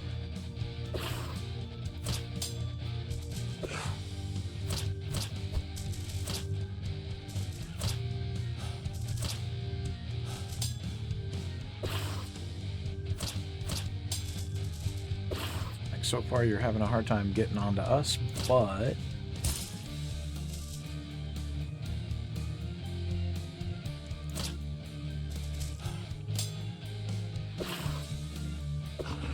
you also have a ton of hit points, it would seem.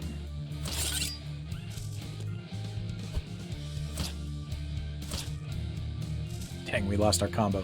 We were so close. We were getting way up there.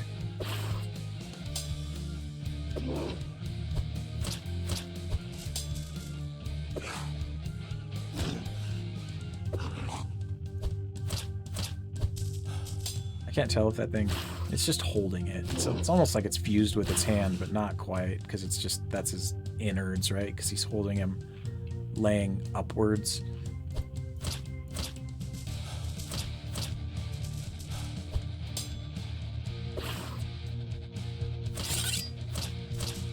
Oh, forgot to deepen. That might cost us.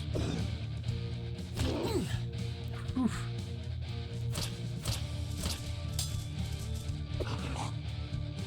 It definitely hits hard. That sucker hits hard.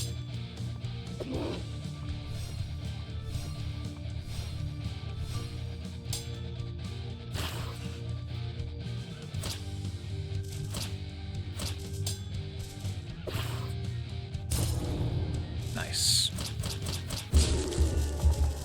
Give me the extra blood. And a lot of organs. The organs were more valuable to me than the treasure you were standing on, really.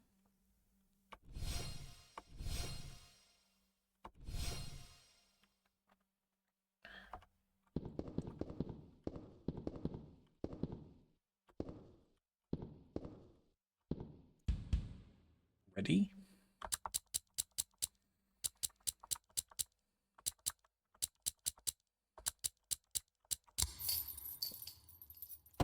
Set lockpick. Man, more metal scraps.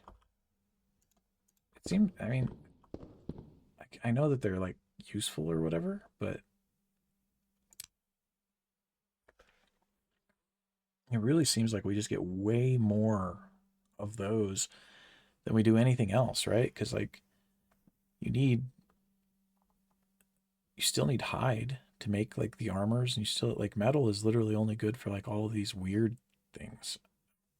I shouldn't say only good, but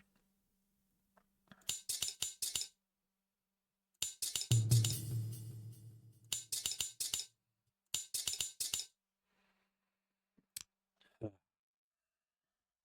just really seems like we get a shit ton more of that than we do anything else. Like 515, and that's after however much we've used up. Everything else, it's just like, oh. Oh well.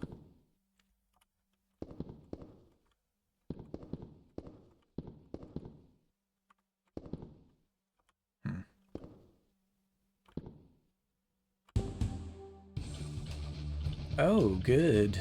That's very fun. A burning golem. Yikes. Yikes, blue fire.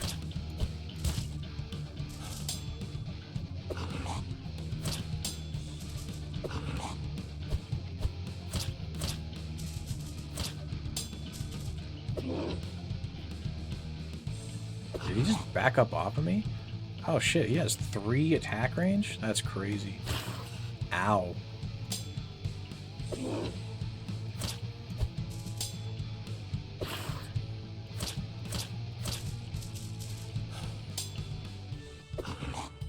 I wish you got like an extra effect if you used an attack that shoved, but they were stuck against the edge of the battlefield.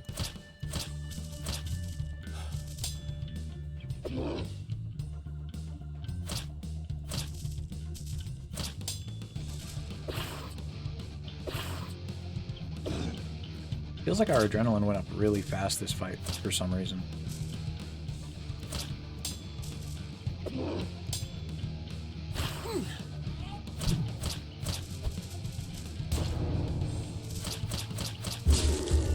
That guy wasn't even that bad.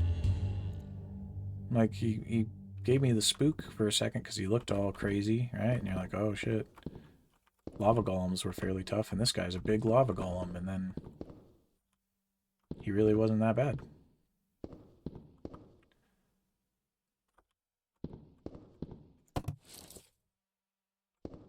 Just so much metal scrap. And this is a teleport beacon? Right? And there's no way around it? Wait. Aha. think I would step in your bullshit teleport trap? I am kind of curious about where it traps you to. Let's just save it and step in it. See what happens.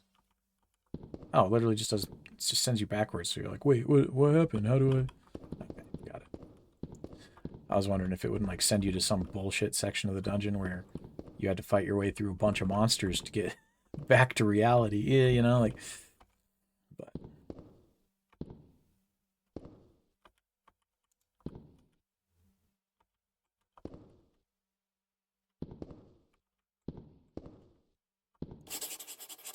light feet, magic formula written in the spellbook. Is that like levitate? What's it? I forgot. I don't have to actually do that. Light feet. You can walk on traps. Okay. So that's how we could have potentially, in the earlier section, we could have gotten over that landmine without triggering it if we really wanted to. You found the underground passage key. All right.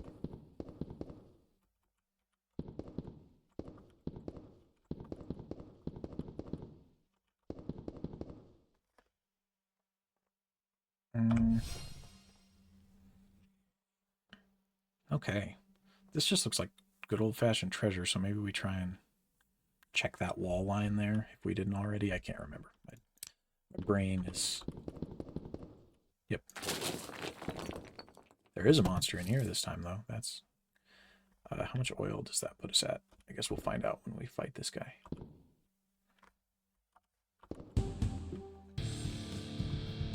He's a corpse demon. 2, 5. Okay, we're fine. We're fine.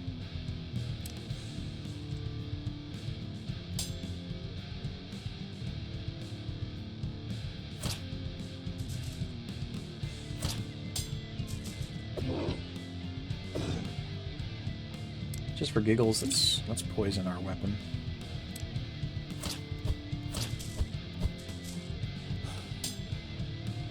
I don't even think we poisoned him. We suck. We used it for nothing.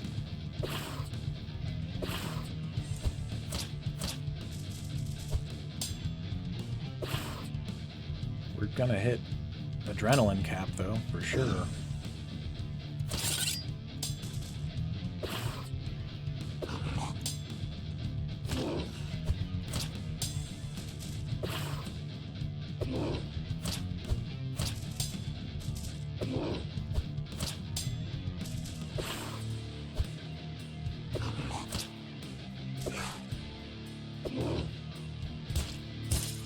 Perfect. All right. Thank gosh. I was getting really tired of not making any progress there.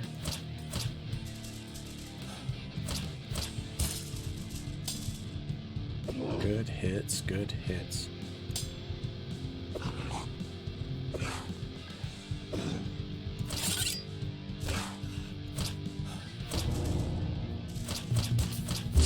Bust him up, baby. More liquid nitrogen. That's not what we need. That's not what we need at all. All right.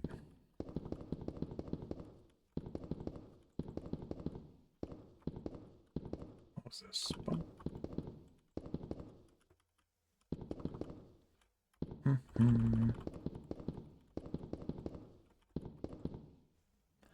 We are a little bit beat up, but the fact that we can run around and actually stay as well off as we are, even when we're low resource like this, is good, right? Like, it means we're doing miles better than we were at the beginning of this adventure. So let's actually, I'm just noticing our fatigue is very low. Let's pop a campfire. Gosh dang it.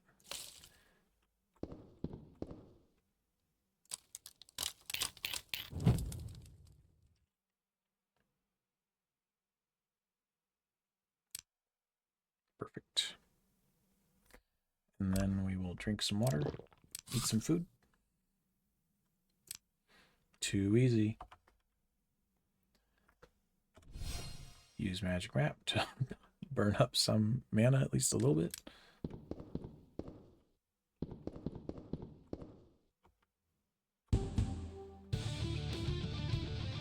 Alright, a cerulean.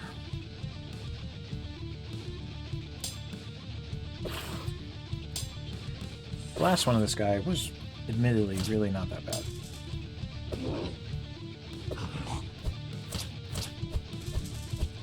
Gosh damn. I say that and then we miss every single attack. Every time I open my mouth, the game just decides it's gonna, like, throw my dice rolls straight into oblivion. It's like, what? You want to be able to hit enemies? What fucking world do you live in?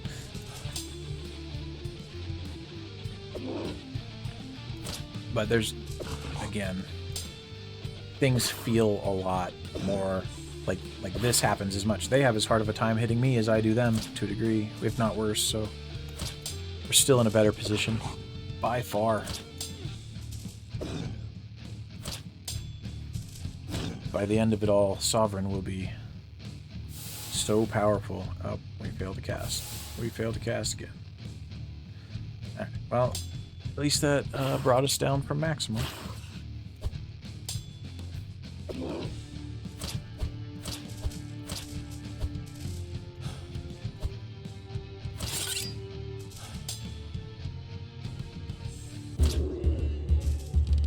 Alright.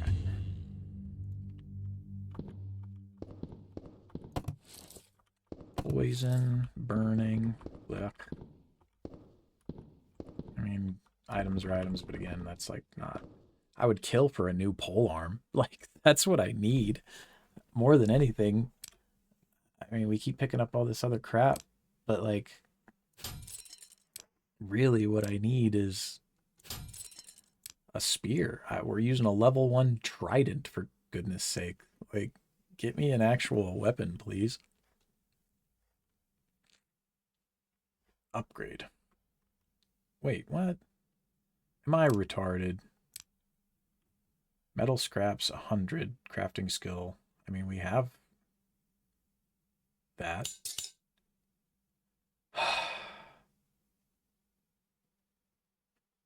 Okay.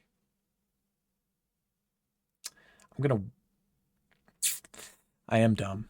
I'm very dumb, but we're gonna wait on that actually, because I just feel like now is the time where, like, if we upgrade this thing, right before you know it, we're going to spend a bunch of resources on it, and then we will almost immediately find something else that's just way better, right? And we'll be like, well, cool, we did all that for nothing. So, lesson learned, there's our one little upgrade. And we're gonna let it ride. Because I mean, we're still succeeding as it is.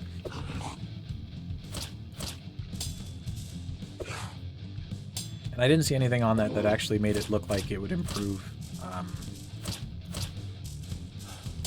accuracy, per se. It's just damage. And damage is good. Don't get me wrong. Damage is excellent. We love damage. But, you know,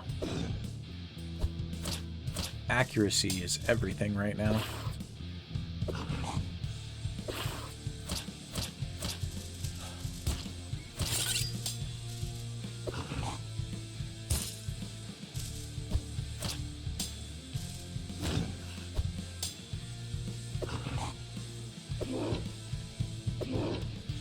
Got giant minotaurs with dog mouths trying to bludgeon me with rotting corpses. We can worry about damage like a little later. Right now we need to worry about hitting and being hit.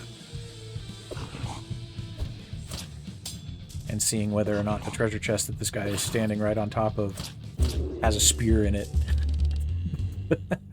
Because the universe is hilarious. It'd be so funny. Alright, another Soul of the Damned. Shurikens. Alright. We're safe. How funny would that have been? I'd have lost my mind.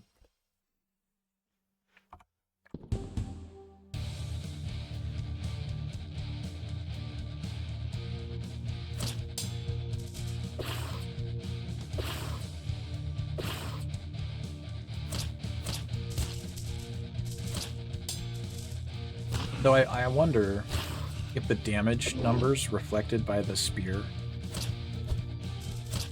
show the effects of your strength in the damage estimate, or if that's just the absolute base number, right? And then like all the bonuses that you get from strength are their own thing.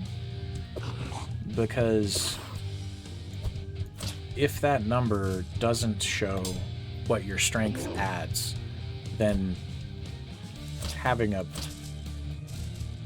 makes it matter more, I guess is what I'm saying, right? Because it's like exponential. Because you're getting a percentage increase based off of everything that number is. Whereas if that number is already reflective of the number or of your bonus, then it's, you know, you just have to do the immediate math and it's less relevant.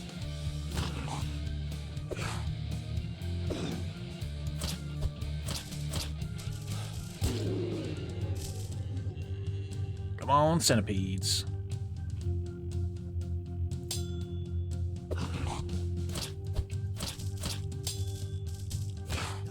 Owie.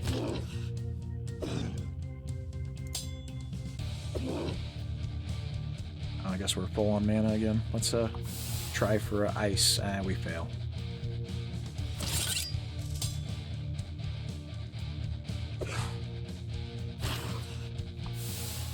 And we fail again.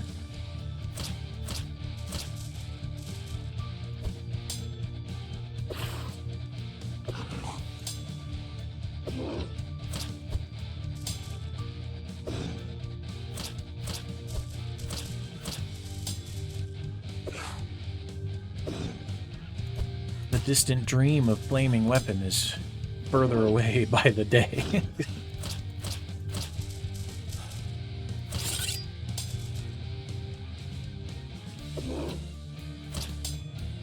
We can't even manage that.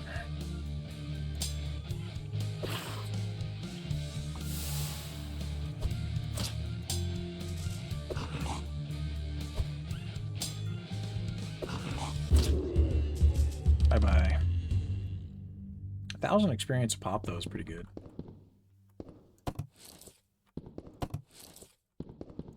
Bunch of consumables that we can't even really use anymore because they kind of suck, and they're maxing out by now, I'm sure. Like, at least the souls of the damned sure are. Those are going to waste, which is unfortunate, but it is what it is. Man, what's up with all these notes down there? That's weird.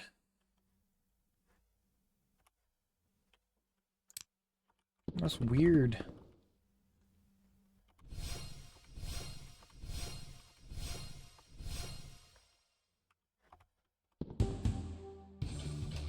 Okay. The Burning Dead, dude, except it's a burning heart with a skeleton manufactured around it. Ugh. Good thing we're wearing a fire defense amulet, I guess.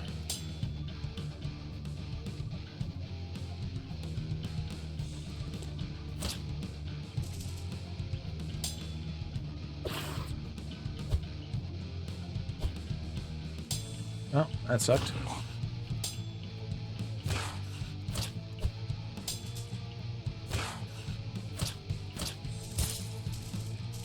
What is that? Blurry, plus 20 reflex. Okay. I think we just guard that off then. 7 rounds though, so... I mean, those will pass pretty quickly if we're doing 1-for-1s like this. Let's try for ice. I don't know. Yeah, let's try it. We fail.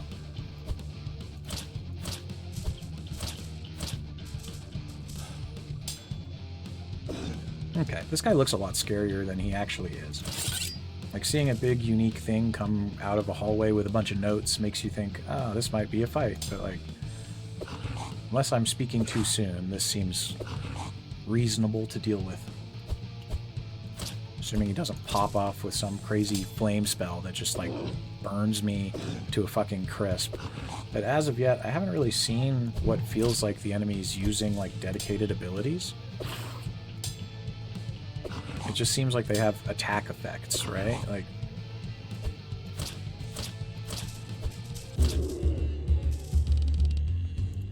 They make their auto attacks, and there's however much chance for them to inflict whatever it is that their unique brand of monstrosity inflicts.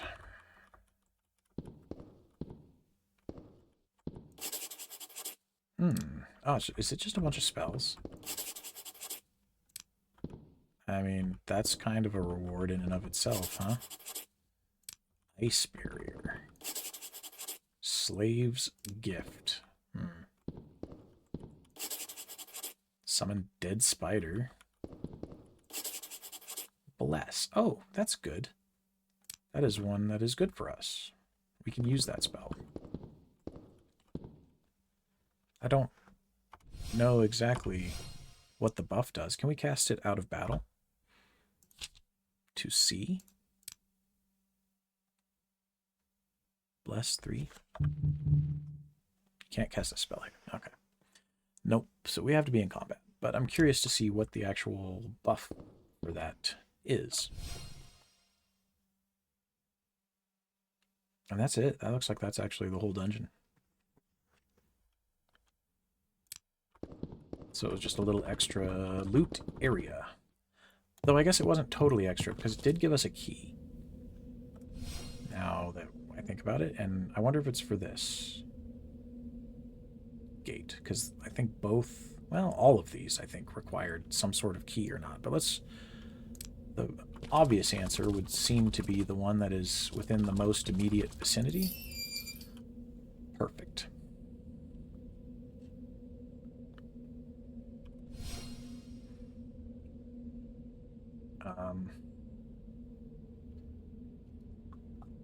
All right. Let's, did we level up? We did. Nice. Okay. So let's make this one a speed. Did I already click speed already? Or were there only 2? I don't know what I did. I was going to go speed, strength, and apparently we just went all speed or something. I don't know what I just did, but to hell with it. It is what it is. The universe has spoken. +1 body. We'll take it.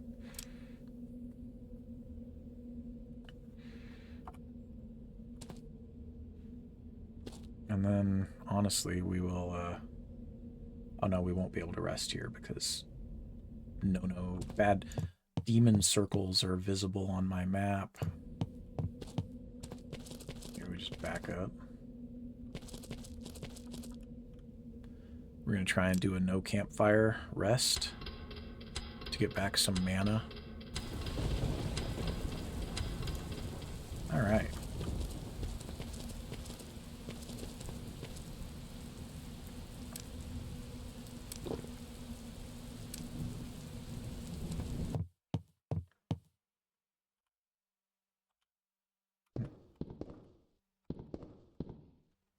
Let's save it. What, actually, I want to try that other thing that I was curious about. What was it called? Light? Loom. I want to see, does that just like reveal? Because if that just reveals a big chunk of the map, that could be cool. Premonition shows names and numbers of enemies around you. That could be cool too. Maybe less useful because, I mean, we're going to walk into most of them anyway, but. So, Loom. Oh, yeah. All right, that looks like it did exactly that. Now, I don't know if it... No, it didn't. I lied. I guess maybe it just gives you better depth. Like, it lets you see further so that you can see the lovely blood fountains. Yeah.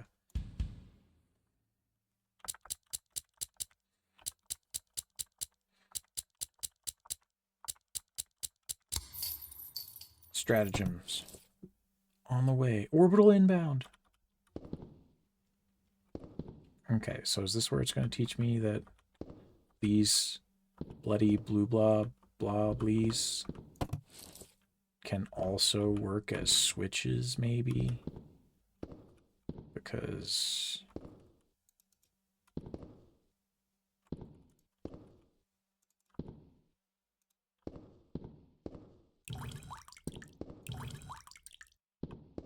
No.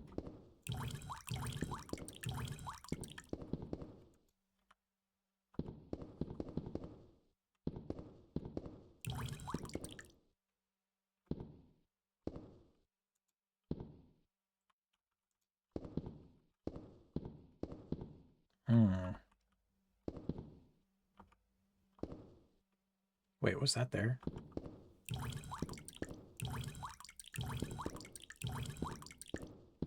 There's a noise that is happening like walls are moving when they do that, because it does the little bloop, bloop, bloop, bloop effect, but it also does like a stone grating sound.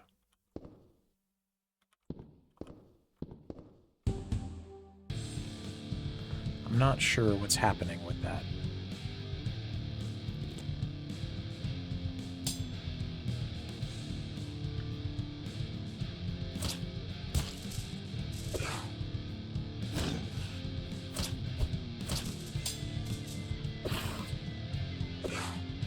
We will figure it out. As soon as we kill some centipedes.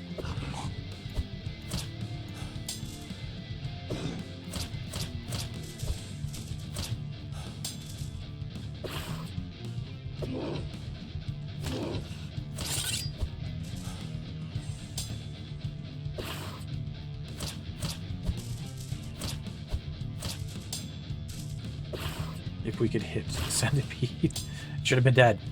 It should have been dead, but no. Just even 3 points of extra speed or whatever that was we just applied, and we still can't reliably hit these freaking things, I swear. My goodness. Oh, and my shoulders. Actually, on that note, guys, I'm going to stand up and take a quick break. Let's everybody take a quick break, okay? We will return shortly. It won't be very long, but stand up, move a little bit. Maybe pause the video, eat something, depending on where you are in your day. It's been a while. We're approaching the 5-hour mark, so actually, let's be honest. I probably am gonna play a little bit more, but maybe I'll split it into another video, because 5 hours, while it's not long for my live stream time, that is long as far as a video clip to try and upload. So let's call this a stopping point. Actually, we have finished 2 sets of quests and made our way into an area that I'm not sure if it's optional or not, trying to find our way to Cassandra. We will continue that very quickly. I imagine I'll actually go take a break, eat something, come back, and immediately start another session. So you guys, operators, my beloved syndicates and syndicatons, I will see you soon. Anyone who is watching this in the future, don't fret. I'm sure you can just click on a video. Unless I fall off the face of the earth and don't post a video again for another year, like I am, sometimes do. But I don't think that's going to happen this time. We'll see. And I do have something to say about that, actually. Not that specifically, but in terms of return to form a little bit. But we'll do that in the opening yap. When I leave and come back, we'll have a little bit of a yap at the beginning of the next one. So everyone, be good, be safe. God bless. Take care of yourself. Take care of those around you. Do your best. I believe in you. You can rise above. Okay? Do the things that are the right things for you and for humanity, right? That's what we're here to do right now. Killing demons, saving humanity. Take that mentality, bring it to real life. Kill those demons, save humanity. You could do it. All right, guys. Thanks so much for hanging out with me. I'll see you guys in like 40 minutes, not if that. So take care. Bye-bye.